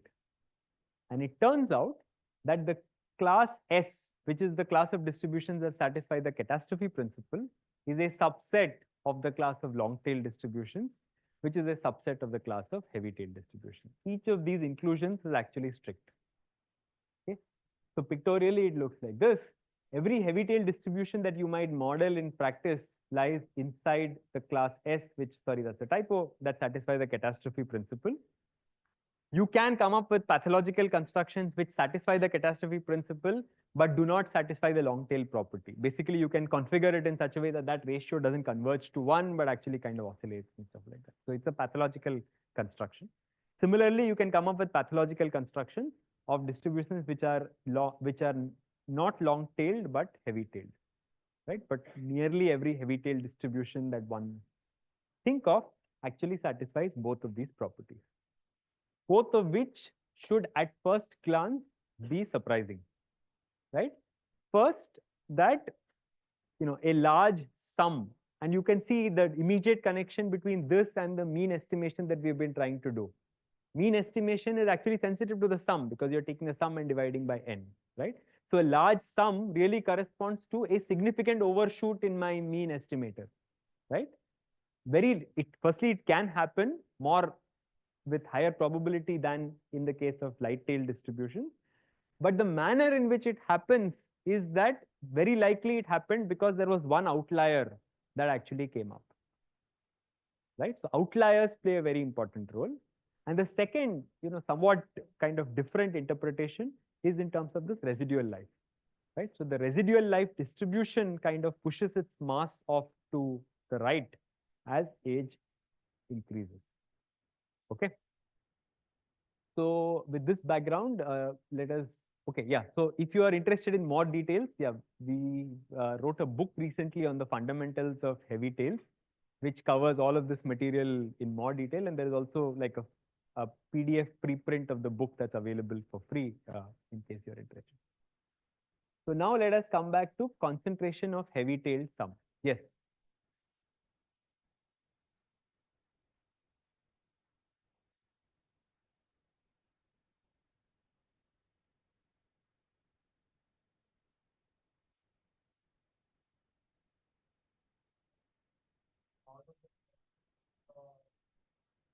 Not in this context. So this question was asked earlier as well. Think of it like this, right? So when we say that the conditional probability of a single big jump, right, is 1, as the sum becomes large, it is possible that you can have 2 large jumps as well. But what you will see is that the probability of 2 large jumps contributing is asymptotically negligible to the probability of a single large jump, right? So 2 large jumps is not a significant contributor to the occurrence of the rare event. Indeed. So there are other, so in the context of simple random sum type models like this, I'm not aware of a scenario. There are certain queuing problems, for example, right, where you have multiple servers or something of that sort, and you have jobs coming in, and these job sizes are heavy-tailed, let us say, right? And there are certain scenarios where if you have so you can imagine that you have multiple servers. Imagine that you have different counters, right? At a supermarket or something of that sort. You come in and then you go to one of these servers, get served, and then you leave, right? That would be an example of a queuing system. Now, if you are a ginormous customer, right, you have picked practically everything in the store, you are going to eat that server for a very long time, right? You can imagine that there are certain scenarios where the occurrence of an elephant, right, one large job, if you will, can actually cause the rest of the system to choke, because it just so happens that the arrival rate is larger than what all the other counters can handle. You are sitting on one counter, for a very, very long time. But there might be other scenarios where the most likely manner in which stuff gets choked is for there to be two elephants eating up two of these servers, right? And then the others are actually. So it is possible to set up scenarios where the rare event occurs because of two large jumps, but not in this context. All right, so now we come back to the theme of this tutorial, specifically talking about the construction of confidence intervals in the heavy-tailed setting, right? In the light-tailed setting, we were talking about a certain parameterized family, right? These parameters could correspond to variance bounds or something of that sort, which were used to construct these confidence intervals. Here, we will do it as follows. Okay, these xi's are IID random variables satisfying this property for a given P and B. Okay, what does this mean? This is basically looking at the centered random variable absolute value raised to P, right? This is kind of like a polynomial, centered polynomial moment, right? And that is upper bounded by B. Okay, for simplicity, we will assume that P is greater than 2. There's nothing in the machinery that fundamentally is restricted by that, and for some positive B. Okay, so for example, if P was exactly equal to 2 and B was 10, what we are saying is I'm considering random variables whose variance is upper bounded by 10. Okay, so this is basically giving a certain moment bound, right? This centered moment of this order is upper bounded by this constant B, where P and B are known to me. This now defines the class of distributions that I'm working with, right? So I'm not defining that distribution class via an upper bound on the centered moment generating function. I'm not defining it via an interval. I'm defining it via this bound on the moment, right? And if you stare at this, you should be able to convince yourself that this class, which is defined by the values of P and B, includes both heavy-tailed as well as light-tailed distributions, right? In particular, you should be able to construct even a Pareto distribution that will satisfy this for a given P and B. Okay, so I have to, therefore, when I'm working with this class, be prepared for the possibility that the data is actually being generated from a heavy-tailed distribution, right? And so therefore, I have to be prepared for the possibility that my data is susceptible to the occasional outlier, which is going to skew the hell out of my estimator. Okay. All right. So here is the first result, which basically says this is the concentration that you would get if you use the naive empirical estimator. So remember, we have assumed P to be greater than not just 1, but 2. Okay. So the mean exists, law of large numbers holds. So we know that even the naive empirical estimator will converge to mu almost surely, right? But here is in fact the concentration result that you get, right? Probability of a C deviation or an absolute error of C between the empirical estimator and the mean, the probability of a C deviation is actually upper bounded by this expression. Okay. The details are really unimportant. If you look at the first couple of factors here, that is some function of P, right? So in fact, I'm just going to call it CP from now on. The specifics are not important. Times B, which is my moment bound, into N. The part that I want you to focus on is N raised to minus P by 2, right? And then you have a C raised to P sitting in the denominator, right? Without going into any of the details, high level structurally, is there a difference between this concentration inequality and the concentration inequalities that we saw, for example, in the sub-exponential and the sub-Gaussian case. What is the difference structurally?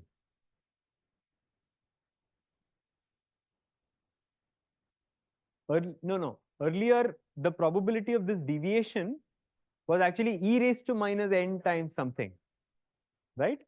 So the probability of a certain order 1 error between the estimator and the value, the true value, the probability of that was in the earlier setting decaying exponentially with n,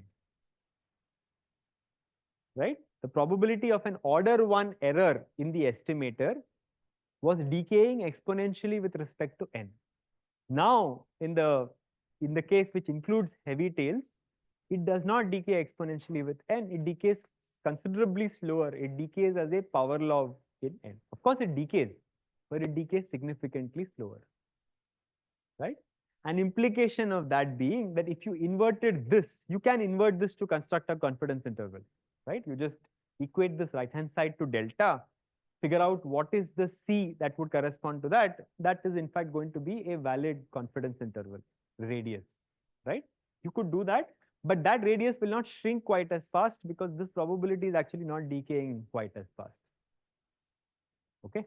So what we will subsequently do is talk about how it is that you can actually improve the quality of the estimator. In other words, decrease the probability of a certain error in the estimator and have that decay faster with n and so on. But before that, let me quickly run through the proof of this result. The point is not to go into the details. The point is only to point out a single aspect of this, which I will explain. So this is the statement I had claimed. So remember, Cp is just that big constant involving P. Okay. So the way you prove this, the first step of the proof is the only thing I want to take away. Okay. Earlier, when we wanted this kind of deviation, whether it was one-sided or two-sided, doesn't matter. The way we did that is to first do an exponentiation before applying Markov inequality. We took e raised to s times left-hand side greater than e raised to s times right-hand side and then applied Markov inequality.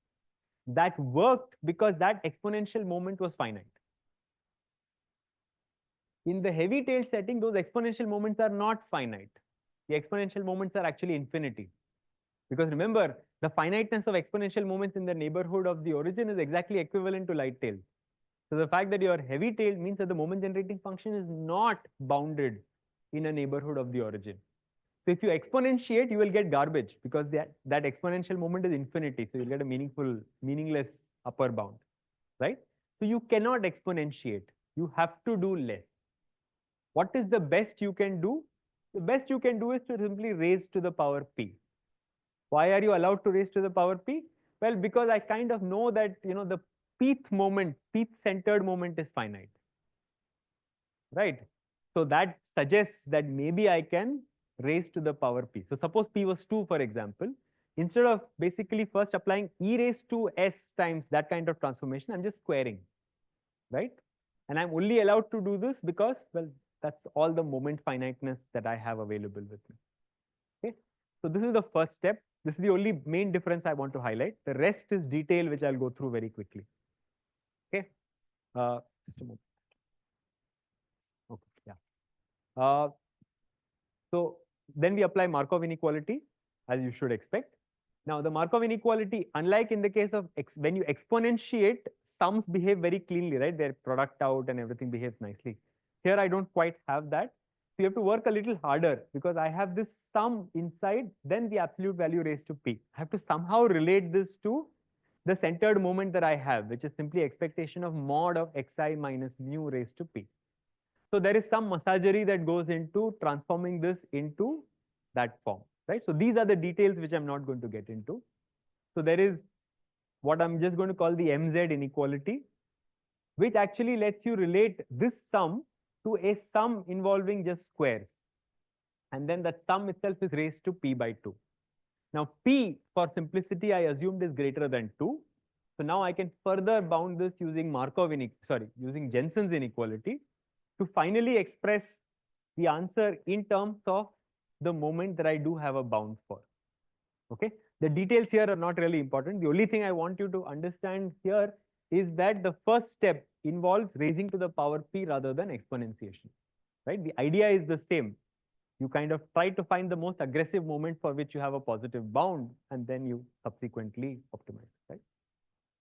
Right, and then you just substitute by b whatever value you had, right? So that is what goes into the proof itself.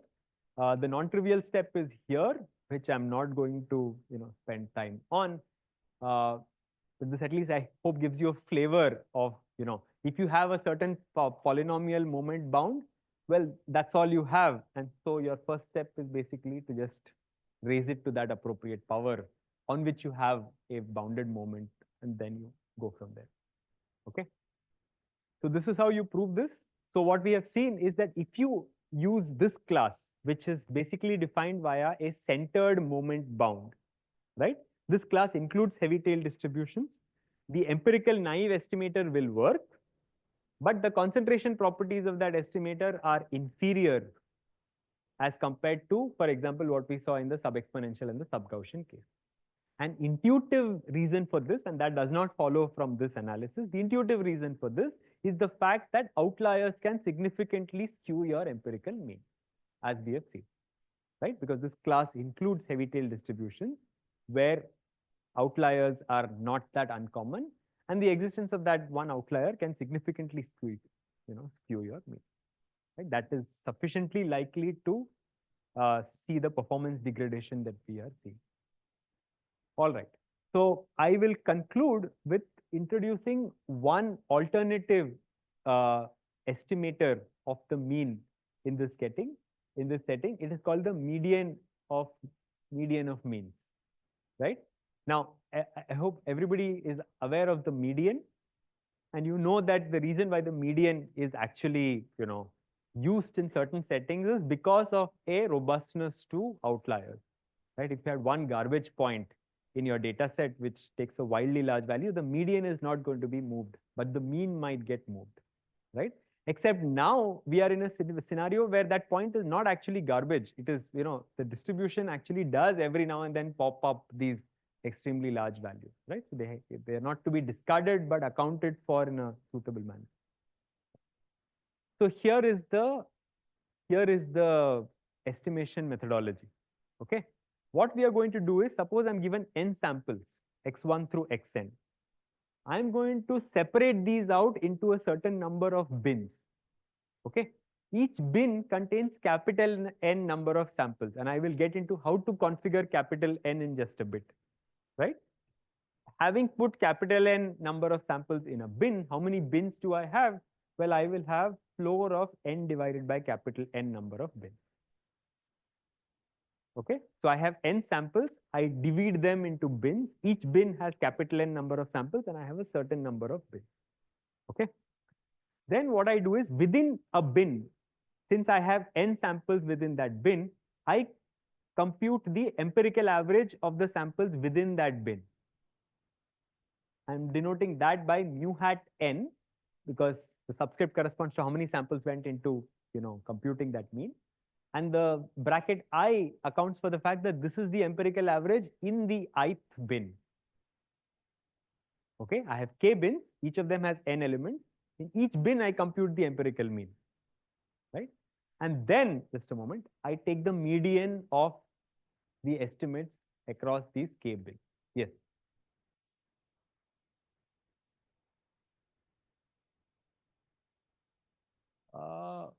Yeah, because I can't go to the ceiling because I don't have that many samples, right?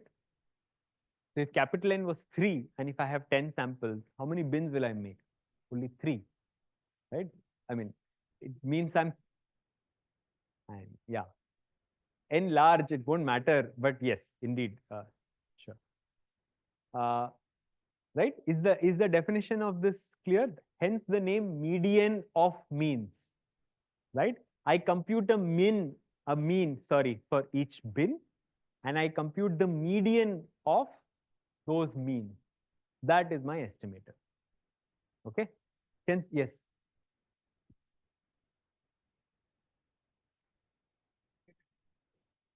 So you will, I mean, this will become clear one slide from now, but the idea is that capital N will be held fixed. And so when little n scales, what scales is the number of bins. Okay. Can somebody articulate the intuition for why this might not be a terrible idea? Mind you, each one of these estimates is worse because each one of the mean estimates is actually computed using very few samples, just capital N samples, right?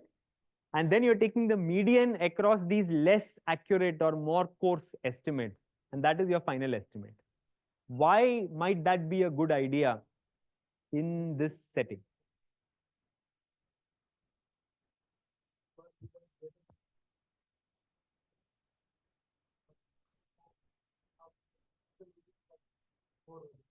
Somebody else here?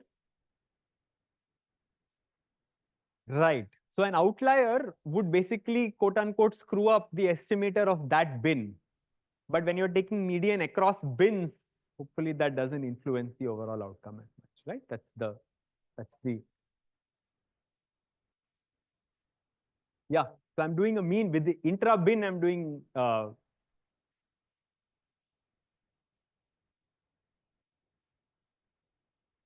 we'll see. We'll analyze this formally in the remainder of our time, right?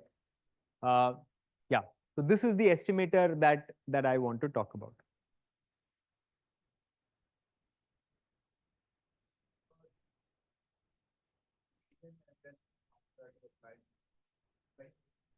I think if you do the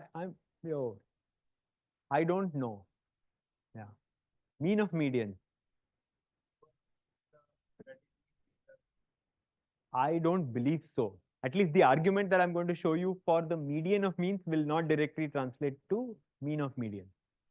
But yeah, that's not something I've thought about. Good question. All right. So what, as some of you have pointed out, this median of means approach is going to be robust to outliers affecting, certain individual bins. Yes. We'll see why capital N needs to be fixed. All right. So here is the main result for this. Okay. So long as the number of items that you are putting in a particular bin exceeds a certain threshold, which depends purely on the information I have a priori, right? Which is the P, which is the exponent, which is the polynomial moment that is bounded, and what is the bound on that moment, the B. So a threshold which can be computed purely based on these two parameters, so long as you have more than that many number of items per bin, the probability of a C deviation in the median of means estimator is actually upper bounded by e raised to minus n by a times capital N. Okay. So the exponent, the decay rate, I'm not necessarily comparing right now. But as compared to the empirical estimator applied over all n samples, you can see that in this case, the probability of an order 1 error in the median of means estimator once again decays exponentially with respect to n, right? Which we did not have for the naive empirical estimator, which is more susceptible to outliers, as we saw, right? So here is the idea, right? I want to set capital N, which is the bin size, in such a way that the probability of this C deviation, which is upper bounded by, well, I already have a bound on the error of the naive empirical estimator. I want this to be upper bounded by a quarter. Okay. So the idea is, a quarter is not a lot, right? So I'm allowing a fairly generous probability of an error. That's basically, I don't need the per bin estimators to be ultra accurate, right? And in particular, I'm going to set capital N such that this holds. So it should be trivial to now compute capital N, right? So how large, so given P and B, how large should capital N be such that this thing actually becomes smaller than a quarter? You can actually invert that explicitly and write an expression for that. This is the recipe for how many items should be in a single bin. Okay. Now, what does this mean? Let us define this deviation indicator. Yi is an indicator random variable on the estimator on bin I having a C order error. Okay, so this indicator is 1 if there is an absolute error of C or more and 0 otherwise. And in particular, we have set capital N in such a way that the probability that this indicator fires or the expected value of this indicator is at most a quarter. Okay. Now, the proof will come for free, but this is the key idea. What does it take? So the key thing is the following. The event that the median of means estimator overshoots by more than C implies that more than half the bins should have overshot by more than C. This is the part that you have to convince yourself of. I have K bins, each of them is pointing out a value, right? The fact that the median actually overshot by C or undershot by C implies that at least half of them should have had at least that much an overshoot. Otherwise, it couldn't have happened. Okay. Think in terms of just overshoot first, and then you can do that for undershoot, right? The event that the median of means estimator overshot, which means the median across bins overshot mu by more than C, implies that at least half the bins had to overshoot by more than C. Otherwise, the median couldn't have moved to the right of that point, right? Same is also true for undershoot. Okay, that's it. I mean, this is going to lead to the final result that we want. Now, what is this? This is the sum, the IID sum of K random variables, which are Bernoulli between 0, 1. That's the probability that they are greater than K by 2. Mind you, the mean of each of these is configured to be a quarter or less. So this is a rare event, right? So these YIs have an expected value of a quarter or less, but the sum of these has to be greater than K by 2, right? So this is something that I can actually now bound using Hoeffding's inequality, right? So if you apply Hoeffding, you will see that this is e raised to minus 2k times, well, the gap square between 0.5 and the expected value of yi. Okay. And this expected value of yi has been configured to be less than equal to half. So the quantity inside the square bracket is at least a quarter, right? You plug that in and then you get e raised to minus k by 8, right? And what is k? What is k? K is just n by capital N. So I'm being a little imprecise here. K is not n by capital N. Ceiling floor karna padega us chakkar mein. Things will get a little uglier. But I mean, I hope you get the point, right? So there's some prefactor that I'm missing here, but the key idea is I hope conveyed.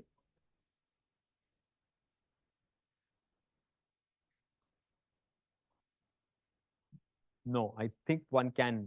There is room for. I mean, there is room for optimizing this exponent, but the point is you get the exponential decay. The precise exponent, I'm sure, can be optimized. Yeah. The quarter is just an arbitrary kind of choice. Yeah.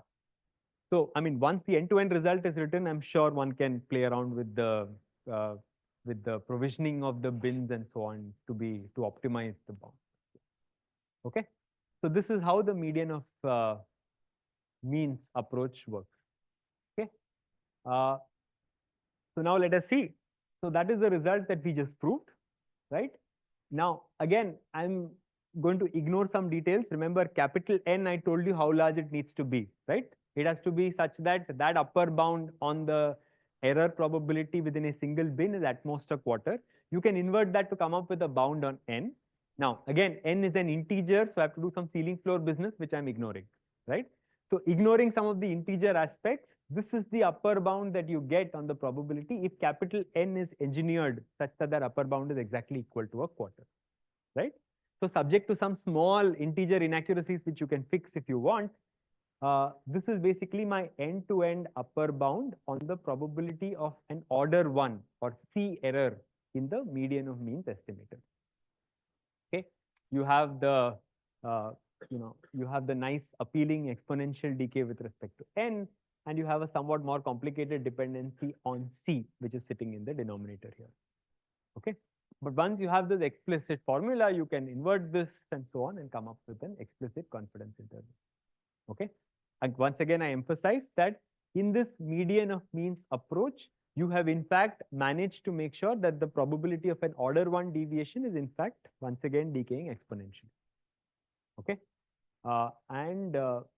Yeah, sorry. And you can, I hope, I have not written the explicit formula for this, but given a certain delta t, which is basically the probability of error that you're willing to tolerate with t number of samples, you can invert this out and figure out what the radius of the confidence interval should be. Okay.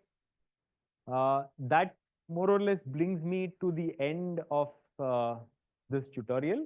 I should mention that there is one other approach that is actually very common when one is dealing with heavy tail data that I have not talked about, and that is truncation, right? Outliers correspond to very large values. What you could do is set a certain parameter such that any value greater than that will just be cropped off to just be that large value. So I kind of crop off the largest values, right? In doing that, you have biased your estimator, right? Because you are now computing the mean not of the original distribution, but rather of a certain truncated distribution, right? And that mean is, so you're introducing a bias in the estimator. But what you're doing is, at the expense of that bias, you are significantly decreasing the variability of that estimator, right? So there is a way of, again, given these parameters B and P and so on, there is a way of quote unquote correctly, kind of playing this bias variance trade-off in such a way that you can make the truncation based approach work as well. But this, I think, is a bit more intuitive and easier to tune. All right. So, so to summarize, what we spoke about is how does one construct confidence intervals for simplicity just on mean estimator, right? In the sub-Gaussian setting, you have a distribution that is highly concentrated around the mean. In the sub-exponential case, there is more spread, but you have a tail that decays exponentially, right? In both these cases, you can basically construct concentration inequalities using the Chernoff type approach, right? You exponentiate and then do Markov inequality, and that gives you a suitable concentration inequality, which you can invert to build a confidence interval, right? In the heavy tail setting, firstly, the Chernoff approach doesn't work because those exponential moments are not finite in the first place. You have to make do with less, right? The second thing we saw that naive estimators are actually, sensitive to outliers, right? And so, unlike in the light-tailed setting, in the heavy-tailed setting, often more sophisticated estimators, more outlier robust estimators than the naive mean estimators oftentimes work better, right? And we gave one example of those in the form of the median of means estimate, right? So yeah, that's it. I'm happy to take questions if there are any.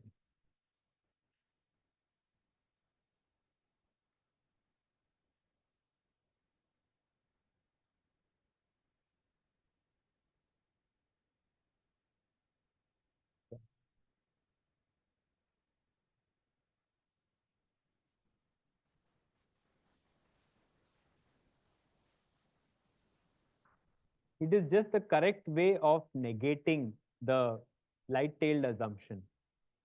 So if you no, you can't. I'll explain. Just a moment. Yeah, this is the point, right? See, you want to negate the existence of an upper bound of the form e raised to minus mu times x, right? Now, one way in which you cannot have an upper bound of that form is that along a certain subsequence you have that bound, but along a different subsequence you actually kind of decay slower, right? So in such case, you can construct examples where along a certain subsequence you don't have the upper bound across the board because along a certain subsequence you overshoot every exponential, but there is another subsequence where you're actually upper bounded by an exponent, right? Very simple constructions of this form exist. What you can do is imagine that you draw an exponential tail and you draw a Pareto tail, and you just kind of do a staircase alternation between these two. That would be an example of something which is not light-tailed, but which will not satisfy the limit going to infinity, but it will satisfy the lim sup going to infinity. So it's just a technical thing that comes up in correctly negating the light-tailed assumption. But thanks, good question.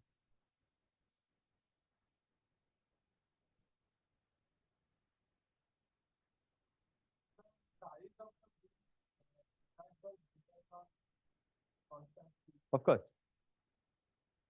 Which constant C? No, actually.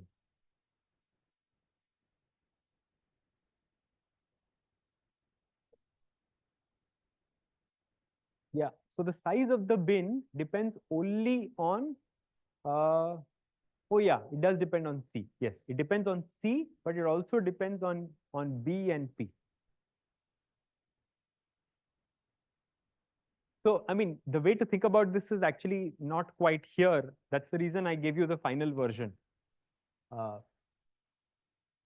way to see it is here. So here you can see that everything has been plugged in. And now, whatever delta you need, well, you can now go back and see, what the confidence interval width should be. Right? Now, for the delta that you have chosen, there will be a certain C, and so therefore there will also be a certain capital N that you will have to cook up for this to work.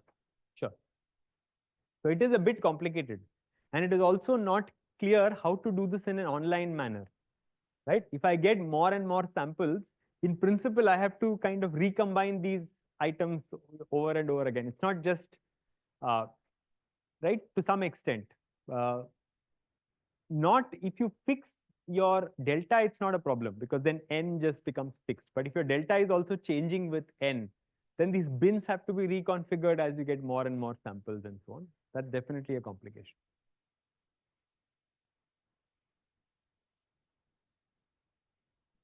Yes. Yeah, of course. Yeah. Okay. So if there are no more questions, I assume there is T.